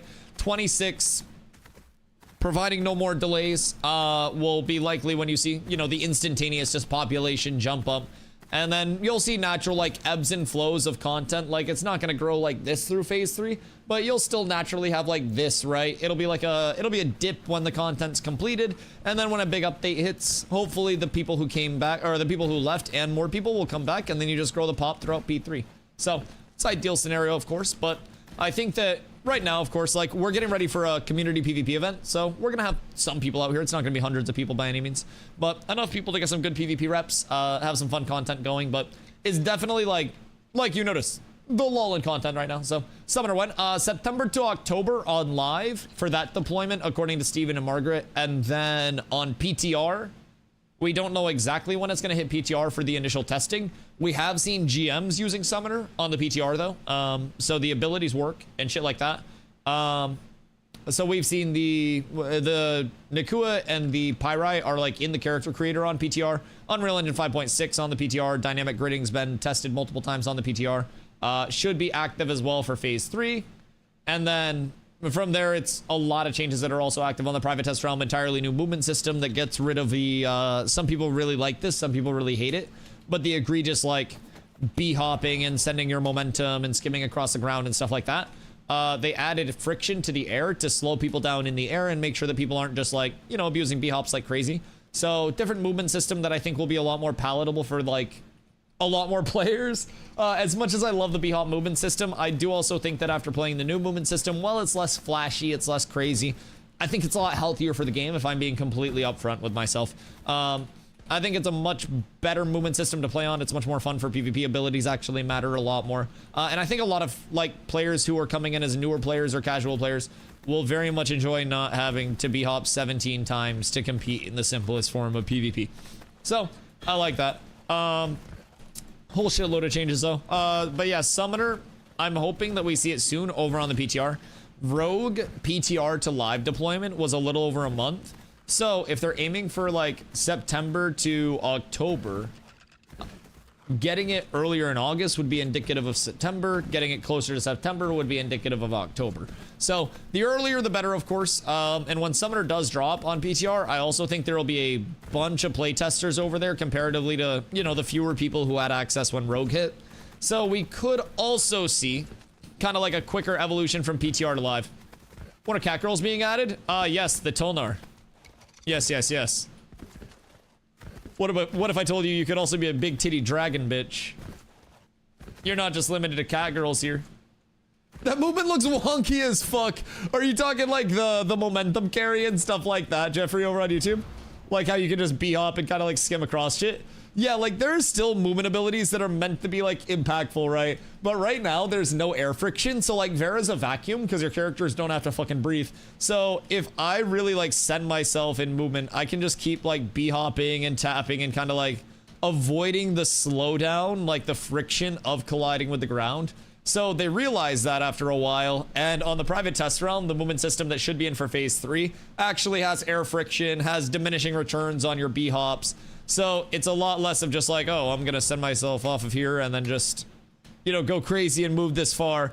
It's like, oh, I'm gonna charge and my charge will be the movement that I have. I can still dodge and then jump, but it gets kind of like decelerated after the jump. It's more of like a jumping up instead of a jumping out, so to say. So it's cool. It's a lot to learn. And there are still some things that I think could feel better over there. But I do think playing with that in a PvP aspect has felt great. Tries to mimic wand movement, it looks like, but it's kind of wonky right now.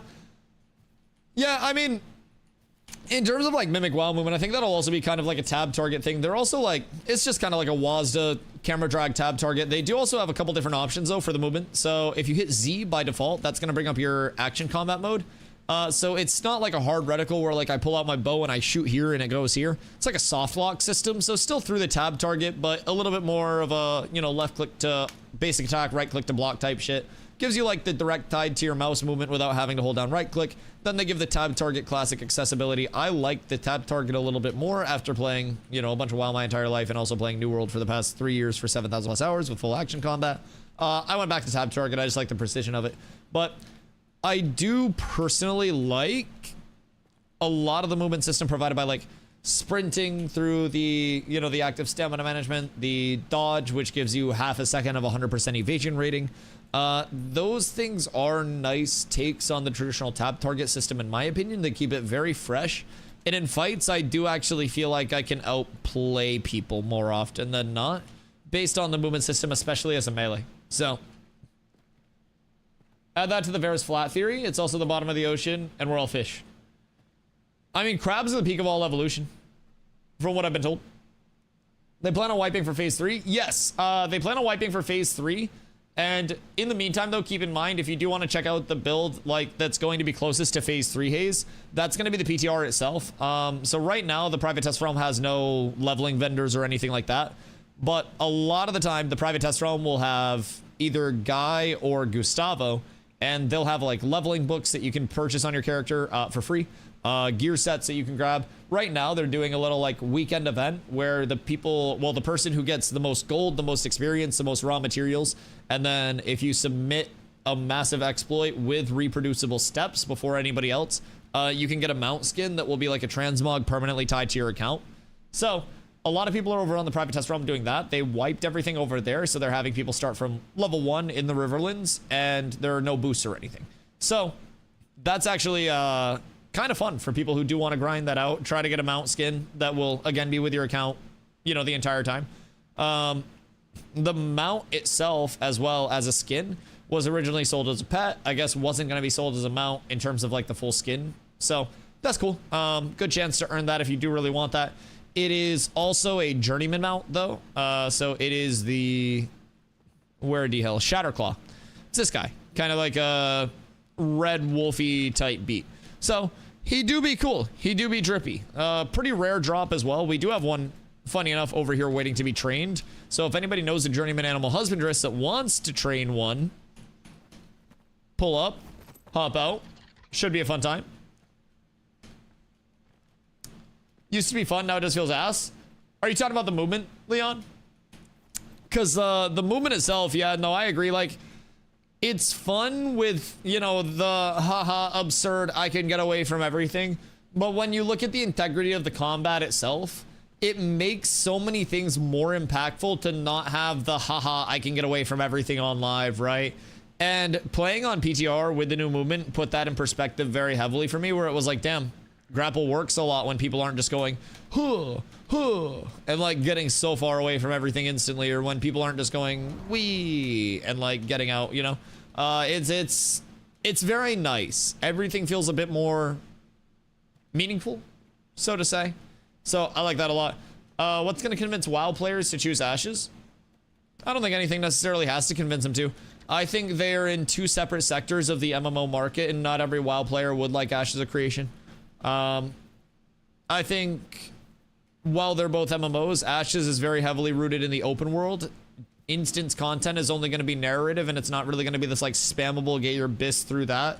It's a full PvX gameplay loop, so if you don't like the chance of PvP breaking out at any point, then Ashes is going to be very oppressive for you. Not that it will break out at any point. Even if you're a PvP-based player, you're going to very likely be PvEing a lot. If you are a PvE-based player, you can avoid most PvP. But there is always a chance that PvP could happen whenever, wherever. It's all open world. Everything's competed for. Resources, mobs, all of it. It's not dynamic loot tables. Sorry, it's not static, like static spawns on gatherables. So like things spawning in the same place. You can just do a loop. It is dynamic spawns with all of your gatherables as well. So the full form of the crafting system and gathering system will have people just putting down survey pylons, basically, as, you know, if you do want to get the most data from it, you put down a survey pylon in an area, and that can give you details about the area in terms of what's going to spawn, what rarity things are, other things with that. Past that, like, crafting is the way to get the highest rarity pieces of gear. So imagine, like, you go into fucking Molten Core, right? And you get whatever drop. Like, say you could get Sulfurous, right? Just as a drop, completed item drop. Like Hand of Rag as a completed item drop. You get it, but it's common because it came from the boss itself. And then the next time you go in the next week, or whenever you kill it next, you have a chance to get the recipe to make it. You give it to your weaponsmith, and then they can produce multiple copies of it, but you have to get the raw materials to make it, and then you also have to kill the boss again until you get the actual material to craft it. You've got to give that material to your crafter, get the rest of the materials together, and then you can actually make higher rarity versions of that if you have the high rarity materials. So everything is based around, in terms of acquiring the best, highest rarity versions of loot, crafting. Consumes player-to-player crafted, everything player-to-player crafted. There's not going to be a dungeon finder. There's not going to be, like, fast travels. You do get your mount from level 1, so that's fucking dope. Well, level, like, 3 by the time you're done with the experience. But you get your mount right off start. Don't have to farm up a shitload of gold. Don't have to run through the area omega slow. You get better mounts as the mounts progress, of course. And then from there, let's see. Yo, Ignites. How you doing, my boy? Hope you're having a beautiful day. Yo, with the $5? Brother, I appreciate you. Thank you for the 5 gifties, dog. Been too long. Gotta do this before I go. I was just gonna say hello to you anyways, but thanks, dude. I fucking appreciate you. It's been a minute. Phase 3 hype's kicking up for the boys. Some people still on break. A lot of people coming back. We got some PvP coming through, brother. I'm happy to see you. I hope you've been very well. I appreciate you, man. I appreciate you. But yeah, in terms of like WoW versus Ashes, we gotta remember, like, Ashes is very social sandbox leaning. It's still a sand park, right? It's got some linearization through it. But it's a lot less linear in terms of late progression than WoW. It's a lot less just hit max level, complete this content, and then you're done. You got your gear, you're chilling. Everything, god damn, I'm dying. I shouldn't have gone outside today. There's too much pollen. Everything in terms of server progression, like in terms of crafting, is tied to nodes and towns leveling.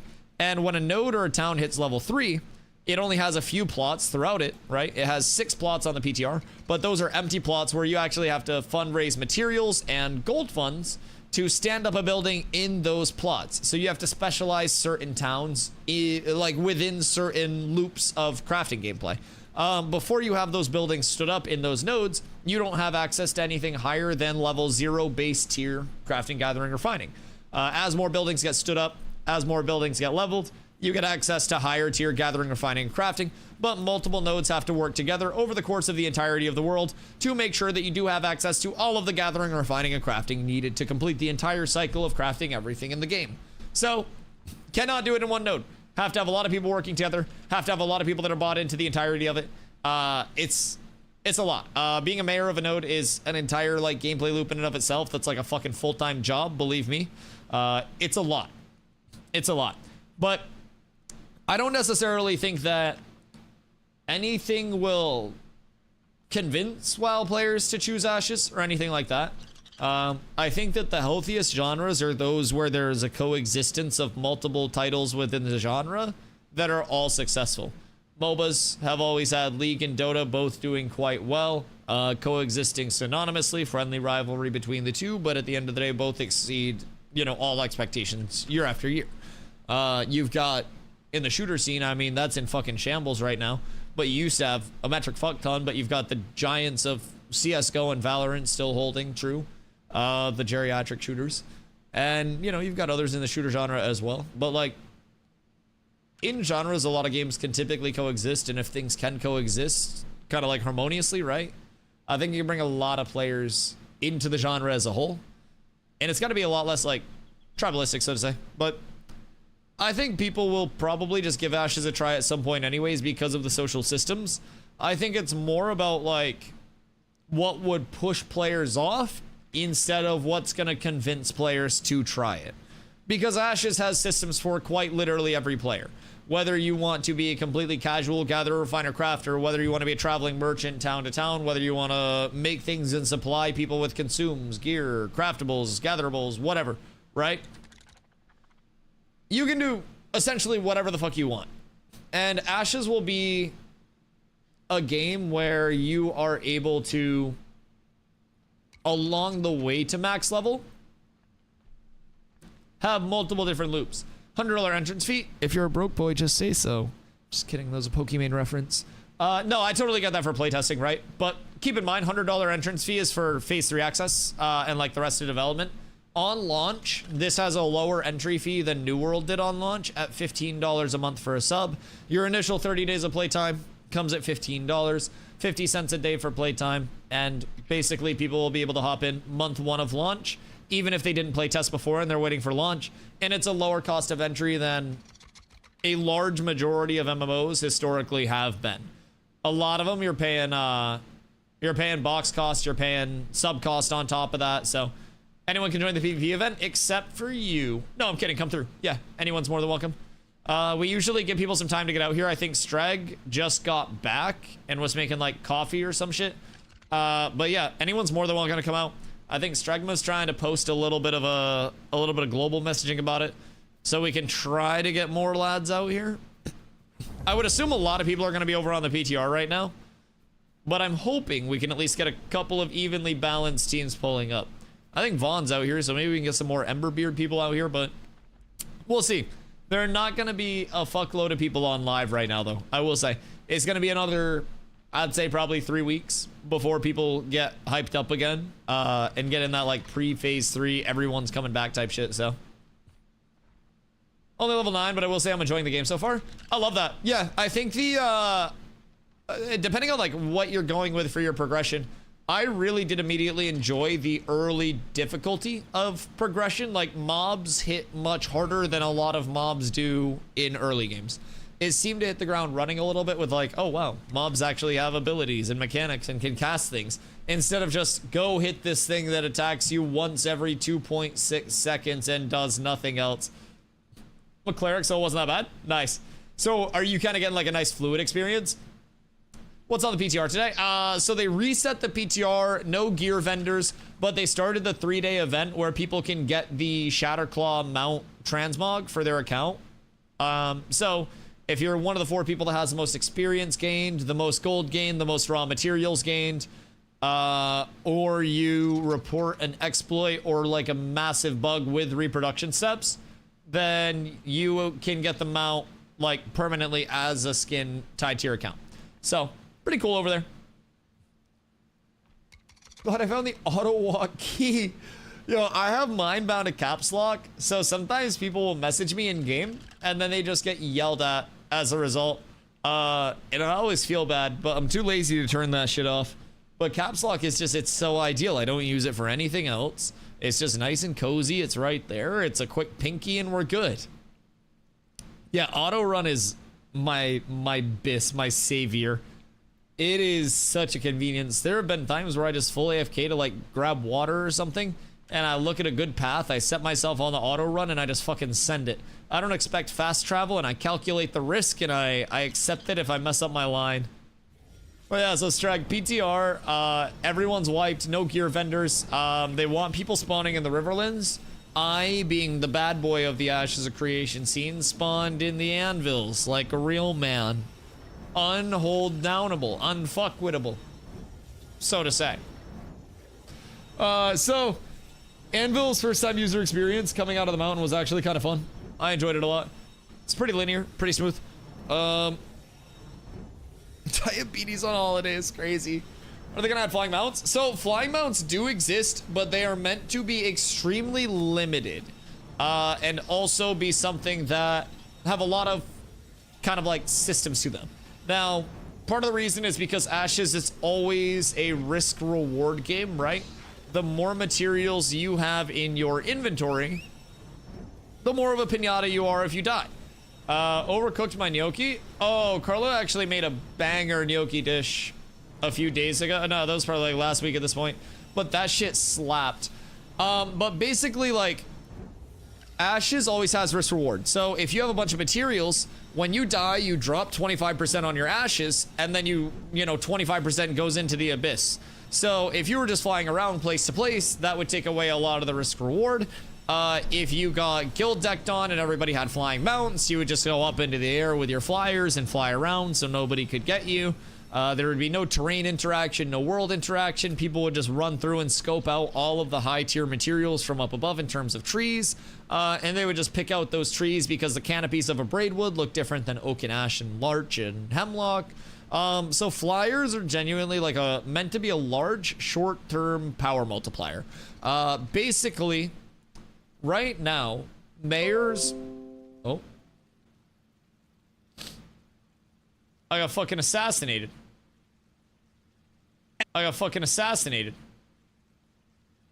Anyways, sorry about that. I've been rudely interrupted by a slight disconnect. That's my fault. There's this weird bug with OBS Studio. I don't know if anybody else's streams has ever gotten it. But like large streamers were also getting it, so I know I'm not crazy. But like it'll randomly just say like could not detect stream key or whatever, and then you have to like restart your OBS and stuff. It's okay, we're fine. We're back up, we're here, we're ballin'. Everything is wonderful. Everything is absolutely phenomenal. I'm here.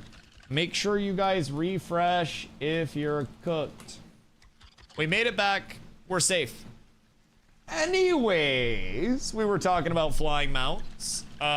So flying mounts are very, very, very, very, very strong. They give you like an overhead. They give you everything. Gorgonzola and Yoki. Oh, stop, Ultra. Stop. That sounds so fucking good. Oh my god, dude. Oh, what do you mean? Oh, we got Sussus coming out tonight. One of the new mage trainees. Ha ha ha. We love to see it. He's got the drip too. Brother's going hard with the Drippington. I like it.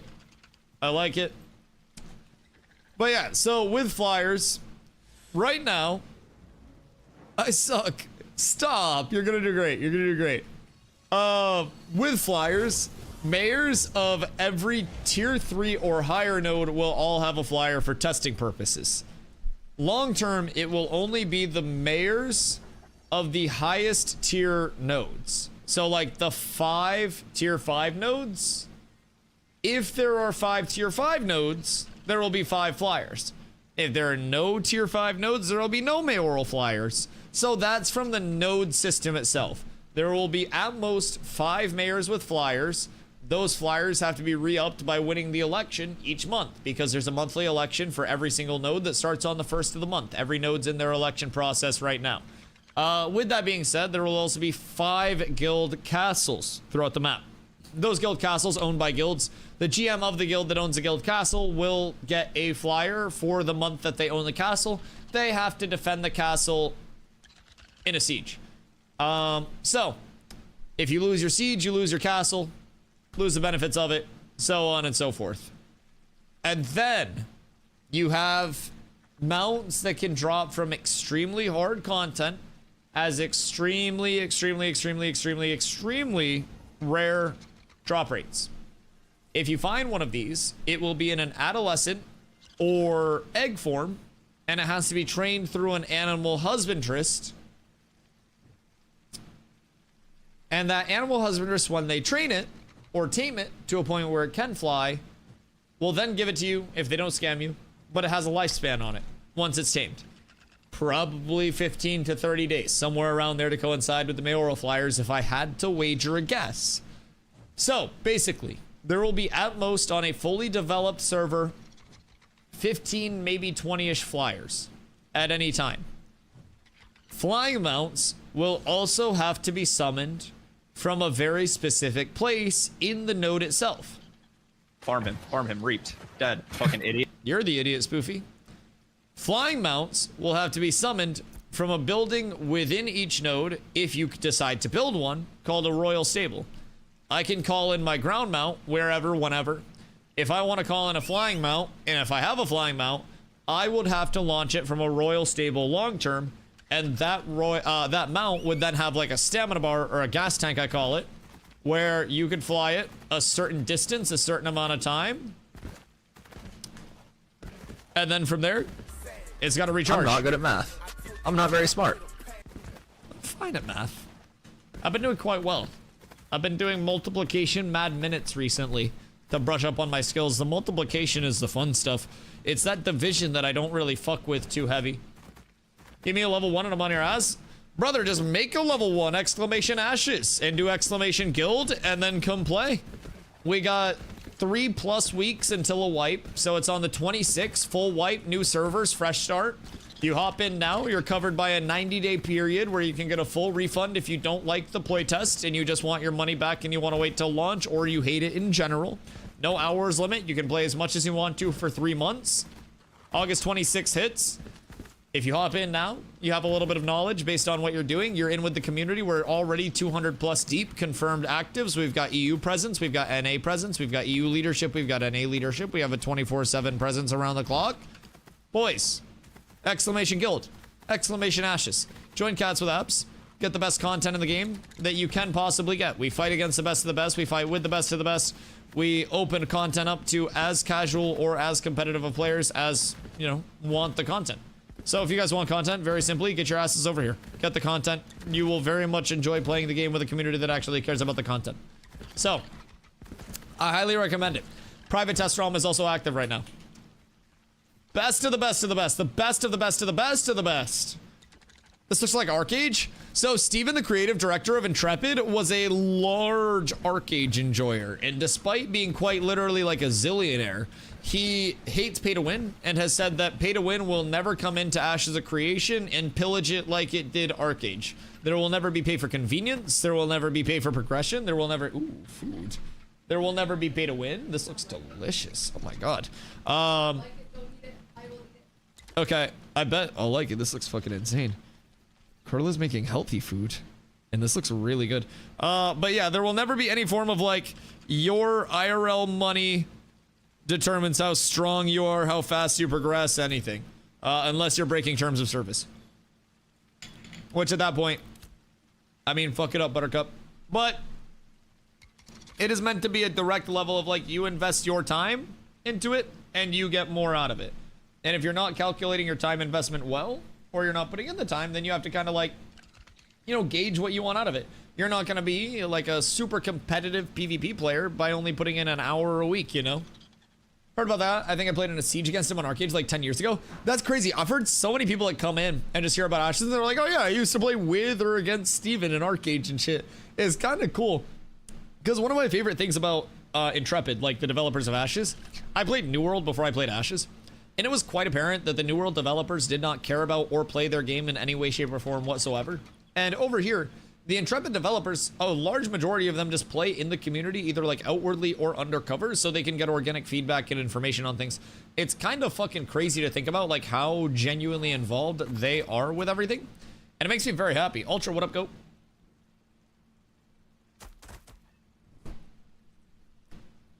Hector! Hector, my fucking goat. Yes, sir. Hector's the boss, too. Hector is our QA boss. Because, like, we answer to Hector, basically. Hector the goat. Bill is my motherfucking dog. Always advocating for grapple fixes. My actual fucking dog. I see you, Bill. Stand up to the man, fucking defy them. He's a real one, he's holding it down. They're gonna try to silence Bill at some point. If Bill stops coming to dev streams, we know what happened. He spoke too loud about the things that they didn't want us to hear. I always wonder if I'm giving cells to a rando and it's actually a dev. I mean, Zine, you gotta remember, like, they're so undercover that you could be a dev and not even know it. It's kind of fucking insane. They play on completely different aliases. It's kind of nuts. Like, I know for a fact, like, Zombie's not a dev because he's an idiot. But outside of that, I haven't really ruled anyone out. Like, Carla got a job recently. Like, there's a lot that could potentially be happening. Like, work could just be kicking up because of the Phase 3 launch. I haven't ruled anyone out. Even devs didn't know there were devs sitting around. Yeah, like, what if a dev made a guild and a bunch of other devs ended up joining that guild just because they naturally gravitated toward each other because they were familiar with the personalities? And then it was just like an all-dev guild. Do you think that that dev guild would be able to complete the most basic of group activities in the game? Because on the New World side, the devs couldn't. They grouped up to go loot a bunch of chests in an area that had mobs and they couldn't complete it.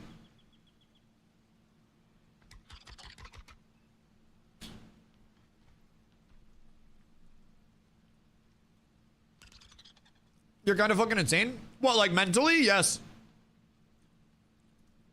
Yeah, I'm unstable as fuck. But I feel like that's part of what makes me me. Yeah, I don't really claim to be. Oh my god.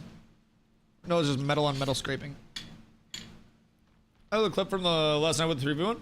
It'll be in the VOD. The VOD, I actually played the VOD earlier today during stream. When I was over on the PTR for a little bit. Let me ask you a question. Can you walk on water? Don't burn no bridge. Only God can walk on water. But you know what God did? God did. God did. How is it? It's really good. But how much cabbage is in this? Like, am I gonna be tooting all night? Oh, wait. I just got some of the bacon. Wait, the bacon crumbles go fucking hard. Extra bacon crumbles next time. You put bacon bits, right?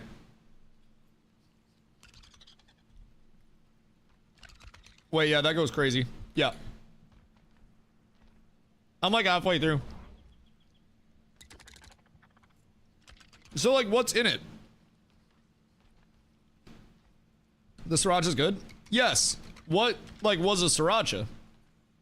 What did you do for it? It's quite good. It's better than Hoi Fong sriracha right now. Like, the actual, like, red one. Because that shit sucks. Mayo sriracha? Interesting. Is it like a Sweet Baby Ray's or something?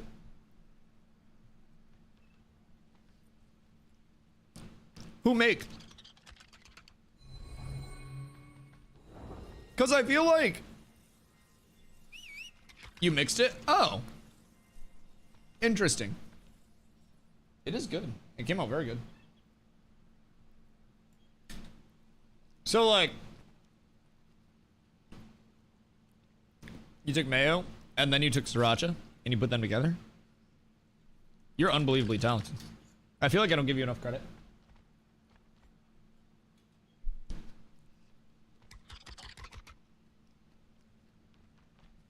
You're about to say something mean?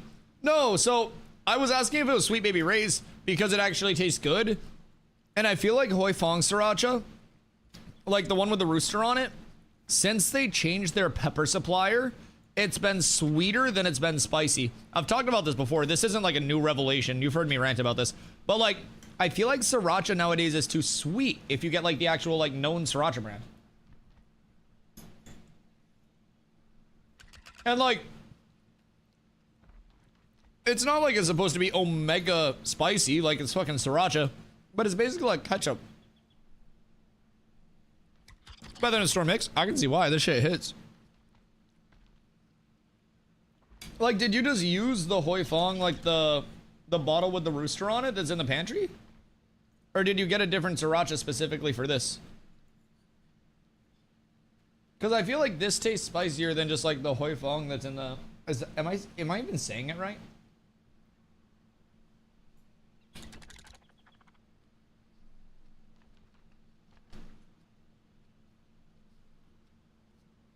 The pancake is cabbage, bacon, green onions, onion, jalapeno, carrots, and mushrooms. Eggs and flour. That sounds absurdly healthy. That sounds like some superfood bullshit. Like, I feel myself powering up eating this.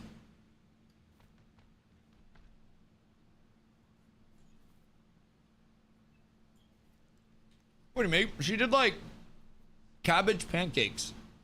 But it's not like a pancake, like a fluffy, like, you know, all of that pancake. It's like,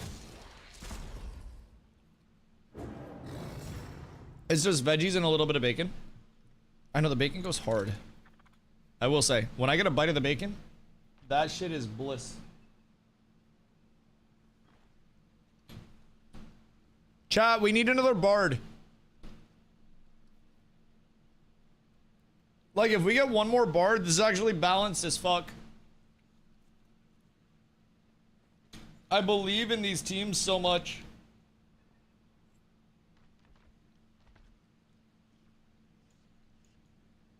Where are all of my bard players at? We got Zine. Surely we got one more bard in all of existence, right?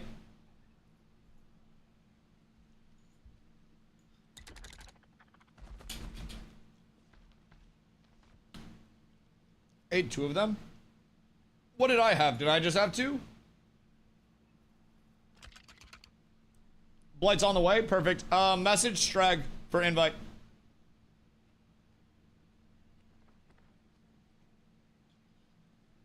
I have a bard, but PTR too attractive. What do you mean? I'm over here. How is a PTR more attractive than me? And last bite of pancakes.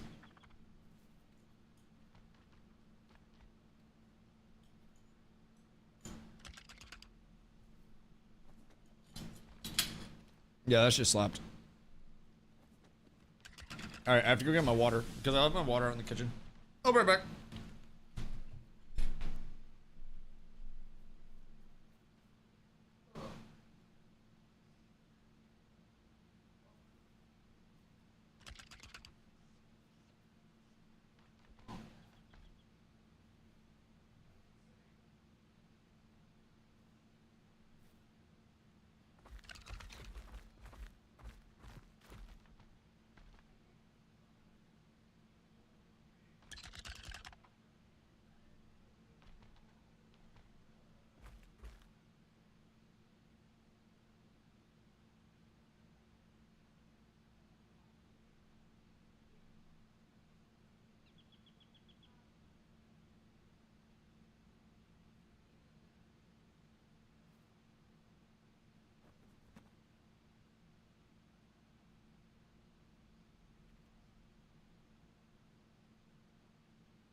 Power my PvP with P-Trings.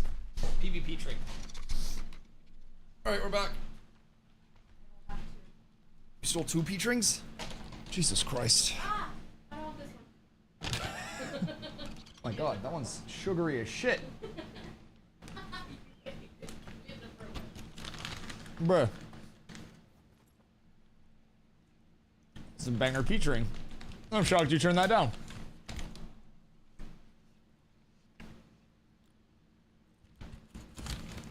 Beef pasties are good as fuck. Food, not boobs. What is a beef pasty? Oh, I don't know what a pasty is. That's a nipple cover. Pasties are fire. Why do I not know what a pasty is? Beef pasties.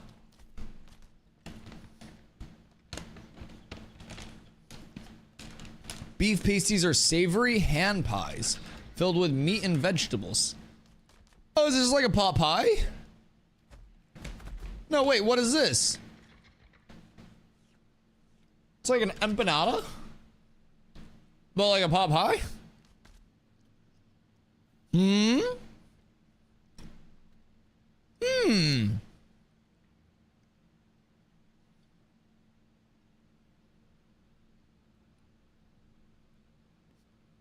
Sounds like an empanada. Yeah, it looks like an empanada. Empanada? Eminem. Love balancing out a healthy meal with a little sugar. So you eat the healthy meal to power yourself with like the protein and the stuff like that. And then the sugar also translates to energy. So it's basically just making sure that you have both types of energy powering you at all times to balance it out. I think it's a massive thing. And also these are peach rings, so they're made with peaches. Which is a fruit. I think you're forgetting that. These are good for you.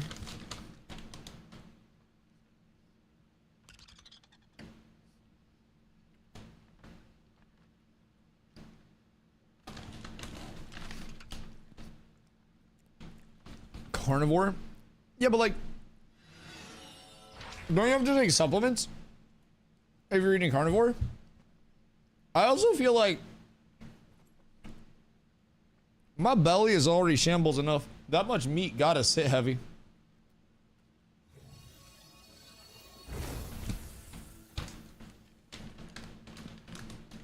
Are the raid frames able to be resized? Yeah, sorry. I'm like fucking deep throating these peach rings right now. So, you know the grid size. You can edit.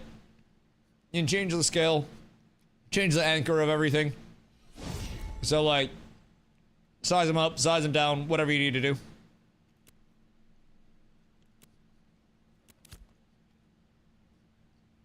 Which reminds me, I actually need to fix where mine are, because sometimes the UI resets.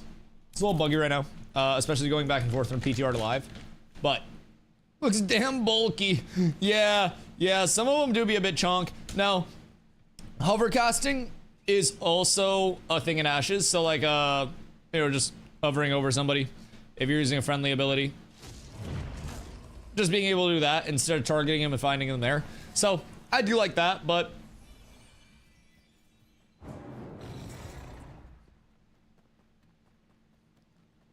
fixed my IBS. Just eating meat all the time? Huh. Like, do you have a condition that makes, like, veggies your op? Or, like, what?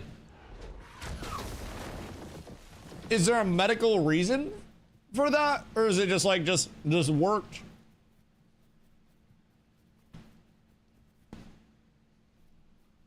You must just play Zorro for Halloween?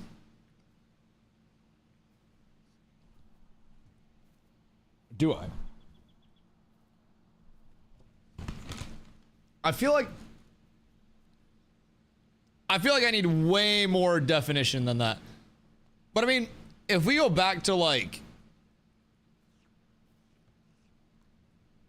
hold on. Open image. Maybe like this one.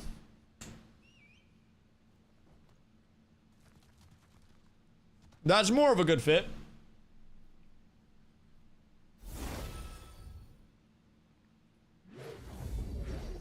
Zorro cosplay Halloween. How close is TwitchCon to Halloween? What day is TwitchCon on?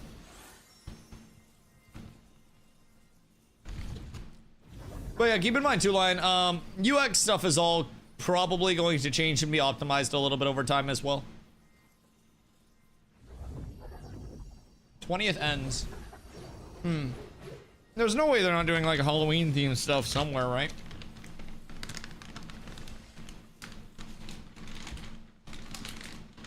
Zorro was 1 out of 7 DVDs that I had growing up, and I rewatched that shit so much. Motherfucker got value out of that. Hopefully this isn't intended behavior. PTR, if your bags are full, the gatherable just disappears forever. Economic sabotage.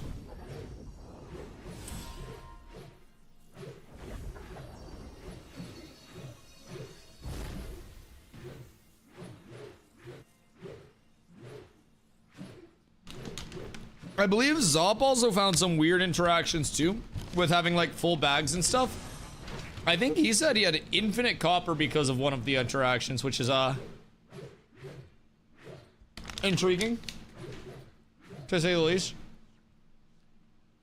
Meta, what chili lime chips? Like Doritos? Carla got the green Doritos, the Salsa Verde ones. They're kind of ass.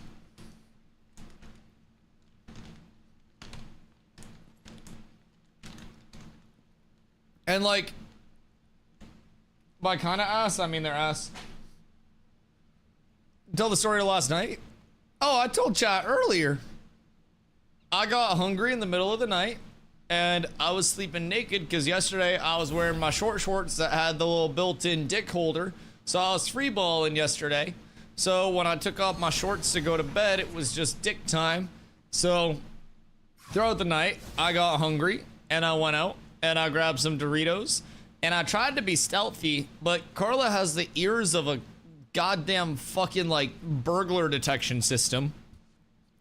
I like slightly crinkled the bag of purple Doritos, and she goes, "Are you eating Doritos?" And I go, "Yeah, I'm hungry." And she goes, "Is your dick out?" And I go, "Yeah, I'm a man." And I'm sitting there just naked eating Ritos at the butcher block. Just sometimes you gotta get some fucking Ritos. I don't really think that that's too outlandish. I guarantee a non-zero amount of men have walked through their house naked at night and grabbed snacks. Chat. Someone back me up on this. Who has walked through their house bare ass naked to go grab snacks in the middle of the night? I don't ever eat Doritos with my pants on. Yeah, what do you mean? Like, I don't understand why you would. You? Yeah, exactly. +1. Who doesn't? Yes, exactly. Ismail, yes, exactly. Everybody just walks around naked in their house and eats snacks and stuff. I did all the time until my kids got older. Did he be like, just don't cook bacon with it out? Oh, yeah, no, I've been there before. Cooking bacon shirtless? I've splashed my nipples with bacon grease before. That shit hurts. But yeah, no, like, Carla tried to shame me. I was just like, I was eating purple Doritos with my dick out, and she was trying to make it sound like it was just this terrible, ungodly thing. Group 3 right, group 1 left. Oh, am I over here? Are we up tremendous? He got up naked, full D-word out in the kitchen eating Doritos. Yeah. Yeah, what do you mean? And I would have got away with it too if it wasn't for you waking up the second the fucking bag crinkled. I don't really understand what the big deal was. I just wanted a snicky snack, and as a result, I had time to eat like 6 fucking Doritos before I felt bad and went to bed. I felt like she was shaming me for eating Doritos with my dick out, and so like, I just went back to bed, and I still wanted more Doritos. I did not have enough Doritos to get to a satisfactory point. So, it was something I thought about the rest of the night. I didn't sleep that well last night either. I was tossing and turning all night. And I think it was because I was cut short on my Doritos binge. The Doritos binge is something that just kind of like preps the body for sleep. Did he lay his dick on the butcher block? Listen, I sanitize the butcher block regularly, but no, this time I did not put my dick on the butcher block. Now, am I appropriate height to just flop it on the butcher block? Yes, absolutely. Absolutely. Like that old lady that rests her boobas on every single table. Yes. Should have pulled him out a bag of Cheetos. Bruh, we have like 17 bags of Cheetos. He's 5'11". Don't overinflate it. I'm 5'1". She stuttered and pressed the button twice, chat. I'm so sorry. We don't want to build false expectations.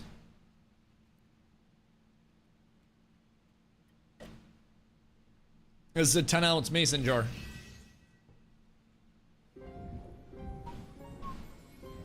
Is this my team? Oh. Who's bringing the caravan? If he had brought me Cheetos, I would have looked the other way. No, she would have been mad and probably felt like shit. She's cooking like fucking cabbage pancakes because she doesn't want to eat a bunch of Cheetos and stuff right now. She wants to be healthy. Is that better to look at? It's not even much to look at. That's the thing. I don't fucking understand what the big deal is. It's not like I got a big fucking hangy dangly flopping around. It's fucking compact. It's not even that like oppressive or anything. I don't really fucking understand what the problem is. Just let me enjoy my fucking naked Doritos in the middle of the night and it won't be a problem. Hi, self. You're acting like I don't eat veggies all the time? Okay, you're eating, I'm eating. What's the problem? Why am I getting shamed for being naked eating Doritos? Also, self, yes, it is time for the weekly PvP event. We split up into 2 teams. The 2 teams kick the absolute dick out of each other. And we go from there. This team looks kind of stacked. Their team looks good. It's gonna be tough. It's gonna be tough. Hey, Vathon, can you hear me? I have something very special for you. It's called my undying attention this entire PvP event. This is what I'm gonna be doing to you. Just gobbling on it. the entire duration of this PvP event. You will not be allowed to free cast. I'm so sorry, but I will be chortling that shit. Oh, I hope you like your mark, Boom. Yeah, no, you too, you too. You make sure you're saving your disengages, buddy. You hold on to that double disengage. You're gonna need it. You two are gonna have some cool things coming your way, man. I'm just saying. Better have Zine get the incapacitates ready.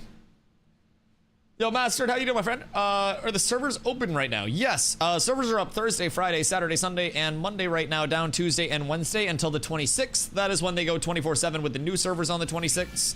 And then past that, the private test realm is also open as close to 24/7 as possible up until the 26th as well. So private test realm is more like a forward-looking build, closer to the phase 3 build. More experimental changes, so more likely to be bugs. You'll see some shit over there that you may not want to see. But it is very fun to be a part of that and basically be able to, you know, provide feedback on things even earlier than we can over here. But 26, we go to the 24/7 uptime, and that'll be for the phase 3 servers. Those will be new servers, like I mentioned. There will be one NA, one EU to start out as well.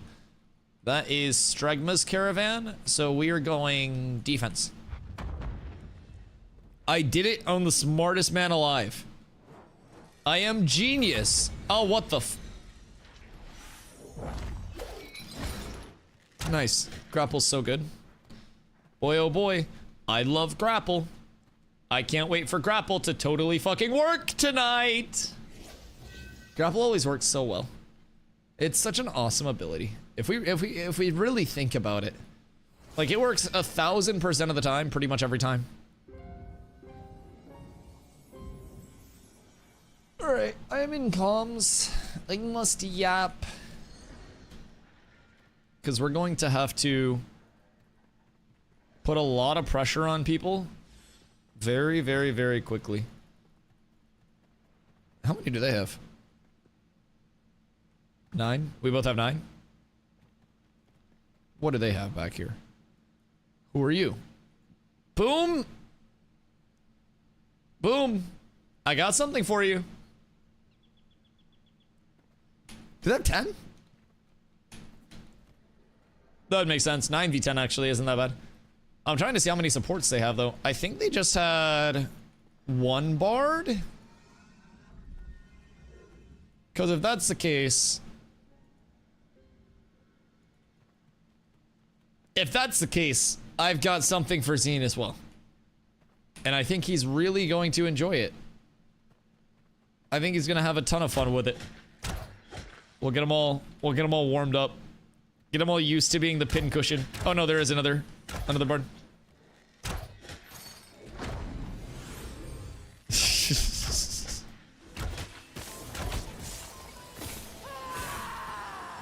Oh, poor Zine. I gave in? No, you're Gavin. No. Take out the E, buddy. You almost got it though. Welcome in, Gavin. Are you finally ashing it up? Are you finally becoming ashy with us, brother? No lotion time? It's a good time to hop in, dude. I'm not gonna fucking lie. It's quite a good time to hop in. You got the pre-phase 3 time right now, a little under a month where you can learn up, familiarize yourself for the wipe. And they're good. You went back? To New World? Do not go back to New World. Brother, it's cooked. Just come play Ashes. Come play Ashes. Save yourself. Did the set bonuses fully work? Because only the 3-piece set is lighting up.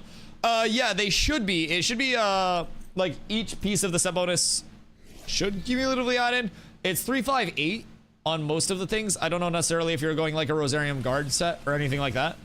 But should fully work over here. I know there are some bugs with them on the PTR itself. But over here, as far as I know, they've been interacting as intended. They're just pretty weak right now as well, though, I will say. You did? Gross. Gross. Yeah, I mean, shit, I'll pray for you, brother, but you know my advice, just come play Ashes, dog. We got a full wipe in new servers coming up on the 26th. You'll get a glimpse at some group versus group PvP right here, and this is just 9 versus 9 stuff, 9 versus 10, I think. But genuinely, I'd highly recommend checking this out, dog. Like, you get a 90-day period where you get a full refund if you don't like the playtest. We got the full wipe coming up on the 26th, so if you hopped in now, you'd be paying the same price as, you know, hopping in on the 26th or beyond that. You'd be able to learn up for 3+ weeks, hit the road on P3, knowing a whole lot of shit that you wouldn't know otherwise. I think it's time. I think it's time. Just free yourself from New World. Come over to something that's going to give you better content. Fat Ash, this is the beginning of P2. Oh, brother. Then just get the fuck over here. What are you doing? Why are you back to New World? Get on the PTR. Get grinding. What the fuck? Exclamation guild. Get in the guild. Get active. You fucking goober. We're 200+ deep over here for phase 3, and that is active, confirmed players. Like, yes, I am playing, locked in, confirmed in their ticket. And we're growing every day. You guys just gotta hop in. Play with a community that's going to give you content, even during the downtimes. Keep putting on events. Keep putting, you know, reasons for people to show up together. You just gotta find a community that's going to give you a lot of good content, and I can promise you we're gonna give you a lot of good content over here, man. It's fun being a part of Cats. Even during the downtimes, like with the population lulls, everything like that, it's quite nice. Alright, so we got Blight, we got Vivacious. We're kind of vibing. I think this isn't the worst comp. We just need to be aware of their supports. Try to get CCs off on their supports, but I also feel like we have good pick. Like, if we can get snipes off with Zop's combo as well, because Zop does damage. Just waiting on P3, managed to get my vacation time moved to line up with the change. So I'll still be able to gun it for the first week. Wait, Self, that's fucking absurd. Yeah, that's massive if people are able to get their vacation time switched over. Like, those that couldn't were my biggest, like, oh man, that sucks for quite literally everyone involved. But, dude, that's good. That's good. We're going to need every single person that we can possibly get on board for that as well. Because a lot of people are not going to be able to degen it. And with the push to not get vassaled and have Kaltorum be a sovereign, it's going to be massive. How do you like Zop's war deck? I thought it was Thogli. I don't know why. They came and surrounded me and I thought it was them. I thought they were trying to shake me down or something. I didn't even know it was us decking. I was fucking smitten. I was entirely caught off guard. It gave me a good-ass last man standing, though, I will say. I kind of want to see, like, how many consecutive fights a tank could win in this meta before it goes down. You know, like a coworker, there's only 4 of us at emergency needing the time off, so they were more than glad to move on. Wait, that's huge. That's an absolute W exchange. Well, not that they had an emergency, but, like, a massive W that you were able to get the time off. That is absolutely largely impactful. I was in VC with him. Oh my fucking god. Just conniving, preying on my downfall. Stones in the ocean. That'll be a good one. Good That'll day, pop laddies. Legos, Brain. Nobody knows the answer to that, though. Hello, Dusty. Hello. People would have answers. Answer to how many? How many teeth do you have, Dusty? Exactly. 32? Whoa. Nailed it. You got all of them?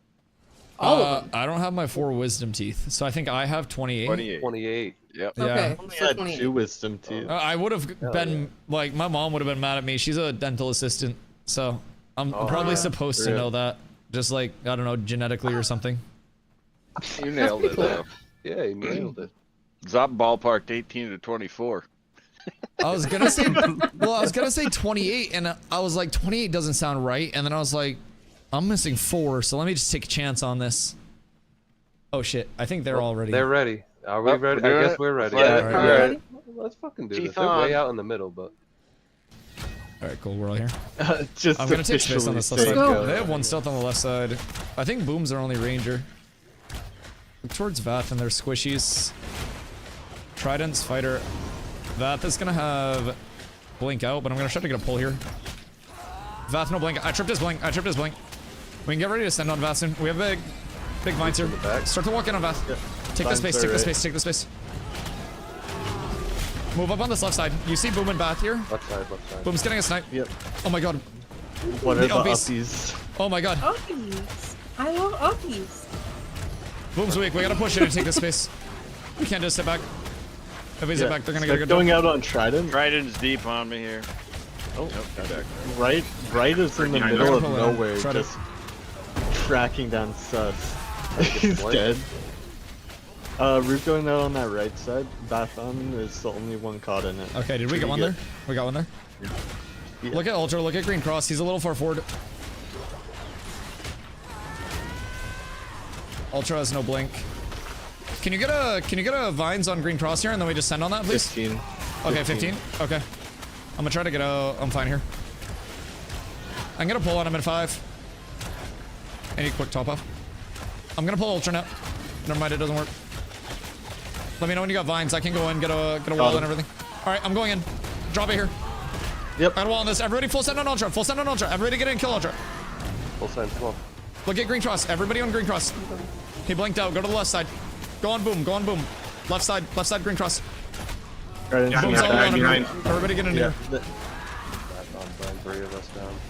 yeah, Bathon and Trident just AoE'd our backline. Wonderful. Wonderful.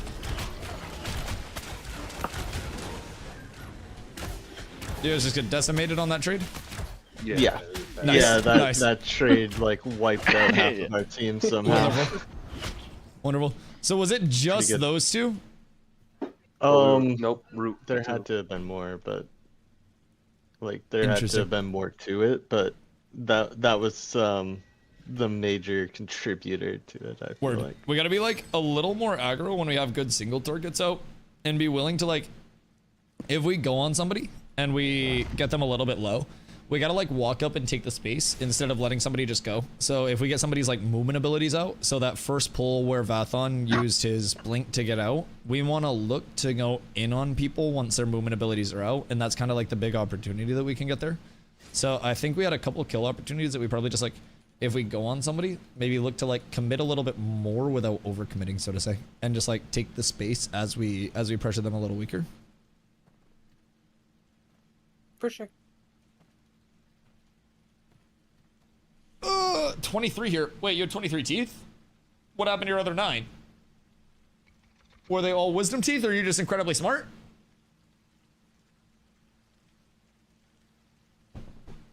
It's unfortunate that our backline got nuked, like, as we went to in. If it didn't, it would have been wonderful. Zine, I will send your shit to the Shadow Realm.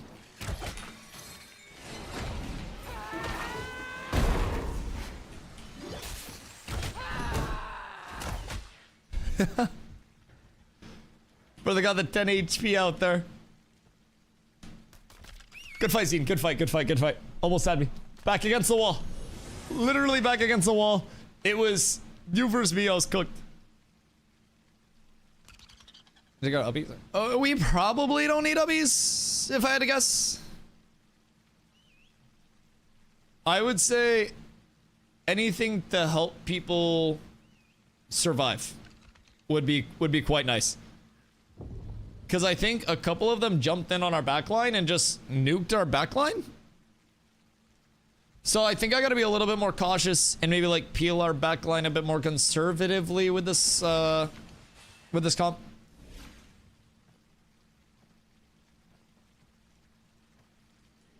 I'm good whenever everybody else is.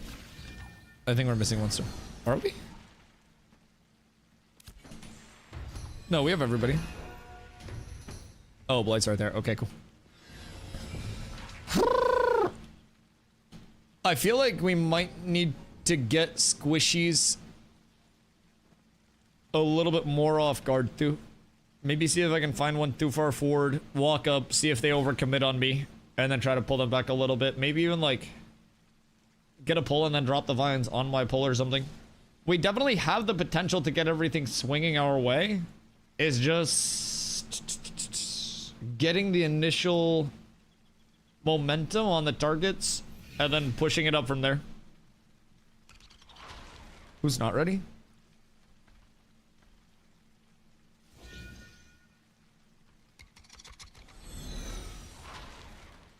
I think we're good. Mr. Beard, sir. Mr. Beard.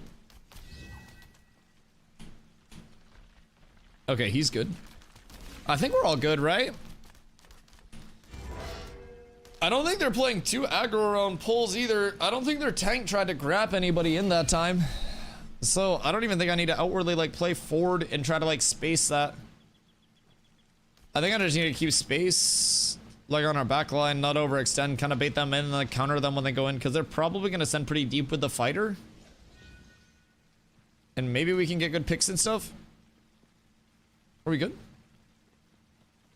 I think we're good. We're good. Team up. Okay, cool. We're good. Okay. Oh, right. So this is what you guys do? Yeah. No, this is just me. Let's just Okay. try to Me like personally. take a little space early and not give them the chance to like jump into our back line. I'm gonna be watching for peels this time a little bit as well. Look at Trident first. They're gonna double out into me. You see Vathon on the left? I'm gonna get his movement out. Never mind, grapple sucks. back. He's gone, yeah. I'll just think I'm pretty far. Just get trades out right now. Looking at That's that on clump. I got Vathon Yeah, tripped. that's Vathon to blink. pretty Kill Vathon. Kill Vathon. Kill Vathon. Vathon's deep. Vathon has nothing. Everybody on Vathon. They gotta swap. Look for the swaps. Ultra's half. Ultra's half. Get a vines All on this rooted. again. Yep. Get on Ultra. Ultra green cross. Ultra green cross. I'm pulling this in. Walk up into this. I got a banner up here for you guys. Zop, I got you. Walk up. Look at Trident alone on left side. Zine's mid is lowered. Snipe going out on Zine. Trident's coming in. Zop, care. Kill Trident. Trident's too deep. Green cross in our back line. Yep. He's look for the squishies.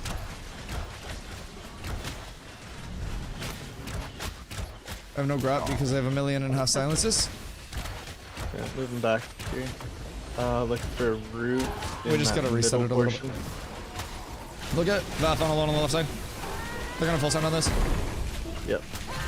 Yeah, we just don't have the coolies left.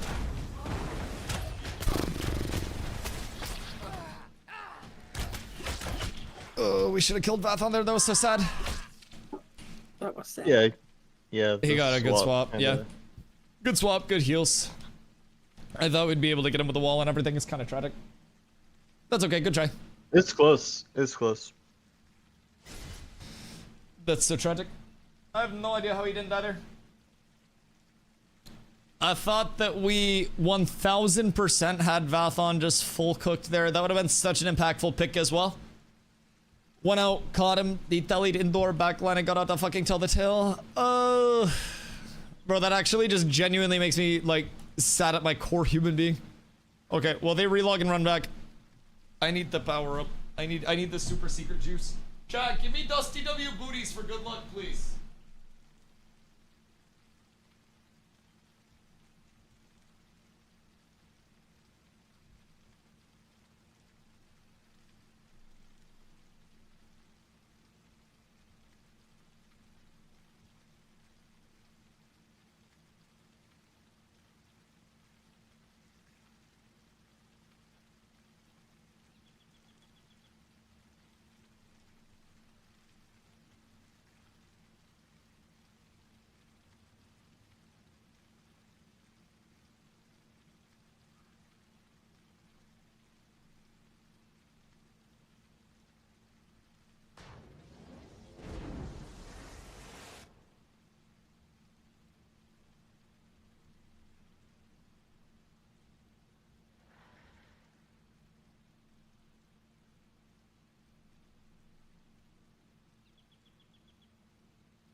Alright, chat, we've returned. Oh god. Back on top. Surely not taking any L's. Getting huge picks all the time. I feel like I've got to go less for their high values and more for the guaranteed kills, yeah? I feel like sometimes we're going for like the high values and they're getting away. I'm good. I think everybody else is good. I do believe. Oh wait, are they 1v1ing? What is going on here? The Vathon versus Zob Oneskis.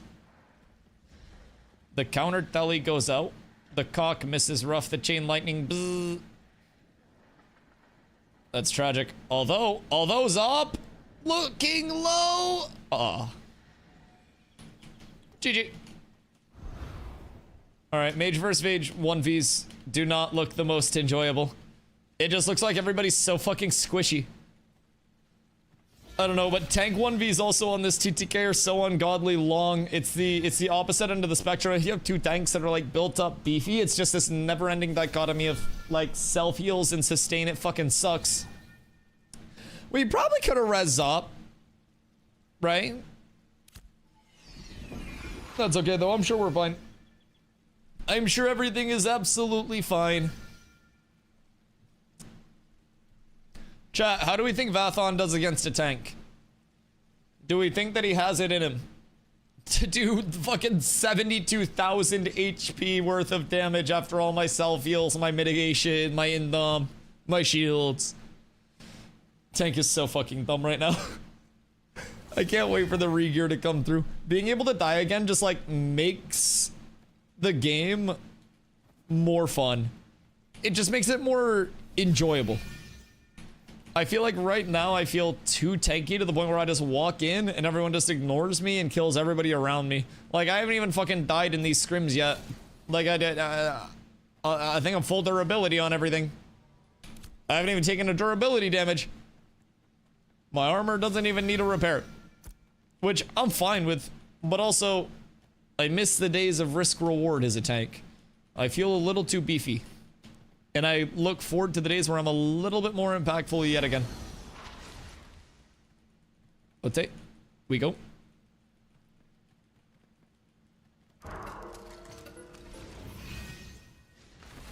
We cook. We fight.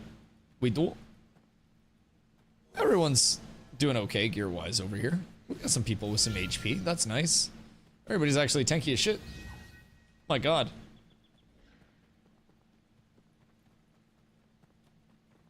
Wait, what the fuck?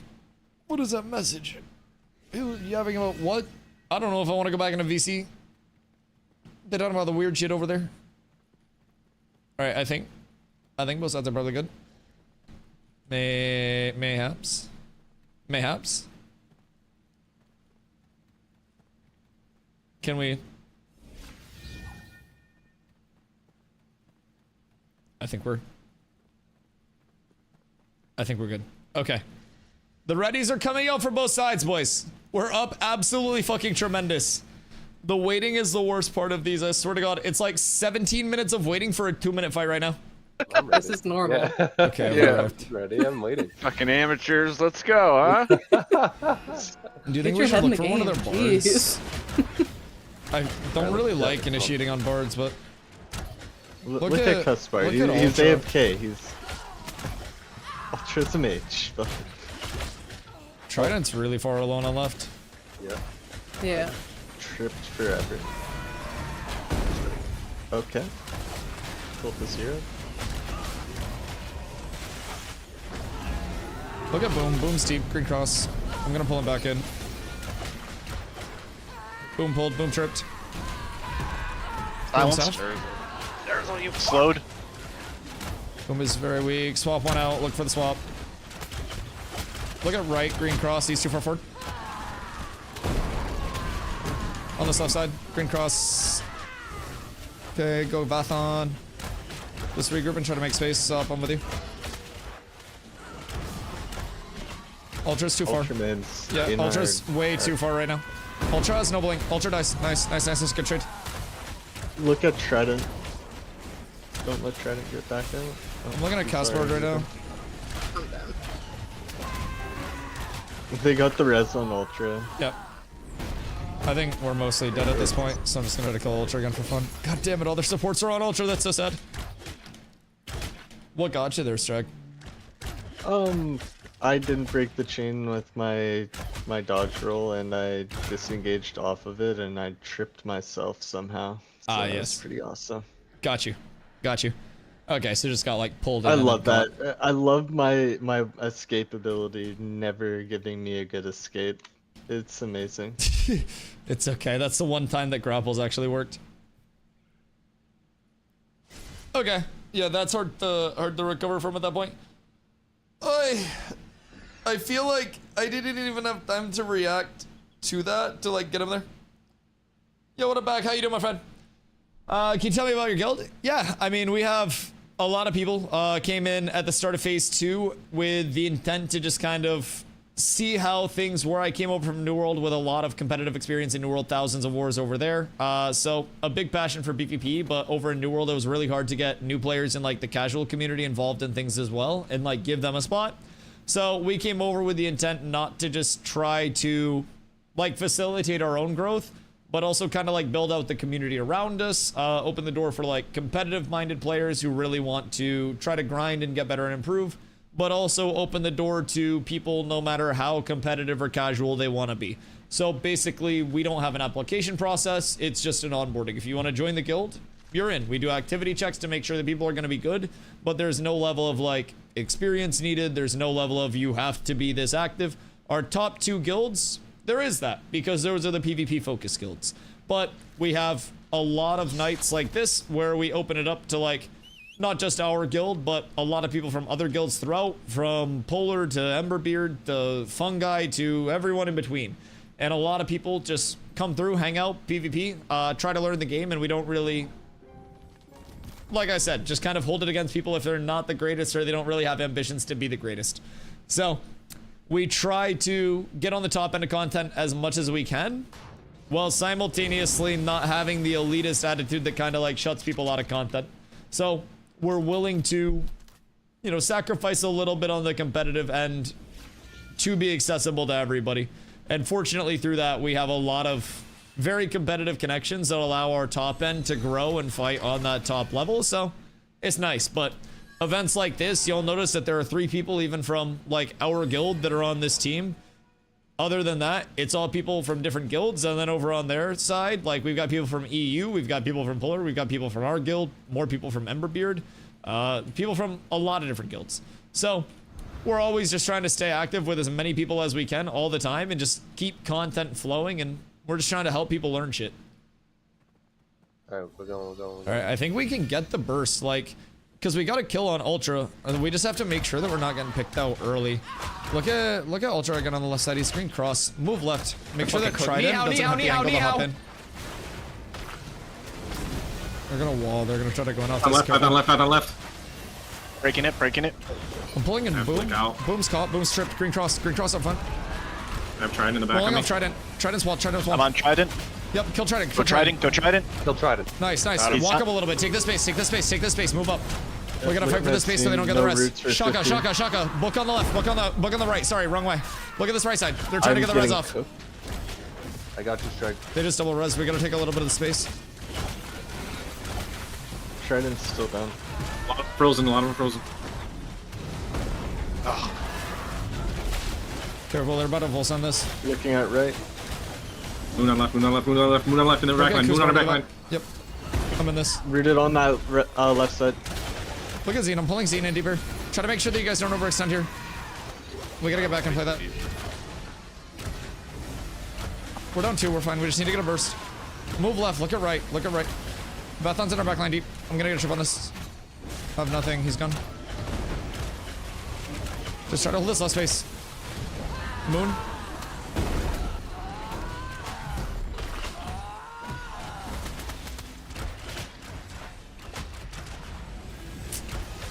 We need to kind of like try to walk up a little bit. I mean, we can still get kills if people walk up and take space. But Trident. yeah, they've rezzed everybody. So we got the kill, and then we needed to take space and like move up on that and get into their back line. But they had both of their healers just kind of like free casting rezzes, and we didn't walk up. So like when we get a kill, we need to actively like contest and take the space like on top of that kill and kind of like force them off of that, and then we need to be on top of the body so that way they're not able to like get the reses off. Because that time we got really good burst, and that was Trident too, so he's like a fighter, so he's a little tankier, right? So we got him caught out, we got really good burst on that, got the kill, and then after that, we need to basically like push up past the body there, so that way we can get the momentum rolling and start taking their space and like using our numbers to the advantage. But that was really good. I mean, that time we got the burst. First time we weren't even getting the burst, so that's huge. I think next time if we see that kill, just get in the habit of like, anytime we get a kill, I'm gonna try to drop banner. So you guys will get shield when you walk up like into my banner, right? So anytime we get a kill, I think just try to like get comfortable shifting forward and like walking forward a little bit and just taking that space where we are getting the kill, looking for their clerics, making sure they're not rezzing, silencing that and capping if they are, and then we just look for another kill off of that. Got you. Progress, boys. Progress. Very cool. Yeah, of course, dude. Of course. Let me know if you have any questions. Right now, we're trying to like run some pickup teams. This is the usual Friday night tradition. Around 7, we always get people out to stack stones out here in Jova. And like I mentioned, we have people from every community that come out for the weekly event. We were doing this last night as well and had a really good turnout. So we're even in the downtime, right? Like this is the smallest the population's going to be in between now and phase 3 and beyond that, hopefully. So we're just trying to keep people active as much as we can. And honestly, before the pop died out, we were getting scrims with a whole shitload of people, and once the population comes back in for P3, with how open these are, and, you know, people feeling like they can just come in no matter how new or experienced they are. I mean, shit, we have level 20s out here that it's probably their first time PvP. So, like, we're all about just trying to bring more people in and get them some content. Alright, alright. We got the demon now. Oh, it's time. It's time. Bag, have you already played a lot, or are you looking to hop in? Also, Victor, where are you? Where are you?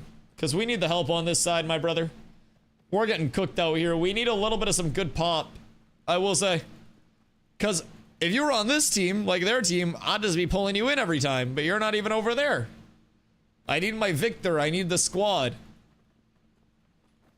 Winning me? We're getting our asses kicked right now. But people are learning, which is the biggest thing.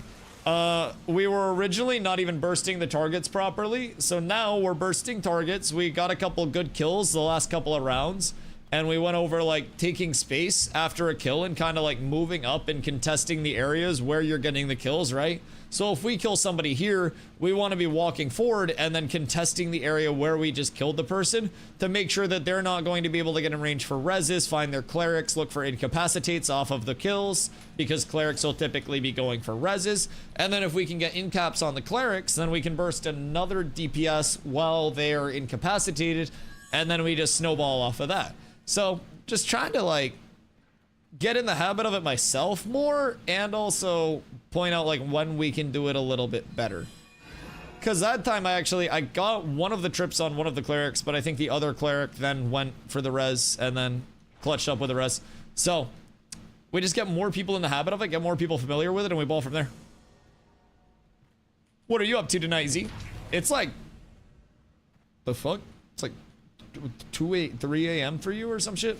Wait, no, 1 a.m. for you? It's not that late, never mind. I thought it was way later than it was. I forgot that time goes to 12 and not 10. Like normal numbers. Never mind. Yeah, it's not actually that late. What you up to tonight? Are you still gaming? It is, what, Saturday tomorrow? Yeah, you're probably on DGen schedule. No offense, I'm offended. Spread out. Oh shit, sorry, I'm arrived. We can take this right space and walk up a little bit. See Ultra here? I'm gonna see if we can get one of them to stay forward. Look at right, over on the left side, Right? over on the left Yeah, side. Yeah, I'm yeah. pulling this. Never mind, I'm silenced forever.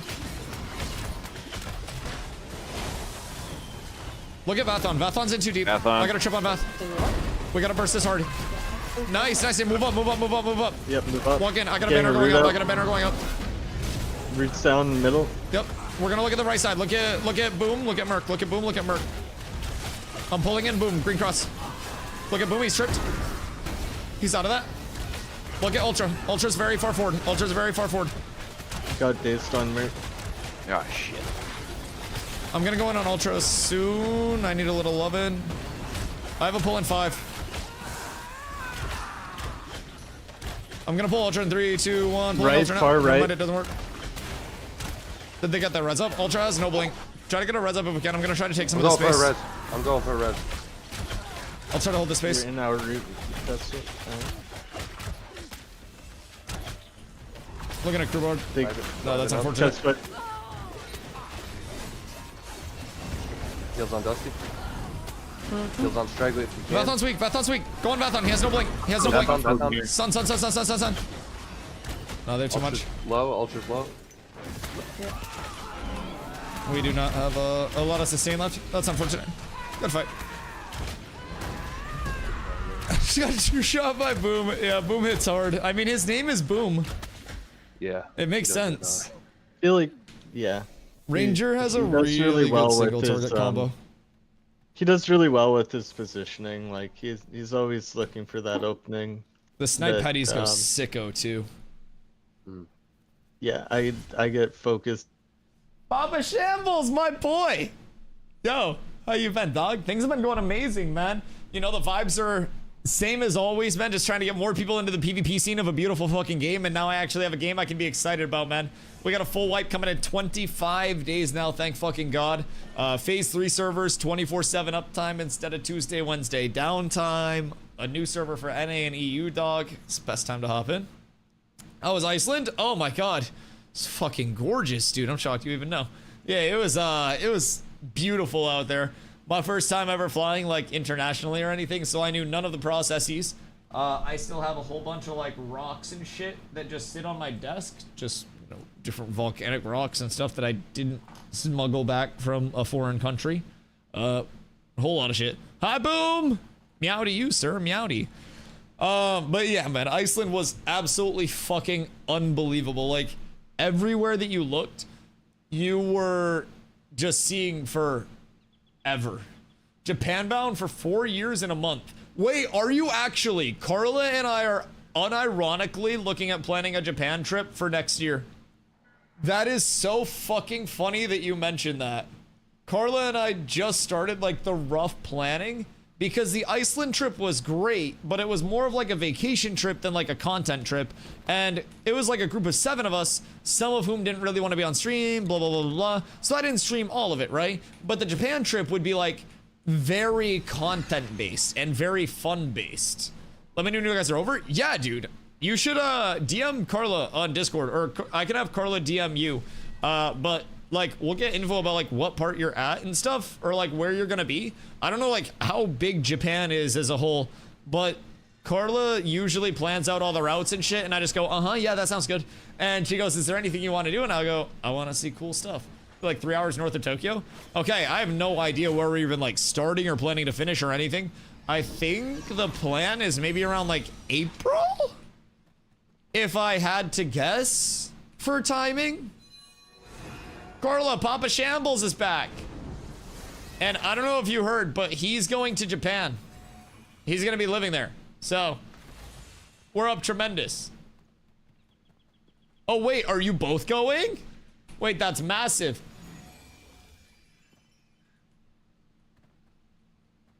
That would be huge.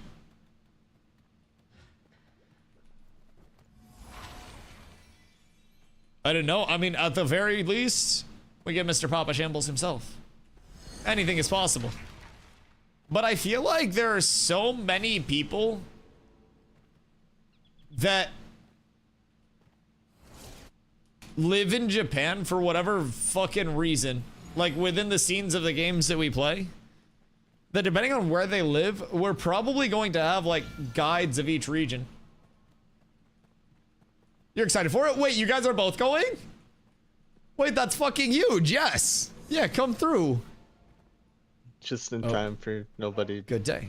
to have like legendary rocks. Yeah, going. Let's go. Let's go. Let's go. Move up on this right side a little bit. I want to see if we can torture Zine and punish him a little bit. Fucker's marionetting me. I'm gonna pull Zine now. Tripping Zine.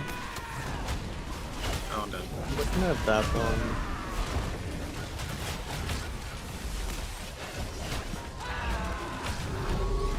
See if we can get that res early. I'm looking at right, just trying to pressure this. I'm on far left right now. I need heals. I'm going for dead. I'm rising up. I noticed. I'm just gonna stick on Marathon, try to stop him from melting you guys.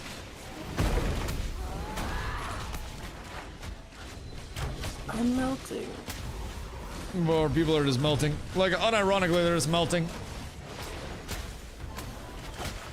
I feel like we lose 2 DPS before we get our first combo off every fight. Fupo! How are you, my friend? I spent some time over on the anvils today. Well, over in the anvils, I should say. Let me tell you. Let me tell you. The first time user experienced that Fatui quest on that thing is not as bad as some people may have you believe, aka Roshan. Coming out to the Hammer Rest side, like if you had the bonfire mount on the Hammer Rest side, you'd have a complete Fatui, and then you just have to flip it and parallel it, and then you're good. Tui Fatuis. But there were a lot of quests that you could do in that goddamn mountain. Mount Dune was going sicko mode, no Travis Scott. So it was quite wonderful. I really liked I feel like the atmospheric fog, I guess. Not even the atmospheric fog, but like down in the deeper, like carved out parts of the area. It had all of the fog and all of like the lighting and stuff showing through with it. It was fucking beautiful. It was beautiful. I really liked it. I didn't get enough time like outwardly in the anvils because of the reset to actually look for bridges and shit like that. But to go through the cave, like which cave?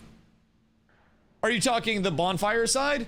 Because I did the like go out of the divine gate all through the cave, did the cave quests, up the lifts out through Hammer Rest, and then I ran around the south side of the mountain on the outside. Bonfire? No, I didn't go out bonfire side. I'm probably gonna make another character tomorrow and do the bonfire side. Dorf needs to get his ass to the anvils. What if Dorf needs to keep his ass away from the anvils? What if that's the solution? Where do I see my professional level? P by default. And then mining would be under your gathering, and then you would have your processing, which is refining stuff, and then crafting for crafting stuff. But you'll check there, and then once it hits like level 10, you'll want to go to one of the NPCs at the building in a node. So like for your mining, you would want to go up to Halcyon if you were over on live, over to this Stoneworks building, because Halcyon is where the Stoneworks is. And then there you would have an NPC that you could talk to, and you could promote your mining to the next level. And then you would also want to have the materials for your apprentice mining pickaxe, so that way you can get the apprentice minables, which is Western Larch, copper fragments, and a basalt weapon mold. So you should be able to make all of these through novice stuff, so you can kind of like pre-prep as you approach the next level. And then same thing for journeyman. You'll just have your weeping willow, your tin ingots, and then your slate weapon mold, which are apprentice gatherables. So, you have any questions, let me know. Papa Shamble said, how's the Ashes been treating you? Seems you're enjoying it, which is what's important in the long run. Oh yeah, absolutely. Absolutely. I mean, keep in mind, Ashes is an alpha, right? So, Phase 3 is going to be a huge tick up for it. There have already been so many massive eyes on the game. Rizzler DC'd for my game. Oh, you're so cooked. You're so cooked. That's a GG. But in terms of like, where it's at in development progress and development cadence, right? We're about to go into the most consistent phase that we're going to have with Phase 3, and that's going to go until the game is feature complete. After Phase 3, we have 2 short betas, and then the game launches from there. So, from my perspective, like, I'm excited for the future.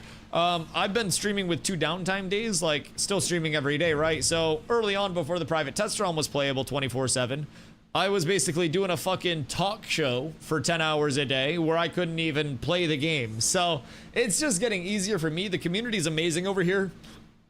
And like, we truly are playtesting. So people aren't too caught up on, you know, cutthroat competitive by any means. Some people are. But overwhelmingly, the community right now is trying to foster more growth within the community that will then stabilize it for the long term. A lot of people that are in right now very much want to be here, very much want to improve the state of Ashes. And me personally, like, I see a ton of potential, a ton of communication for the development team, all of the, I don't know, just future outlook, right? even if the game launches with, you know, a fraction of the scope that it's intended to, which I don't think it will. I think scope will not be an issue. I think that it's got a lot to offer for a lot of different types of players. Being very, like, blunt. Whether you're the sweatiest of the sweaty PvPers, whether you're super into the social systems and the political systems of games, whether you are looking to gather, refine, and craft, whether you want to own the nicest house and make it all cutesy wootsy, whatever you want to do, you will be able to do in Ashes. You can do it casually, you can do it competitively, you can do anything. That ability bar is looking wowish. It is indeed, yes. So keep in mind, it does have the traditional tab target, like, similar to WoW, right? But it's a lot less just a passive, you know, this weapon speed is 2.3, so I hit once every X, you know, times. Different weapons have different combos. So, I'm a tank. I have a melee and a ranged weapon equipped at all times. Every class does. I can switch between. So, when I have my shield out, I've got the melee. It's kind of like an AoE cleave. And I can also actively block. That is a frontal cone block, but it's not like a New World block where it blocks all damage. It takes my block mitigation and then subtracts that from the damage I take, takes my mitigation out of it, and it's a bleed block. So basically, like, damage bleeds through the block itself. Use 30 keybinds like WoW? Oh no, these are consumes. This is so I can switch it into my solo build. This was just here because I wanted it there for some reason. These are mounts, this is a mount, these are consumes, this is an aura that's always up. This is my mount dash. So my abilities are confined to, like, here. And I would say tank also has a lot of abilities right now compared to some classes. There are some classes that use very few abilities, like tank is using all of these abilities, but with that being said, they're very situational. So, for instance, I'll take you through a couple combos. So, group versus group stuff, you know, you can find them clumped up. Shield assault, I go forward and I stagger every single person that's in a frontal cone, right? So, with that, ground pound, my shift 2, is a slam and a frontal cone.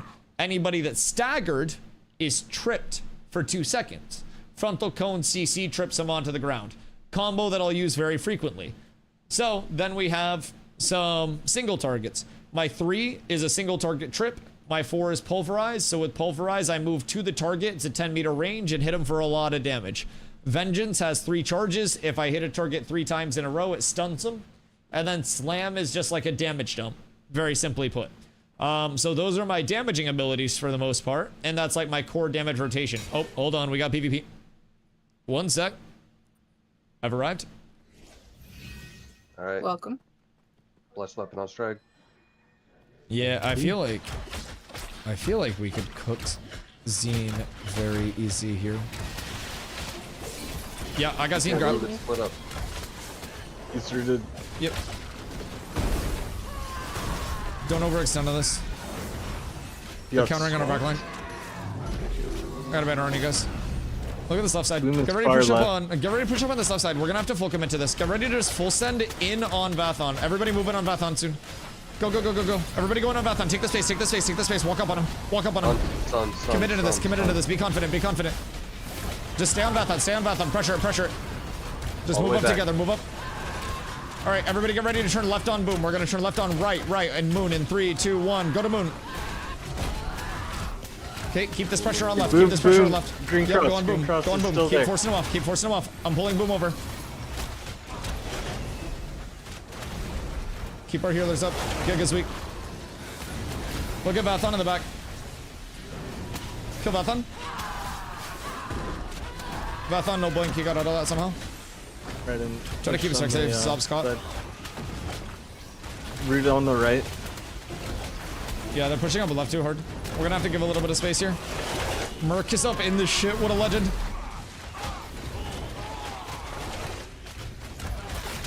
Yeah, we're just not getting through their, like, their supports right now. We did good of taking space there. We just gotta be ready to, like, spike people. And it would help if I could fucking hit an actual grapple that pulled somebody in. Every time I try to grapple somebody, it just doesn't fucking connect. It's so unreliable. As soon as I went for a snipe, I got jumped on by Trident and knocked down.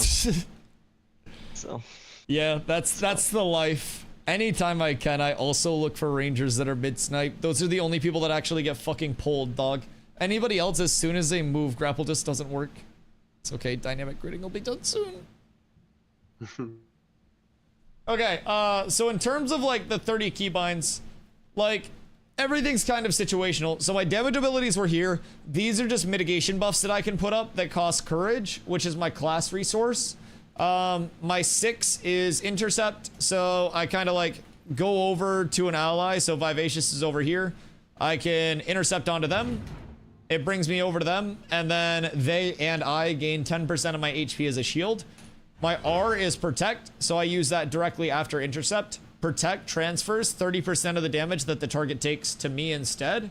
So that stays up as long as we're within 15 meters, which is right here. If I go out of range, there's a little like red beam that goes in between us. It's hard to see with the snow background, but they also get a debuff. But as long as I'm not outside of that range for 5 seconds or more, then it stays on indefinitely. Okay, so that's kind of like a damage transfer.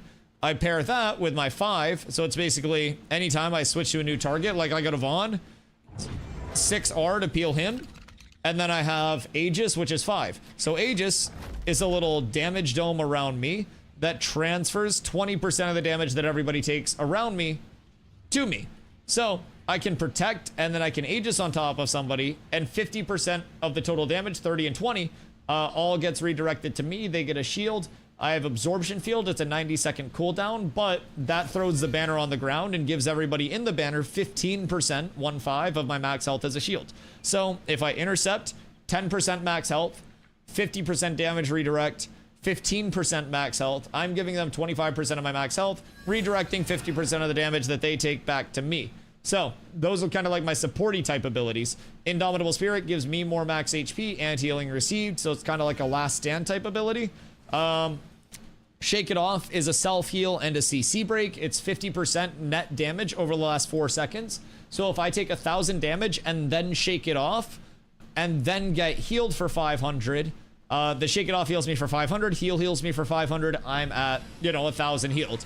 If I get hit for 1,000 and then get healed for 500 and then shake it off, the net damage is 500. It heals half of that, which is 250. I still take 250 net damage. So Shake It Off timing is very good for CC breaks as well as recouping some big HP after bursts.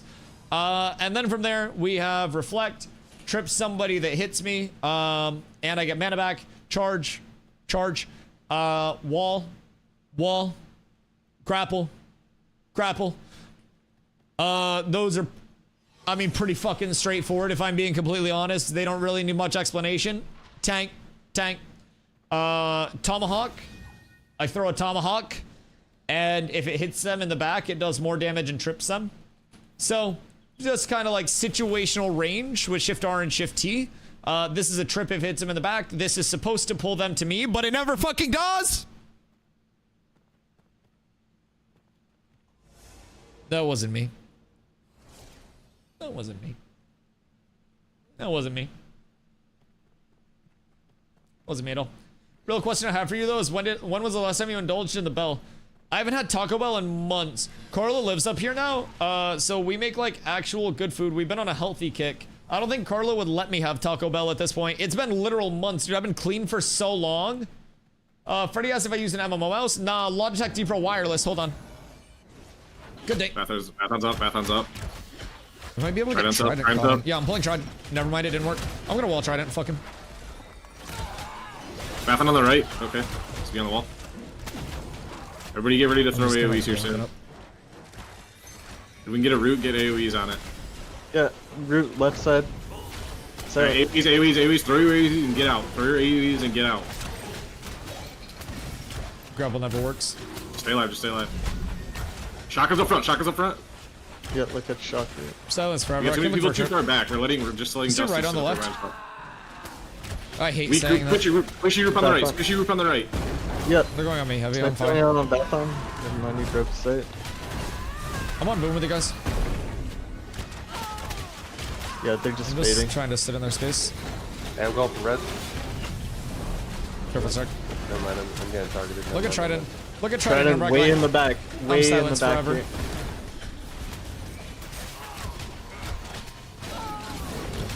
I got a trip on Trident, but he's full.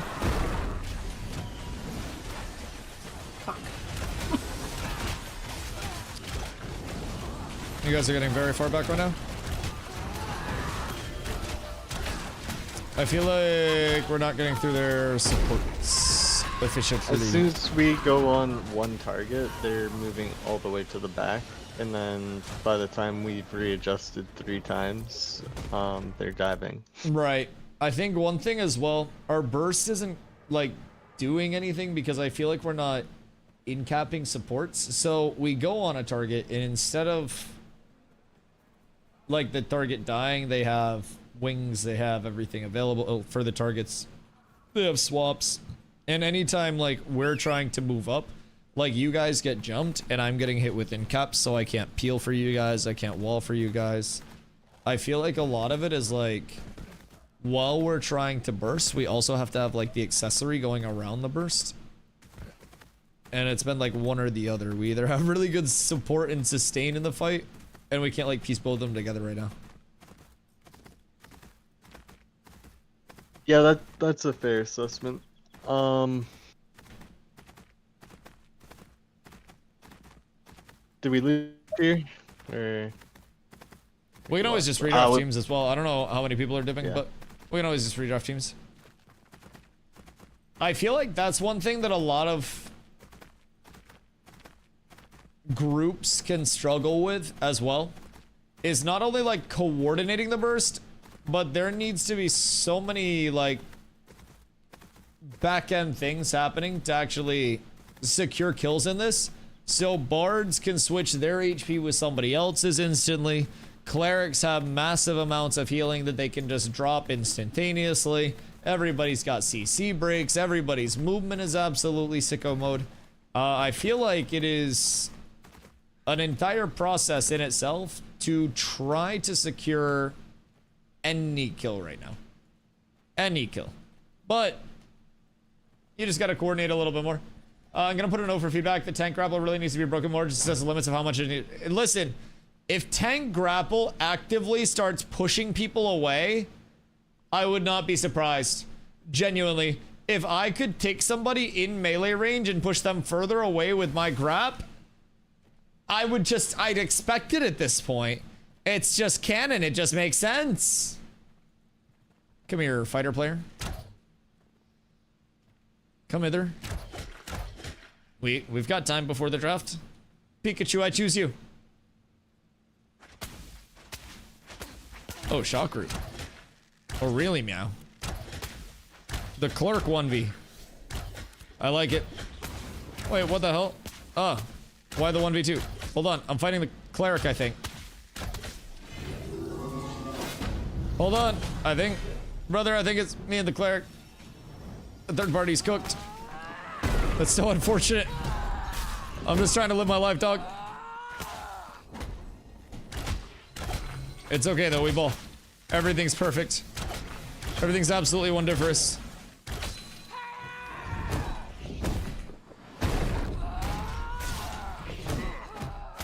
Okay, good damage, good damage, good burst, DustyWhy.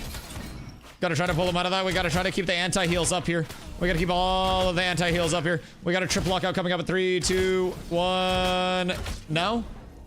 Oh, that fuck. He hit the blesses in my face. I thought I was gonna get him with the big reflect play, but I was not able to, unfortunately. I do need to make sure that I'm playing my mana very, very safely and very, very intelligently, because mana will be the downfall of this if I'm not using it wisely. I've got to 100% just like cook him out over time and keep the pressure on, but like my combos are very mana intensive, and clerics have a whole lot of mana sustain, and naturally because they're fucking clerics, HP sustain. So I've got to try to play around maybe some more reflect the mundos too for my combos, if I'm being honest.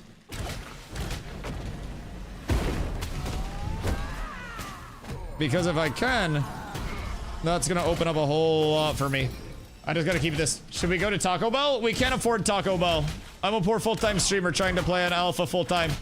It's impossible to go to Taco Bell. This might be it. We'll see. I gotta keep the pressure up though. We can't let him get the Puries off. We must limit the purifies. Trip. Big damage. He doesn't have wings. This could be the end. Come here, healer man. I've got the good mana right now too, I will say. My mana is looking fine. He's gonna have to try to throw us like a smite out or something soon. Because he's not gonna get through the HP otherwise. And I can just trade the autos. And just keep the pressure up. This is actually really good. I like this a lot. I like this a whole lot. Could always go back on the street with a sign. That is true. I'm just not committed, realistically. If I were more committed, I'd be able to make it happen. It's this lack of commitment that's the reason I'm not making it. I blame the industry, but it's really myself. Exactly. Exactly. Oh, we gotta kill all the clerics. We must just outlast the clerics. I like the pressure that I can put on. I needed to be better with Reflex there, though. I should have had more mana the entire time. Reflex restore a lot of mana for me consistently. But yeah, Shambles, I've been clean from the Bellington for a while, dog. As you know, I got some tummy issues, man. So like, I do not I don't know if I want to brave that route. How am I gonna be able to afford cream horns without money? No more cream horns for you. Did you eat the rest of the cream horns? I wanted to check if they were under the desk still in their safety spot, and they were not. What if we just cut out the cream horns from the budget? What if the cream horns are not a necessity, but a luxury? And we live a life not of luxury, but one of humble necessity.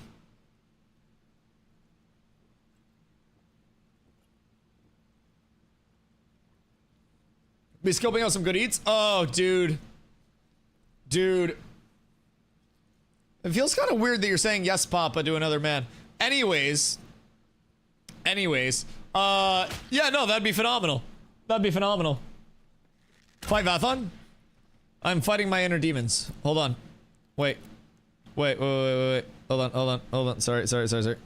My fault, one sec. Alright. We're good. Oh, wait. What the hell? Yeah.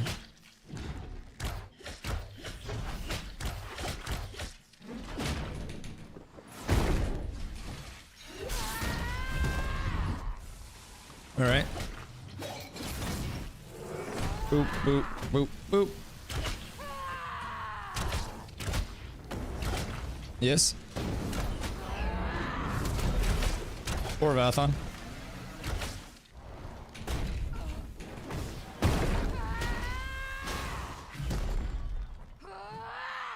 There's not there. It's, dude. It's just a mage thing. It's literally just a mage thing. It's just mages. There's nothing that anybody can do on a mage.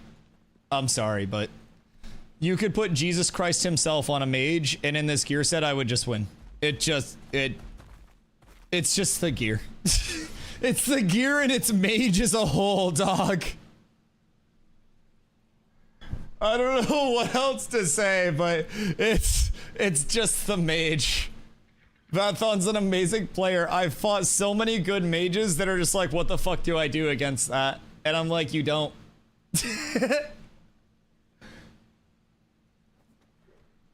Just had deja vu of Carlos saying that when you called Daisy mommy. No, that's crazy. He called you a punk cat in Discord. I'm the punkest of the cats. What do you mean, dog? What do you mean? Daisy's been wanting to go to Disney for a long time.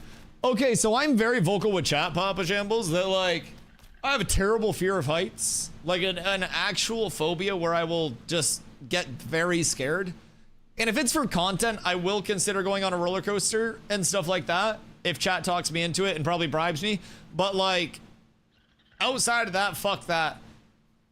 So maybe I can be convinced for the content. But a content trip would be absolutely insane. If she can wait for April, is that the date? April? That's when I thought it was, but I didn't want to be wrong, and I figured I was probably wrong. Okay, hold on. I have to pee real quick. I've drank so much water and coffee today. Hold on one sec.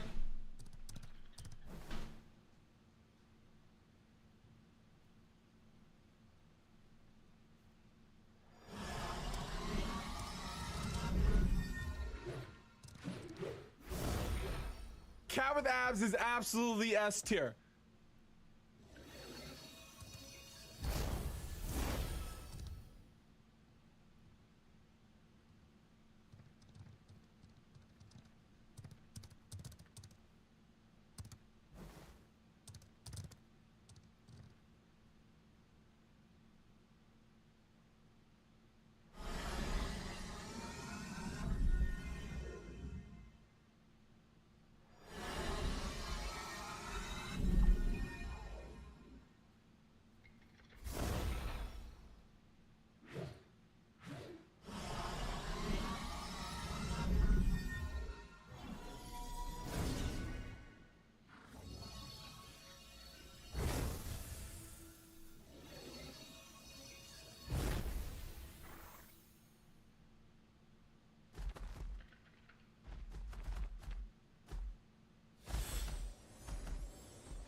Carla just tried to give me a fucking nose job, dog.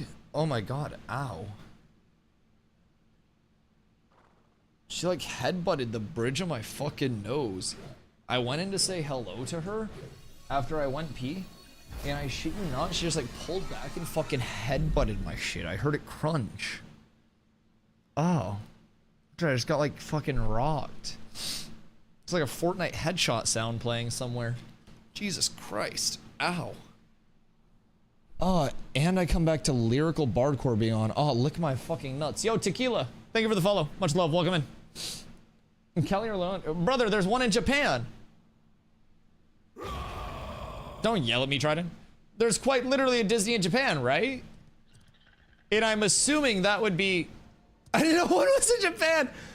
Yeah, isn't there like a... Hold on. I don't know much about it either, but Carla told me. I'm not gonna cap and act like I knew. Disney, Japan.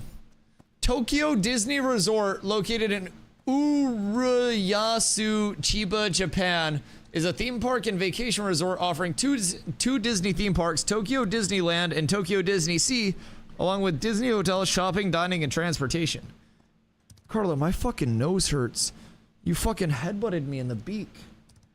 Oh my god. Yo, Silhouetto. Hope you're having a good day. Appreciate you coming through. Oh my fucking goodness. Ow. I only thought there was one in Cali in Florida. Dude, I've never been. Actually, when I was a baby, I went to Disney Land, because that's in Orlando, right? And then Disney World is in... No, Disney World is in... Yeah, Disney World is in Orlando because it's the ORL. I thought it was Orlando because of the land, but it's the Orlando because of the ORL, and then it's Disneyland is LA because the LA. We have Jova 50% to level 1? Yo, you guys are actually fucking speeding. Oh my god, slow down. Everyone's gonna have their crafted gear. Have to go to the one in Japan then because you want to go for a while? Yeah, it seems like they have 6 Disney-themed hotels. Ixpiari, a shopping and dining complex within the resort. Disney Resort line, let's see. Unlike other Disney parks, Tokyo Disney Resort is licensed and operated by the Oriental Land Company. It was the first Disney theme park outside of the United States. There is a 5-star review that says totally perfect. And it is a man forcing a smile as a thumbnail on YouTube. Yeah, it's very highly reviewed. Very highly reviewed. Sounds like it'd probably be a fucking banger. Sounds like an extremely fun time, actually. Make plans for April. We're gonna have like the squad pulling up. So what is the difference between like Disney Japan and the Disney's over here, Carla? Like, is there a large difference? Or like, what are we looking at? No, the permadiddy dart's crazy. That level of hatred is not justified. Goodness gracious. Am I defense? Different rides, different themes, different everything. God did Yo, Athis. How you doing, my friend? No, you kill your stream day streak? No. Why? No, it's like 765 or some shit. Yeah, no, I streamed every day. Yeah, no, it's 765 today. That shit lives on strong, brother. That shit lives on very strong. Why? What up? I had a disconnect earlier today, but that's the closest thing. But yeah, no, that's been going hella strong. At least, unless I like went into a vacuum chamber and then came out. I see where you missed June 1st. No, shouldn't have. If you were looking through VODs, what happened June 1st? Content, video producer. No, yeah, no, June 1st I streamed. This is my June 1st Wait, one. who? Oh yeah, June 1st was Vegas. Yeah, no, here. June 1st, I forgot to sign up for mayor, LOL. We go down here, and then June 1st, 2025, Ashes of Creation. I forgot to sign up for mayor, LOL. So, Twitch tracker's wrong there. I don't know what to say about that, but good thing you asked today. Yeah, no. I should, let's see. Add to collections. Proof. Highlight. Wait, who? Yeah, because it was a phone stream in Vegas. Yeah, no, we're good. We're good. The big 765. We got the definitive proof. Clip that shit as well. Clip that shit. June 1st, 2025.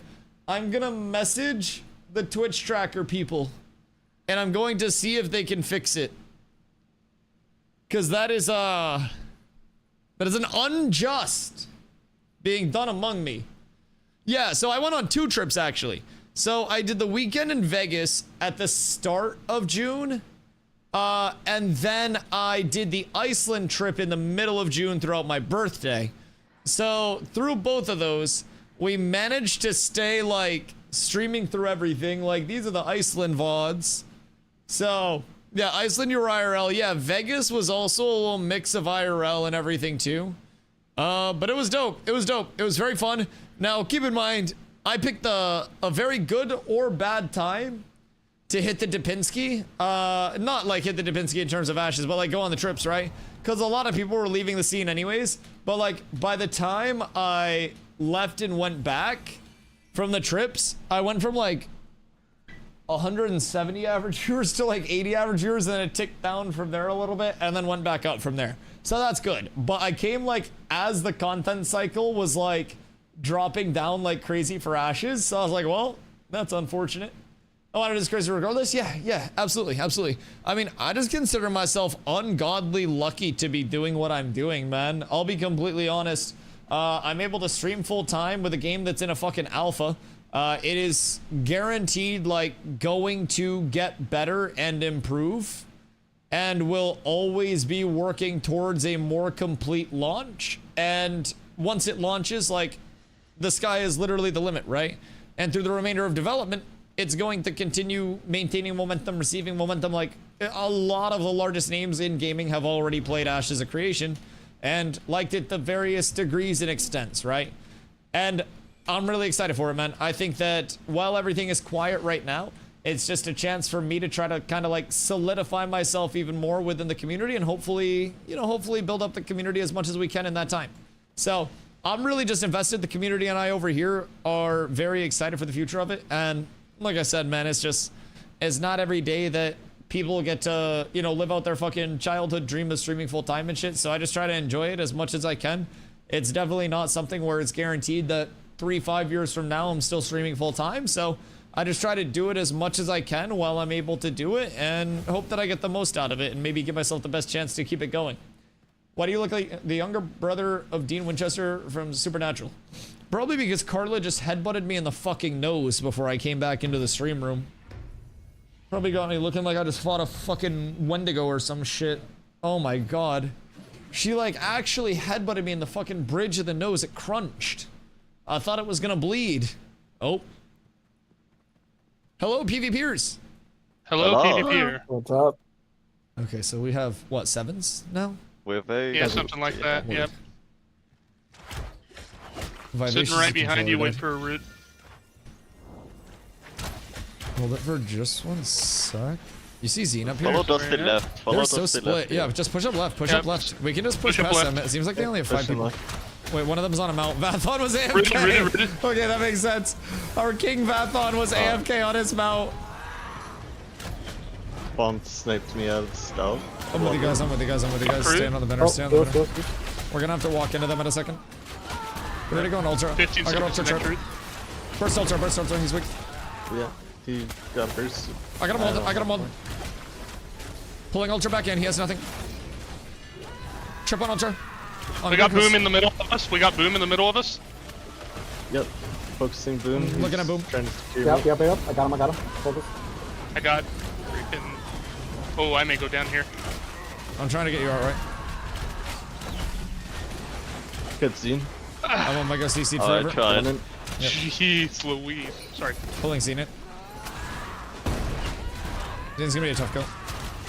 Usually. Oh, right, down. We gotta walk forward a little bit. Move up on left, please. Look at Ultra over here. Ultra squishy. I got him tripped. I'm done. Ultra tripped again. All your Never mind. DPS been trying this down. Yeah, I think I everybody will said. stay out till I Yeah, die. that's it. Bomb waited for me to unstealth so he could snipe me while stealth. Just get the Giga one shot. He got half my health with that. Yeah, it doesn't help a lot. So, is there something that, like, should I just, do you think, wait for Bomb to come out with that and try to, like, counter that? And we should be initiating Well, on that? I can see him the whole time. Like, I could blow cooldowns on him. I'm just not, I guess. Right. Like, I could be a lot more patient, too. If there's something that, like, is he overextending or anything for it where I could kind of, like, catch him out, so to say? I don't really, like, I don't think so, because, like, if we put pressure on him, he's just going to go to the back of their ball and chill back there. Right. So Yeah, it's I tough just keeping realized I people don't up have right a mount. It's, Intriguing. Oh god. I feel like we don't have anything keeping people in right now. I don't know, like, how else I can say that. What the fuck is this? The Didionet is absolutely insane. This shit is fucking criminal. Genuinely criminal. You guys wouldn't be able to kill me if you fucking tried. I just do this and then I win. I'm simply too tonky. Is that mine? Nope. Listen here. Listen here. Now you guys don't have incapacitates for the next fight. That's on you. Ready for this game to come out and have the player base explode? Yeah, I mean, man, honestly, like, depending on what your definition of explode for the player base is, right? We gotta remember, everything with Ashes is all open world, so it doesn't even necessarily need a million concurrent players to be successful. If you have a good server to play on, that alone is gonna give you such a fun experience. Even for this stress test phase of the alpha before going into phase 3, this server, it's the only server, but one server peaked at 8,100 plus concurrent players with one starting area. We're gonna have 4 different starting areas throughout the map. You literally could not move without seeing a shitload of other players everywhere that you wanted to go.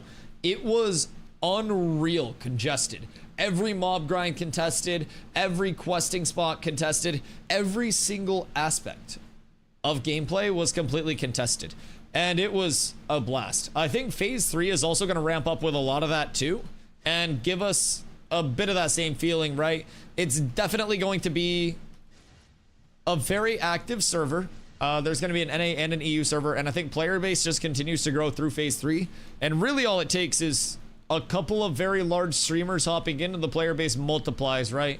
We got to keep that in mind. Like, streamers, not me, move mountains these days. Like, if you get a fucking Asmongold and a Summit and a Pirate Software back in here, like, those 3 alone are going to bring more eyes in one stream than I've brought total to Ash as a creation. And that is insane. to think about. So I'm ready for it at literally any point, man. Your piece going for the mount? No, fuck that. You have to degen so hard for that. I mean, I don't really know if anybody is like hard going for it other than like just trying to find bugs and report bugs, because that's always a good thing on the PTR. But I think that it's just more so we're over there testing. From my perspective, like, the skin's cool. Is it my favorite mount skin? Nah. Will I probably find more mount skins like in the store and stuff that I'll use instead? Yeah, probably. So like, I'm not gonna degen enough anyways for that, but are you still mayor? So basically when I went to Vegas, I forgot to sign up for the mayoral election and was in Vegas anyways, right? So basically with the election, I didn't sign up, and then whoopsies, and then I went on my trips anyway, so it worked out. I wasn't able to do shit when I was in Iceland, but right now Cats has Zombie that's mayor of Squall's End, so we did make it up a little bit. I have a feeling we'll see other opportunities being available. What other opportunities do you think? Oh, just for like more mounts and stuff? PTR on 5.6? Yes, PTR is on 5.6 and the PTR is fucking silky. Hold on. Hello, sorry. Hello. Welcome back. Hello, it's okay. I feel like we can look at all maybe early. No, grapple just doesn't work. I should just let them kill me, and then maybe my sacrifice would make grapple actually pull somebody near max range. Oh, Then we right can get rolled. there, yeah. Bombs on the far right with that Ow. bomb. Yeah, right, Move got far left. pulled in. We're gonna have to move up and take one of these. I'm gonna res.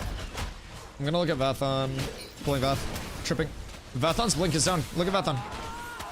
Yep. Got over for it. Yeah, he just wasted it on me. He didn't even kill me. I'm gonna trip on Vath. Vath looking for chain lightning. So Get in, get in. get ready to go on Vath. Look at Vathon. Bath, yep. Yeah. He's tripped. Silenced. He's half. I have a pull on him when I'm out of the silence. Yeah, I know. Nope. Bath one. I'm down. Ooh. I'm down. Ooh, yeah, I'm down. He's half. The rangers chasing me down. Are you guys just getting nuked like Far on right. the way into things? Yeah, kinda. I don't know. No death happens. I think it's the boom diff.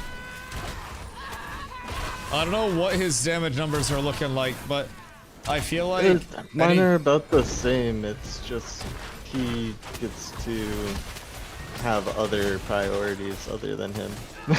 That's about it. So, do you Like- think that with like a different level of positioning, it could be a matter of putting yourself less out there until the fight's actually like started? Because I know a lot of the time you try to find like the vines and stuff to look for the initiate. Could it almost be better to like wait further back and not go out until the fight's in and then look for a snipe a little later and play around like the snipe side more than the vine side? Potentially. They have single cleric, right? Yeah. Why don't we just play back, stack wounds, and if they go for the initiate, we just do a counter route? Because we can double route, they can't. So that would work if we just weren't getting like Omega deleted before we could even react. But even in instances like where we try to trade with them, if they get any form of like snipe combos off, we're kind of just getting decimated. I don't really know what people's gearing's looking like or anything, but it definitely feels like the trades in general aren't going well. We can try to play more back foot, but I also think we're probably just gonna get jumped if we do that, and then our backline will probably get nuked.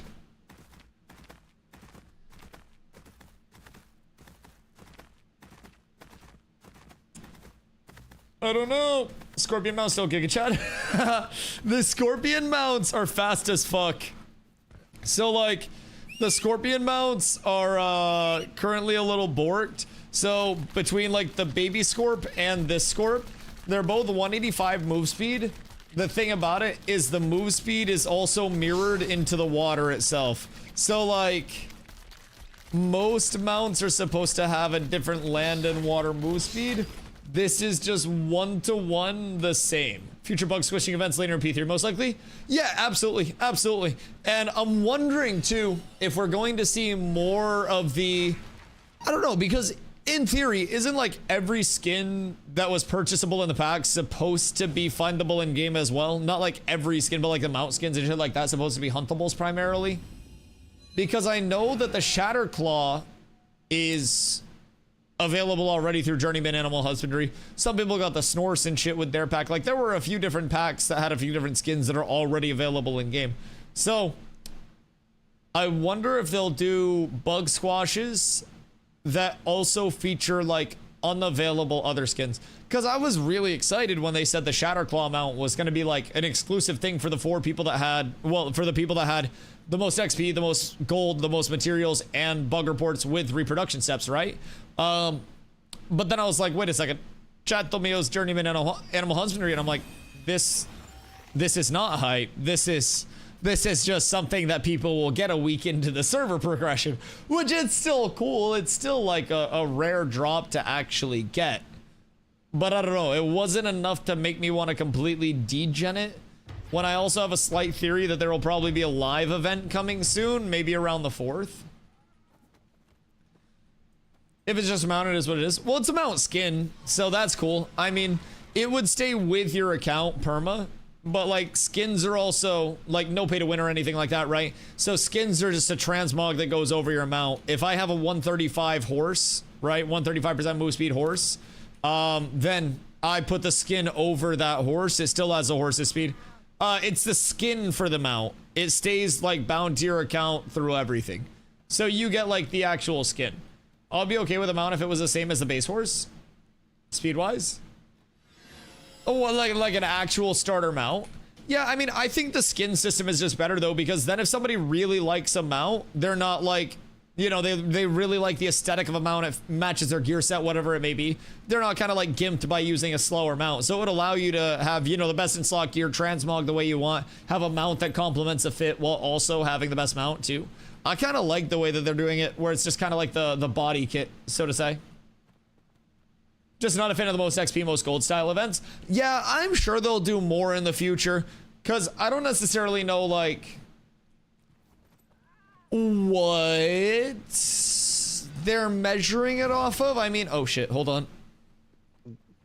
Sorry? Momentum, but let's try to get into their backline this time. Go left, go left, go left. Go left. Look at Ultraman. Ultraman's on the right. Poke at him if you can. Ika's in my ass. Cover you guys don't get pulled in here. They're down a grapple, so that's nice. Alright, caught a snipe. I gotta pull on Vath, never mind. He hit the terrain and then just stopped moving.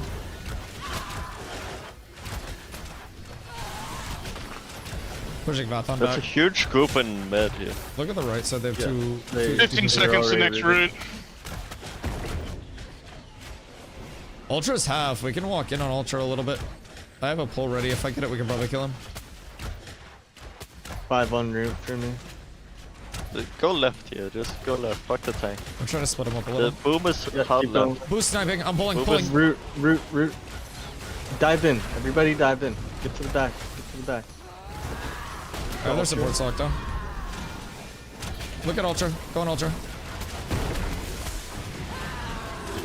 Struggling with you. I'm peeling as much as I can. I got you. Just get a target. Look at Ultra. Stay on Ultra. Ultra's very killable. I'm silenced forever. 2-1. Nice. Nice, Ultra down. Alright. Move on to Vathon. Look at Boom Get Farm there and underneath. Vathon. Sun. I'm pulling Vathon. Vathon trip. Yeah. Vathon trip again. Root going out on that ball. They got a rest. They got a the rest. res on Ultra. Ultra's down again. Get boom. Get boom. I'm Shock on is Boom. up. I'm silenced forever. Yeah, but yeah, Boom's in the middle of the field now. I'm keeping pressure on Boom over here. He shouldn't have shit. On him. Silenced Shock is again. low. I hate this Shock guy. is almost out of mana. He keeps getting pumped. We're going out on him. Just continue, they don't have man. They got swaps out. They can't, but they Stand can't. Boom. Boom is very weak. Boom's dead, nice. Shock Look is at one, that. shock is one. Nika's half. Stay on Nika. I think they're they... done. Yeah. It is pretty GG. Yeah. Okay, Alright, cool. nice commit, nice commit. Good job. Good job, Good guys. job at getting Ultraman out of the fight once Let's again go. before he got healed. That was pretty Dude, good. I saw. Oh, thank God. Holy shit, we did it! Oh my God. It's just transfout. Exactly. I feel like there is a QA approach too. See how the person collects the most gold or how they gather the most resources. Yeah, that is true. That is true. I mean, depending on like what they're doing too, is it just like total acquisition where we can trade funnel, or is it true like organic just gathering? But yeah, heat map on that, like what the most efficient routes are, so to say, or the methods. But I mean, honestly, resources is pretty simple. Cut trees around the clock. Organic, that makes sense.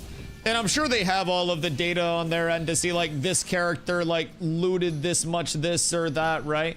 So if nodes were to hit T2, it would probably be vans, whoever does the most van, kind of like goods. But keep in mind, the gold could also probably be manipulated if you had a lot of people funneling to get a boat on the water day one, and then you fed Glint into harbor commods and had that person on the boat just sail across the world a few times. That's probably going to net them the single most gold to whoever gets the water, or, you know, the water superiority.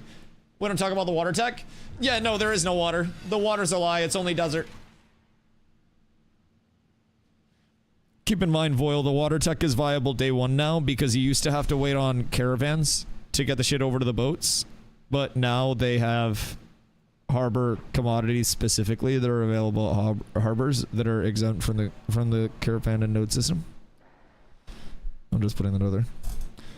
The water's a lie in a desert that doesn't exist. The desert doesn't exist. The Goondark is a myth. It's all fake. It's all fake. The Anvils is actually just, it's just a fucking green screen. Don't let them fool you. The heights aren't even real. You won't even fall off. Kind of easy to tell if that's done if they look. Well, so the thing is, like, what's stopping somebody from that? Did they clarify that you couldn't,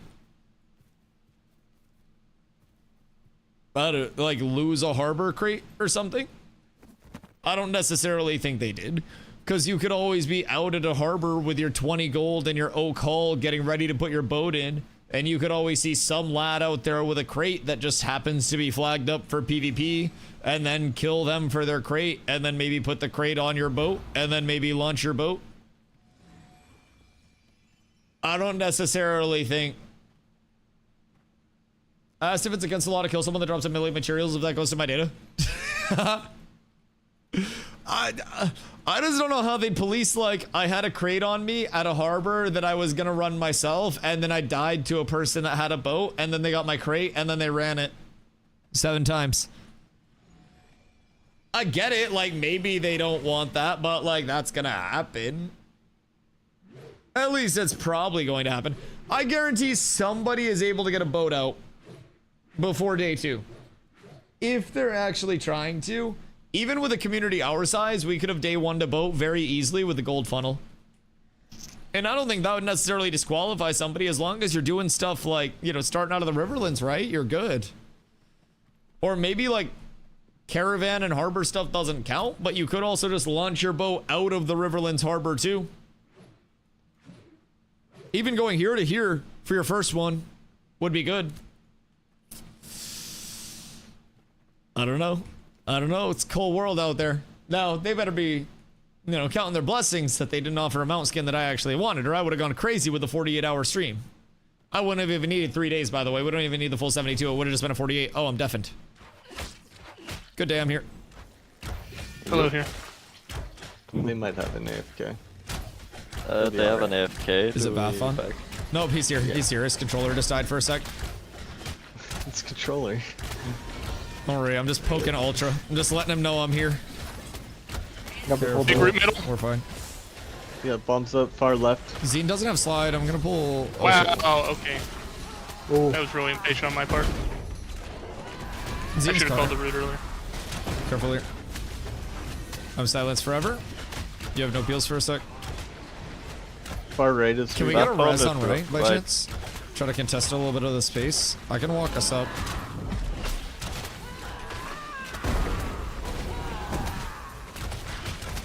Yeah, I'll do what I can. Don't worry, I'm silenced forever still. I silence it go. Knock him out. I got the peels. No peels for a sec. Vathon trip. Yep. Look at. I'm silenced forever. Ika's Going backline. out on Bathon. I'm gonna trip on Zine. I'm gonna pull on Zine here. Yeah, look for it. Pick us forward, tripping that. Boom right hand side, getting free hits in. Yeah, we're Hey, heals. going to have to go to the back. We're gonna have Go, to commit a go little for bit. boom in the back. Go for boom in the tripped. back side. Push up. Get pushed up. Come on, guys. Look for axe. Axe target. I'm on boom with you guys. Sorry, Yeah. I'm gonna try. He's locked out of trips. Be careful. Can't overcommit that. I have Suman. Vathon tripped. Vathon's in our back line, no blink.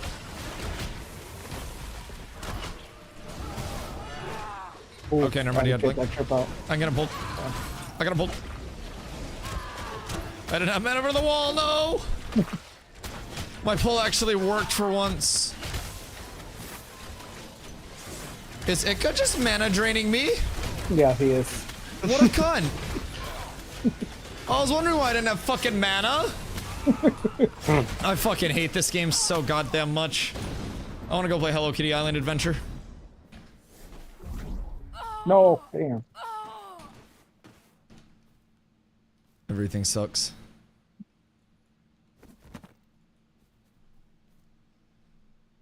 Bruh, I hate rogues so fucking much. I hate rogues.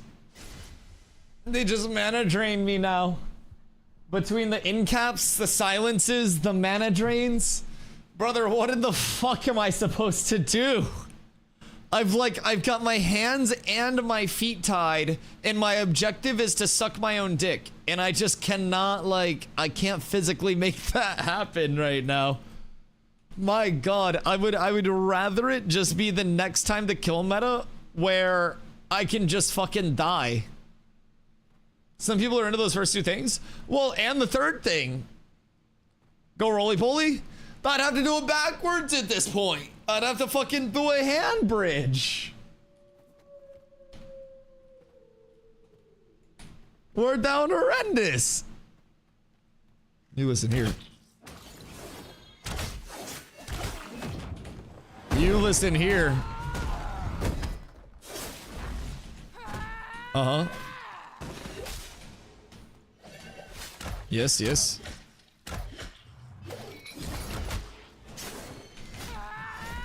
Yes, yes, yes. Yes, yes, yes.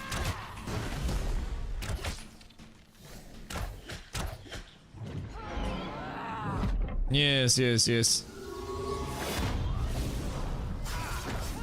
Yes, yes. Oh. The third party's crazy. I can't ethically take the win off of that. God damn it, that was my W to take. I had it under control. I've been griefed. I've been griefed. He had the interference planned. It's happened in the 8v8 tourney too when we were about to win one. God fucking damn.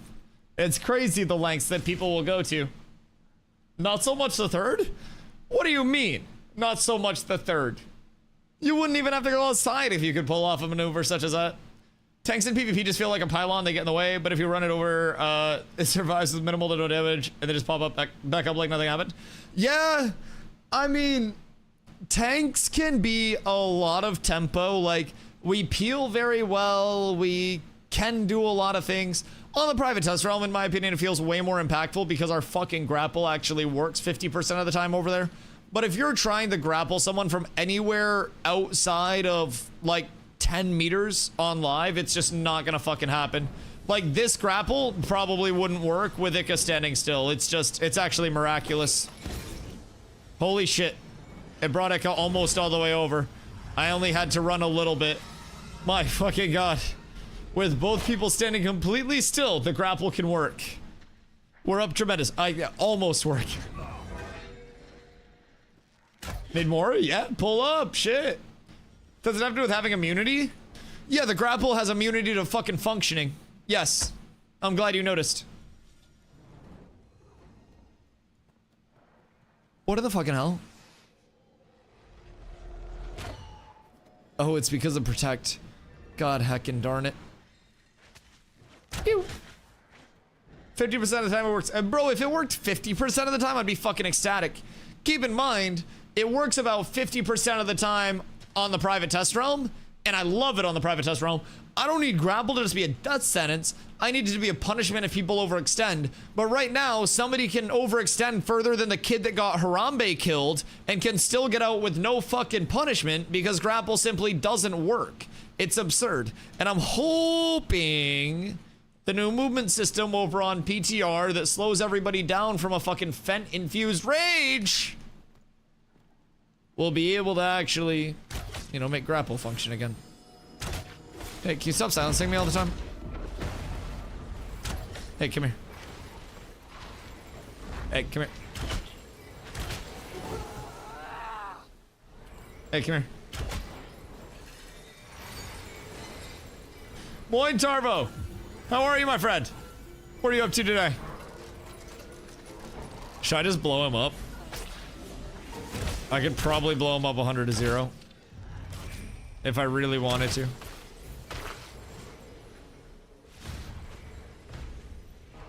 Chat, do we do it? I don't want to do it too badly to him. Do it. Okay. I'm just missing everything. Jesus fucking Christ, maybe I just don't. What if I just miss all of my abilities again on him? Nice slams, by the way. Actual point blank range. 0 impact. Jesus.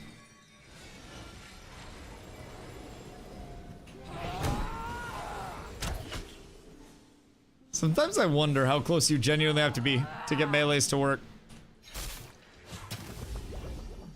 Well, bro, it's like, I have to be inside somebody's asshole to hit them. But if I'm inside of their asshole, I can't hit them. It's the craziest balance of everything.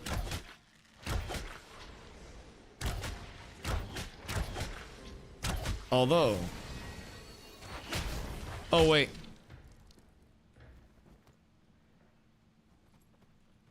Are we going? We can. Whoa, was I offsides? That's my bad. That's my bad. Yeah. I was hitting Zine. That's my fault. I was not prepared for what was happening. Alright, what if we just keep with the whole hitting Zine thing? I'm gonna go trip him. Cool, yeah. If we can get it. Bathon inside, Zine's Bathon trapped. inside. Kill Zine, kill Zine. I got a wall behind Zine.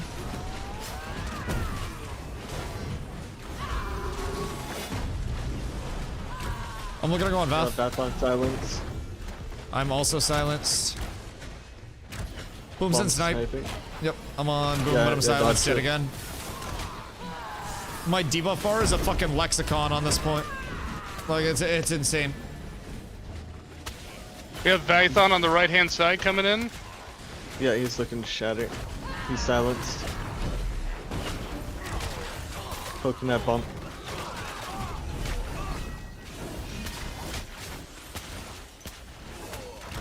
I physically, dude, I'm eating so many CCs. I'm gonna try to go pull on Boom. I got pulled. And he's gone. I love this game. Got Vathon still far right, alone. Ika's kind of overextended, but... In cap. Oh, I can pull look at it, Icken, maybe, Yeah. never mind. Yes, I can. No, I can't. That was weird. Icken's trip, Viv on left 75%. side here for you wanna swap. Don't overcommit to that. Vathon and Viv Boom's on low. left side. Hella in. We need to get comfortable with, like, Root now. look at the overextends. I'm walled out. Look at Knife Boom. going out on boom. Gotta pull on that.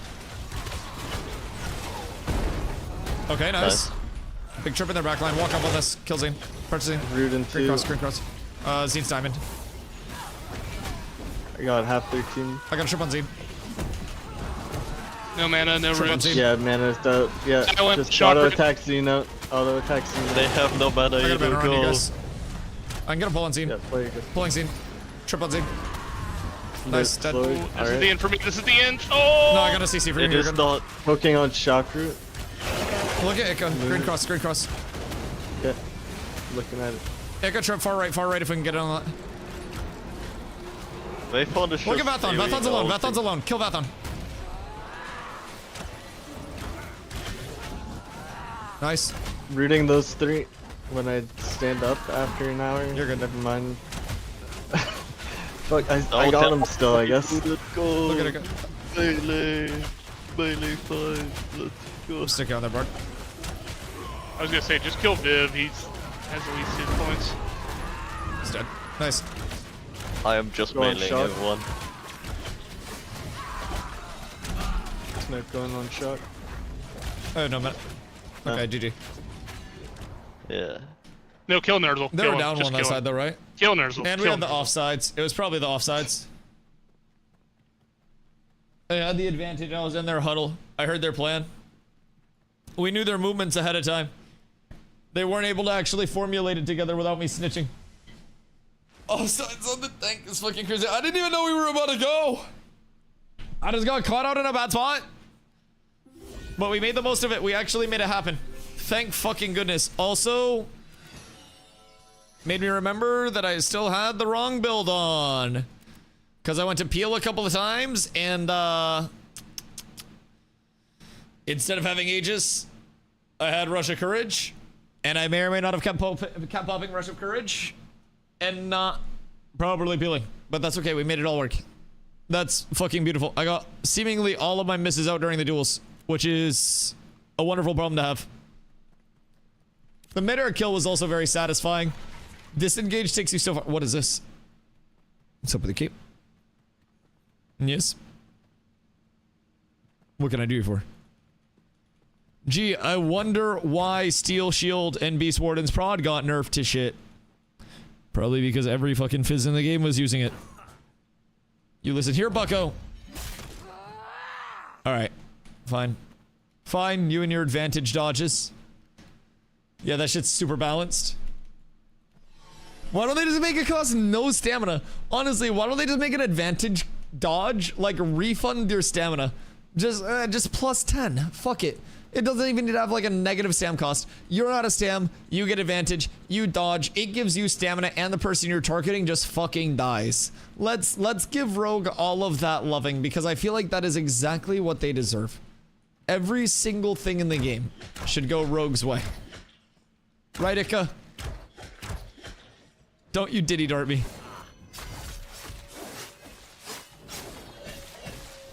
At least I'm tanky. That hurted a lot. That hurted a lot. Maybe I am too tanky in this build. Although I don't even have a lot of mitigation stuff on. I'm not even like stacking HP mid or anything like that. I'm just kind of existing. I have a lot of attack speed more than anything else. Oh, the Diddy Dart's crazy. My poor 6k HP Bard. What the fuck? Okay, maybe it's not just me that's too tanky. Maybe it is quite literally everybody in the game. Why does Merc have 6,600 HP?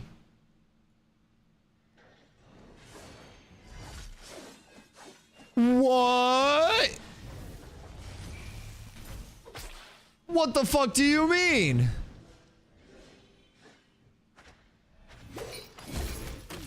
Good day. What's his magic power? Merc, what's your magic power? Or I guess your healing power, right? Because he clerk. Wait, why are you down to 6090? That's actually Biss. That may actually be the best life possible. Wait, so what are we waiting for? Just more people to come back? I believe in the Bard here. I think the Bard takes it. I don't know why. The mana burn is Insano style still. Wait. You're up in their ass like that?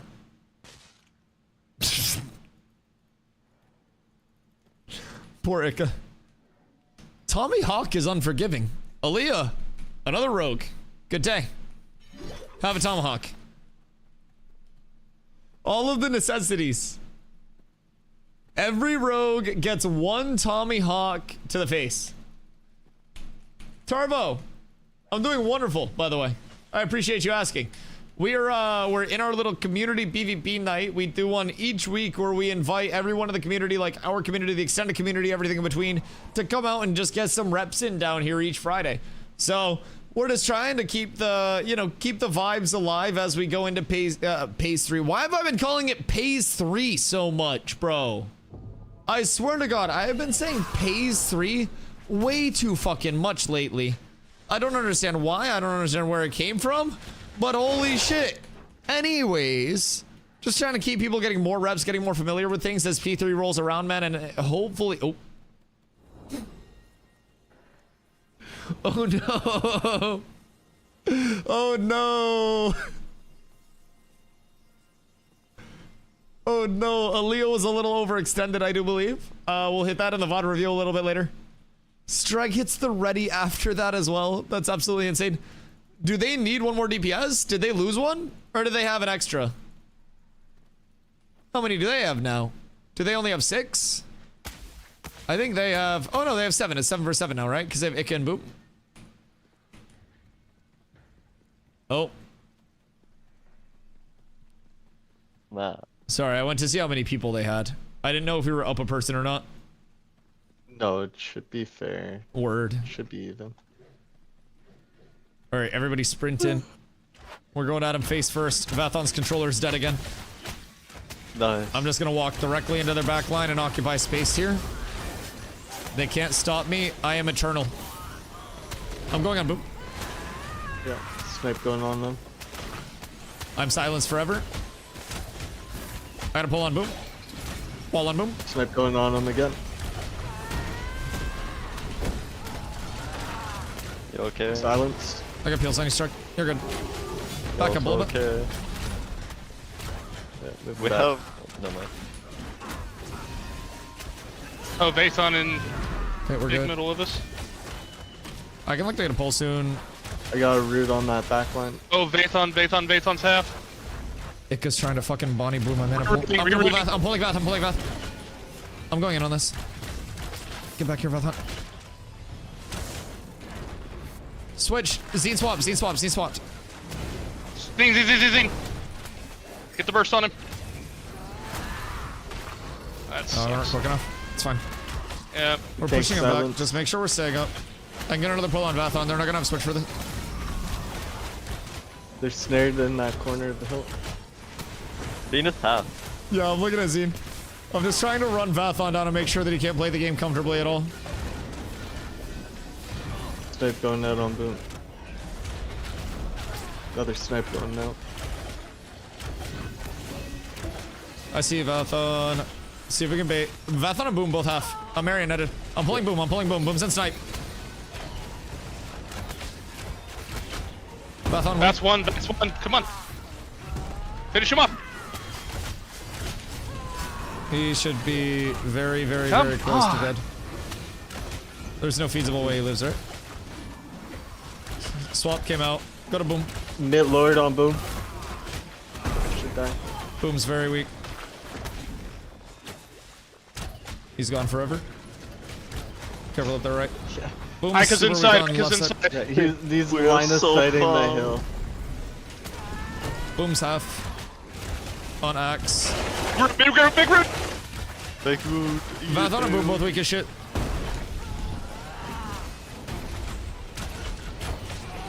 I'm dead. Shock root. I'm so weak. We just gotta get the kills on the DPS. Vathon's down. If we can burst boom, we're so good. Boom, boom, boom, boom. I've got a I chip am on so boom. Boom's weak. Everybody on boom. Headshot. Headshot. Dead. Nice. Oh, they're gonna res off on Bathon. On Bathon. Bathon. Bathon. Go Zine. It's fine. Kill their DPS. Kill their supports now. Kill their supports. Look at Zine. Everybody get ready to burst Zine. I got a trip on Zine now.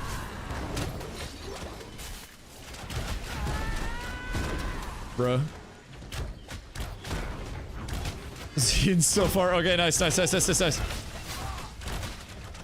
Pressure through the Vath onto the back line.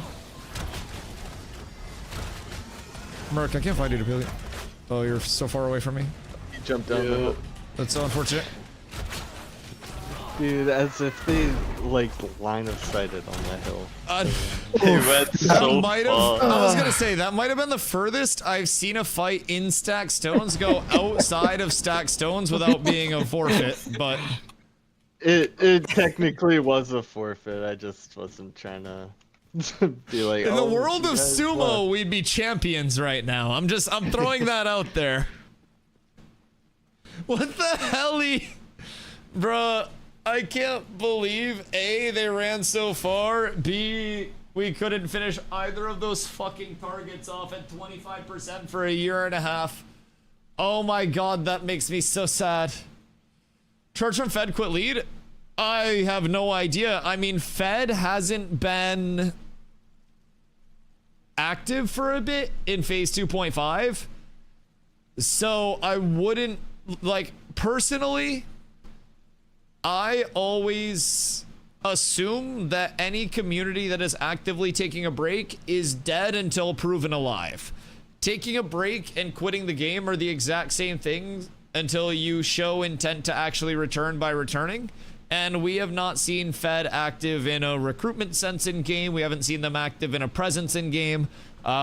Streamers that were a part of Fed are no longer streaming in the directory. I think by all means and measures, at least from my outside in standpoint, I'm not seeing any momentum there. But that's also a lot of the communities that said they were taking a break in phase 2.5. And that's what's going to happen because a lot of people will find homes in that time that did play, and that's going to be a lot of the core player base. I always hope every community is able to come back and get their numbers right. But like genuinely, once you lose momentum, it is so ungodly hard to get momentum back. Like, as a community. 1v1. Oh wait, the other bard. Oh, I'm so sorry. Everybody's fighting right now. No, that's crazy. The whistle is insanity. Whistling at him while he sees it is fucking redonkulous. All right, so what the hell is going on here? Is it Zine versus Kuz? Because I'm pretty sure Zine has like poverty nothingness gear. If I remember correctly, Zine's gear is like worse than Grapple's hit chance. If I remember correctly. I don't want to like assume and I don't want to make him look bad. But that shit is not bis. That shit is not bis. But it's okay. It's okay. Shock root. Would anybody like the 1Vs? I will happily run the 1Vs with anybody that would enjoy them. I don't know if we're done group stuff or not, but like 1Vs make me a happy man. And I'm always down for those. Oh, hello. Is this the smoke that you desire, sir? Oh, really? Oh, really? Look at Zine getting the big bursting tin in. Unfortunately, Mary cast is a bit long. Brother be zooming around. Poor Zine. GG, man. You got that good burst. Very good burst at the start. Brother was pumping. He had all the ambition to win, but none of the follow through. Should I just kill him again as soon as he comes up? I feel that may be the appropriate action.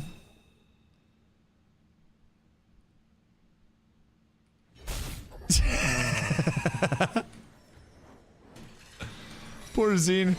Oh wait, are we resetting for more? I thought people were leaving. My bad. My bad. I didn't mean to be a public nuisance. They lost Vathon. So now they're down 1, right? Are the Doonhold lads coming out? I don't know how much longer people were planning on hanging around for. But if the Doonhold lads are coming out, they had at least a couple for the show out last night. So I don't know how many they would have, but 2 DPS left. How many do you guys have right now, Boom? Zine getting the smoke right now, catching these hands. The absolute devastating basic attack barrage coming Zine's way right now. All pump all the time. Just enough gap maintenance to make sure that he can never get the reactions that he's looking for. What wins, chat? Zine or my basic attack? Come here, Zine. We got something you're really gonna enjoy. Oh shit. He's got a knack for avoiding the CCs. Brother's been dodging me like crazy. Yes. What is going on in that smoke? Oh god.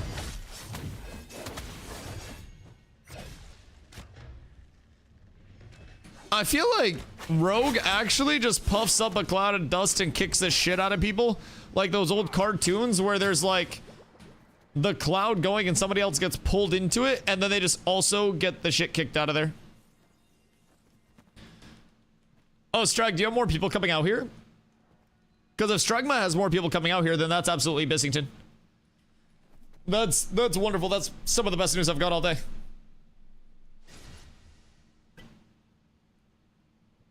I think there need to be more callers in the world. Chat, like, how many of you guys actually have dedicated callers that you're comfortable playing with in PvP, just out of, like, sheer curiosity? Because I feel as though the Ashes community does not have a lot of people that enjoy calming, in a sense. I always try to get more people incentivized with it and familiar with it, but I don't know. It definitely seems like that is something that is difficult for a lot of people to coordinate across the grand scheme of it all. Hoping a lot of these reps get people comfortable. I think that's the biggest thing. I think that's the biggest thing. So, does anybody know the lowdown on the Fed stuff? Skeptics, do you have any more details? Because I didn't even see like any announcements or anything. I didn't know that that church or anything, like anybody over there was stepping down. I just kind of like assume any community that is like, you're in their Discord. When do they put out the announcement? And is somebody else stepping up or are they just done? Because low key, I might have zombie vulture over there and see what's what, dog. I may. Intriguing. Because I mean, they had their like whole thing too. I mean, it was Zem and Pyro Software and Pyro Software. Well, I mean, he was gone. He may come back though. Rumor has it. I don't necessarily know that I'd count on that. But rumor has it. Outcut and paste, but it's a long see you later. Okay, so was he basically just like, fuck it, I'm out? And then somebody else is taking over? Or...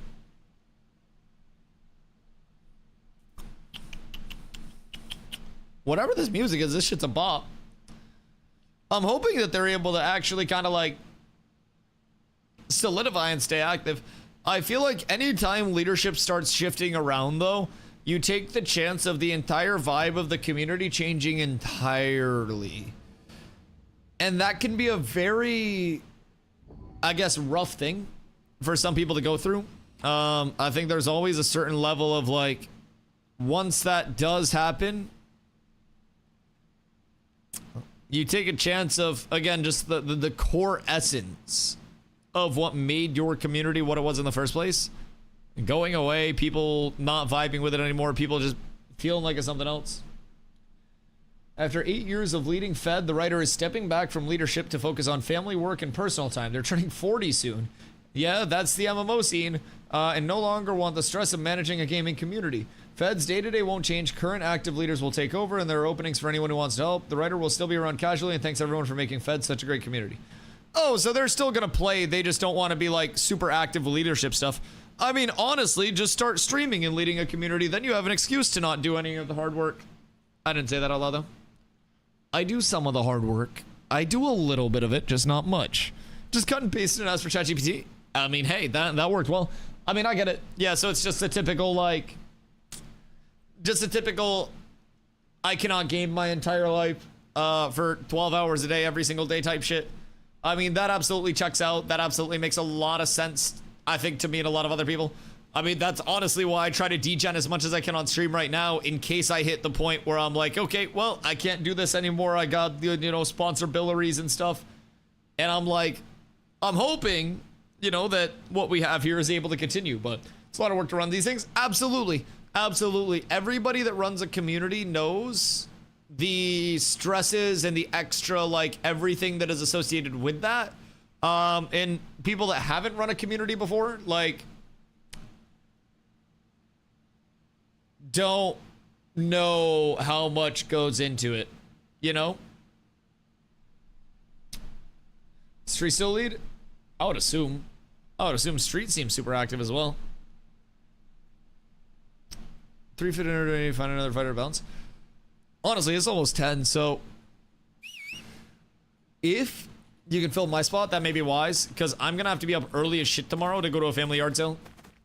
I know that's a crazy reason. But we're starting a family yard sale like fucking 8 a.m. tomorrow, and Corla and I have to go through clothes tonight to see what we're bringing up. Street shows retired leadership. Interesting. So who's their leadership now? I mean, I personally like him and Church are retired. Huh.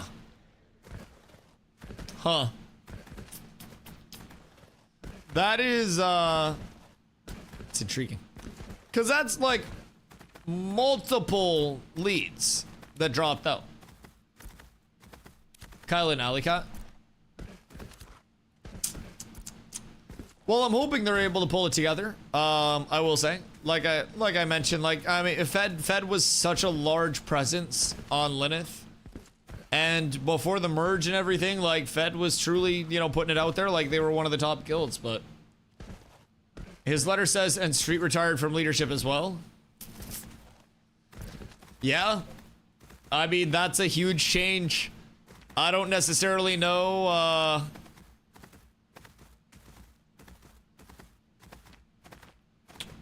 how easy it is to recover from multiple leadership dropping at once. Didn't they just absorb Genesis as well? Yes. Yeah, they just absorbed Genesis relatively recently. But I hadn't seen a ton of activity from Genesis prior to the absorption. I feel like Axiom was the more active, at least that I saw outwardly, of the two. And then they got absorbed, Genesis got absorbed, and then shortly after the absorption, I feel like that was, funny enough, when they started to go quiet.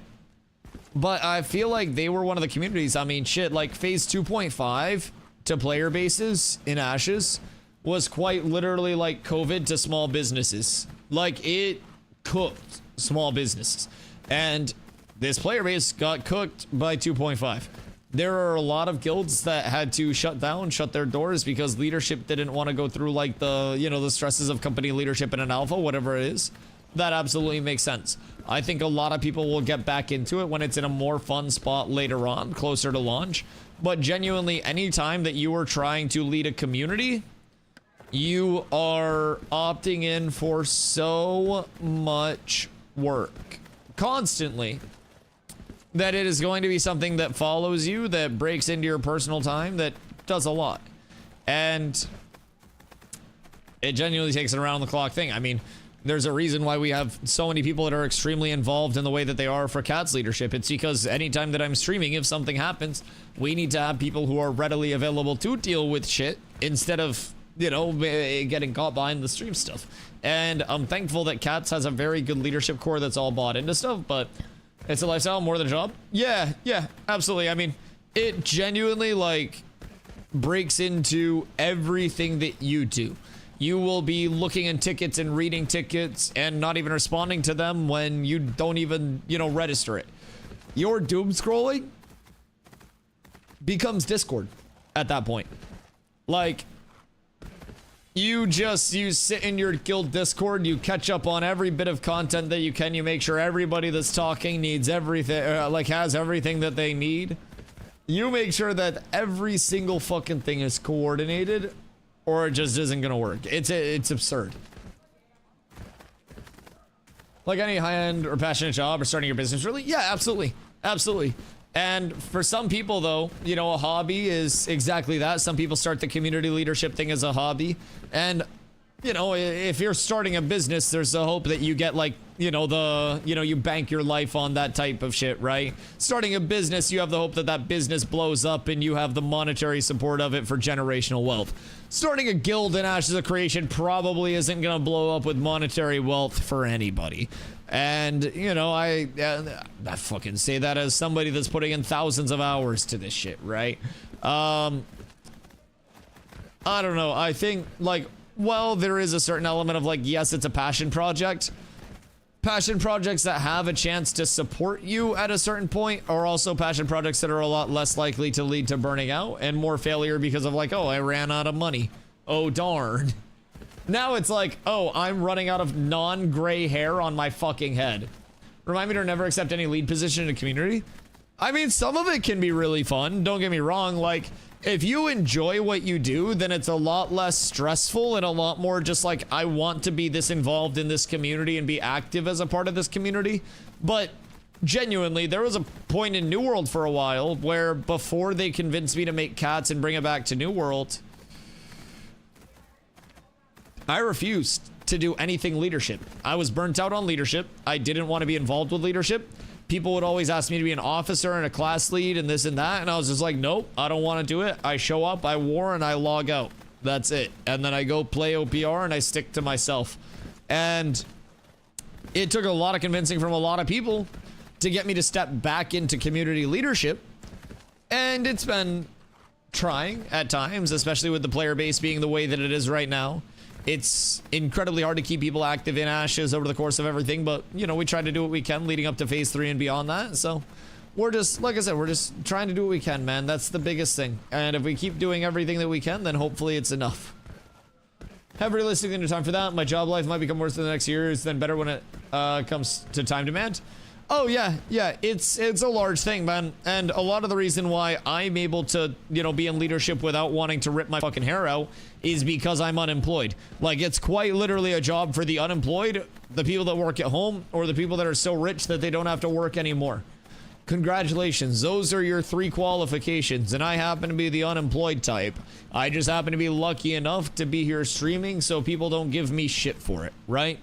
And that's the only reason why I even have enough time to grow the community in the way that I do. And even I have a fuckload of help with it. I don't even do a majority of, like, the actual nitty-gritty organization stuff, because with stream, I don't have the time to do the organizational side of things while also streaming as much as I do and being the, you know, the outward face, so to say.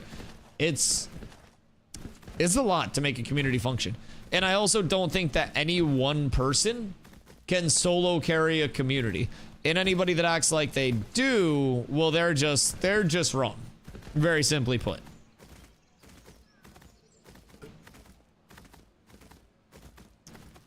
I don't know a single successful gaming community that's built around one singular person, but I do know the vibe of an entire community is built not from one person, but from the collective of everybody. From the investments of everybody, from the, you know, the morals that everybody establishes. Everything there impacts the community as a whole. So I always try to keep that in mind when we're like very selective about who we're bringing up into the community leadership positions. We just, you know, we try to keep it as holistically rooted as possible. Also, chat, random question, but who's out here watching the stream in 2K, peeping it under the new 21,000 bitrate and all of the silky smooth beauty that we have out here? because my fucking god, I am so thankful to be able to stream with like just omega settings that Twitch hand approved for us, man. It is genuinely unreal. My stream set to 720p. We got approved for the 2K streaming beta. So there are some like browsers and like device settings and stuff that won't allow you to do 2K, right? But anybody that is able to set up for the 2K stuff and view that, oh my god, it's fucking beautiful. This wizard strag must be up early tomorrow. Am getting off soon. I have to get about like fucking 6 tomorrow, dog. My family yard sale is starting at 8 a.m.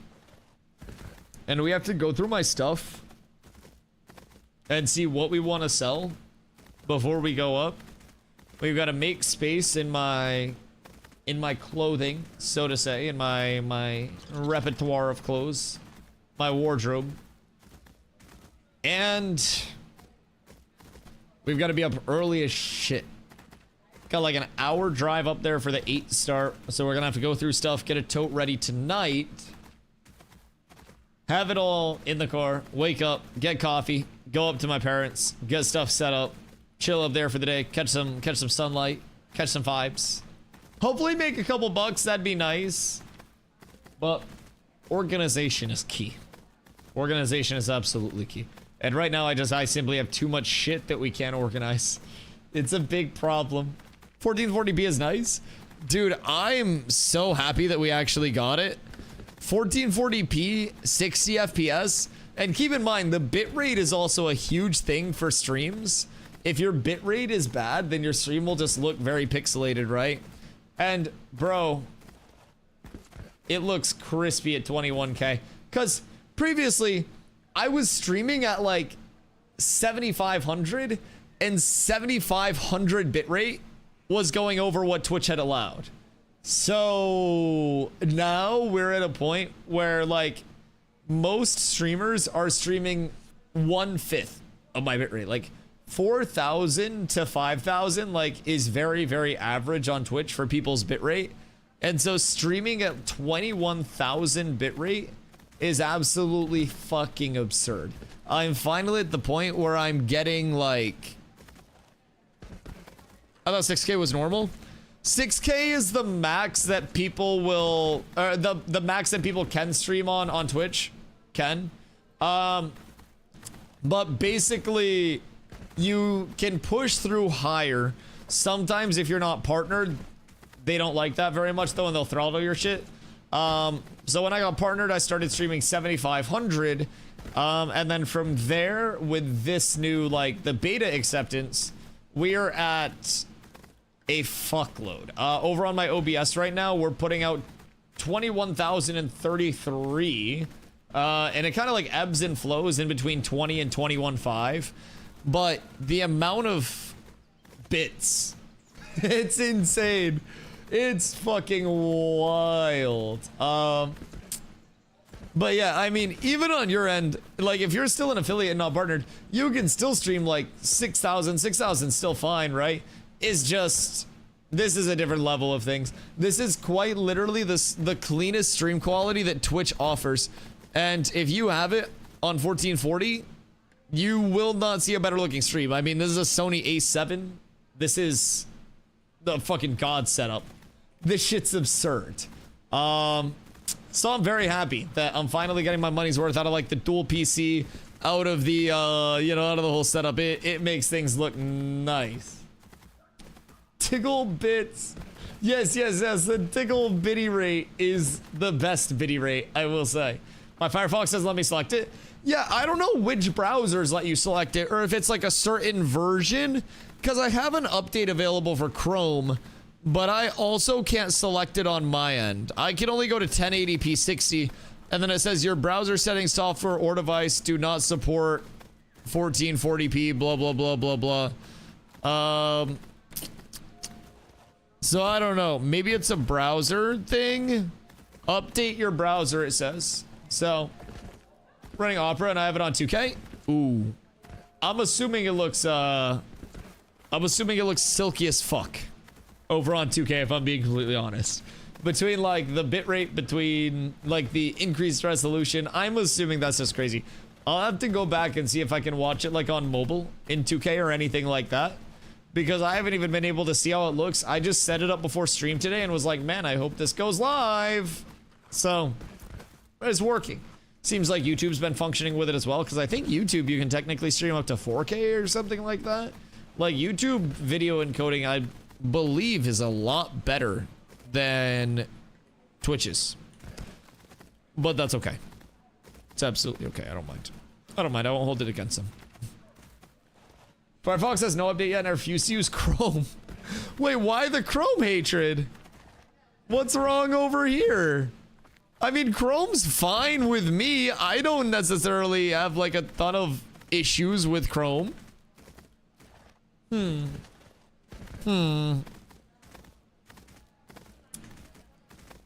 Maybe it's just because I haven't updated mine. Maybe I'm cooked in that regard. I don't know. 1440p looks dope on mobile too, just checked. Oh, that's beautiful. That's beautiful. I'm so glad mobile can actually do it. That makes me incredibly happy. Boys, the PvP reps are fun tonight. We just got to get a little more in the habit of people commenting and people setting stuff up and really going from there, man. I will say the scrims are very fun. I miss action combat a little bit, but the scrims are fun. As we get more competitive scrims too, it's just gonna be better. We're trying to get the baseline established for people, trying to get people comfortable with like the basic motions of getting the reps in. And as we continue to do that for more and more people, it just keeps getting better. And hopefully through there, we get more competitive reps, we get more experience for everybody, and we're good to go. Hopefully. Hopefully. All right, boys. Good luck to those that are grinding on the PTR this weekend for your mount skins and whatnot. I need to go through some clothes and shit. And Snoo. Death by Snoo? I'm willing to die for that. I need to go through some clothes and shit and figure out what I want to bring up to the yard sale tomorrow, get everything all packed away, and then also get enough sleep so I can come home from the yard sale, make, you know, millions of dollars, and then get a banger stream in for you guys. So I don't know what the plans are tomorrow yet, whether it's live day or PTR day. Something tells me it may actually be a PTR day and testing some stuff over there. So who knows? But I will be live. The yard sale's starting at 8 a.m. So I probably will be live, honestly, somewhere around normal time. It shouldn't be too bad at all. So I will catch you guys tomorrow. We're going to have an absolute bangaroni day on that end of things. I believe we may actually have... Wait a second. I think we have a Fed streamer here to ask about all of the Fed drama that's shaping up. Boats and hoes, the Nina and the Pinta and the Santa Maria. Listen, man, I was raised on the boats and hoes. Wait, why did that not go? Oh god. Copy. Paste. Alright, cool. We're up tremendous. Boys! I do appreciate y'all coming through. If it's your guys' first day here, make sure that you drop the follow so you don't want to go live every single day. Today's day 765 in a row. And I will be live tomorrow and every single other day in between for y'all, all the way through launch and beyond that. Greatly means the world to me that you guys choose to come out and support and show love to the stream and just keep everything going here. And it's genuinely because of you guys that I am able to keep this going every single day. So from the bottom of my heart, thank you guys for showing up for yet another day. We've got 25 more sleeps. 25 more until it's phase 3, chat. We are so fucking close. And all we need to do is hold out a little bit longer. And then P3 will be here. And we'll be up tremendous. Lads, I can't wait. I hope you guys are also excited. We got a few more weeks of prep. We'll be prepping together. We'll be spreading the info. We'll be getting all of the good word of the Snorse and the Sandal out together. And we'll be here every single day doing it. Y'all, I will catch you tomorrow after the yard sale and after our return. Means the world to me. Thank you guys for all the support. I love y'all. I appreciate y'all very much. Have a great night, guys. Peace.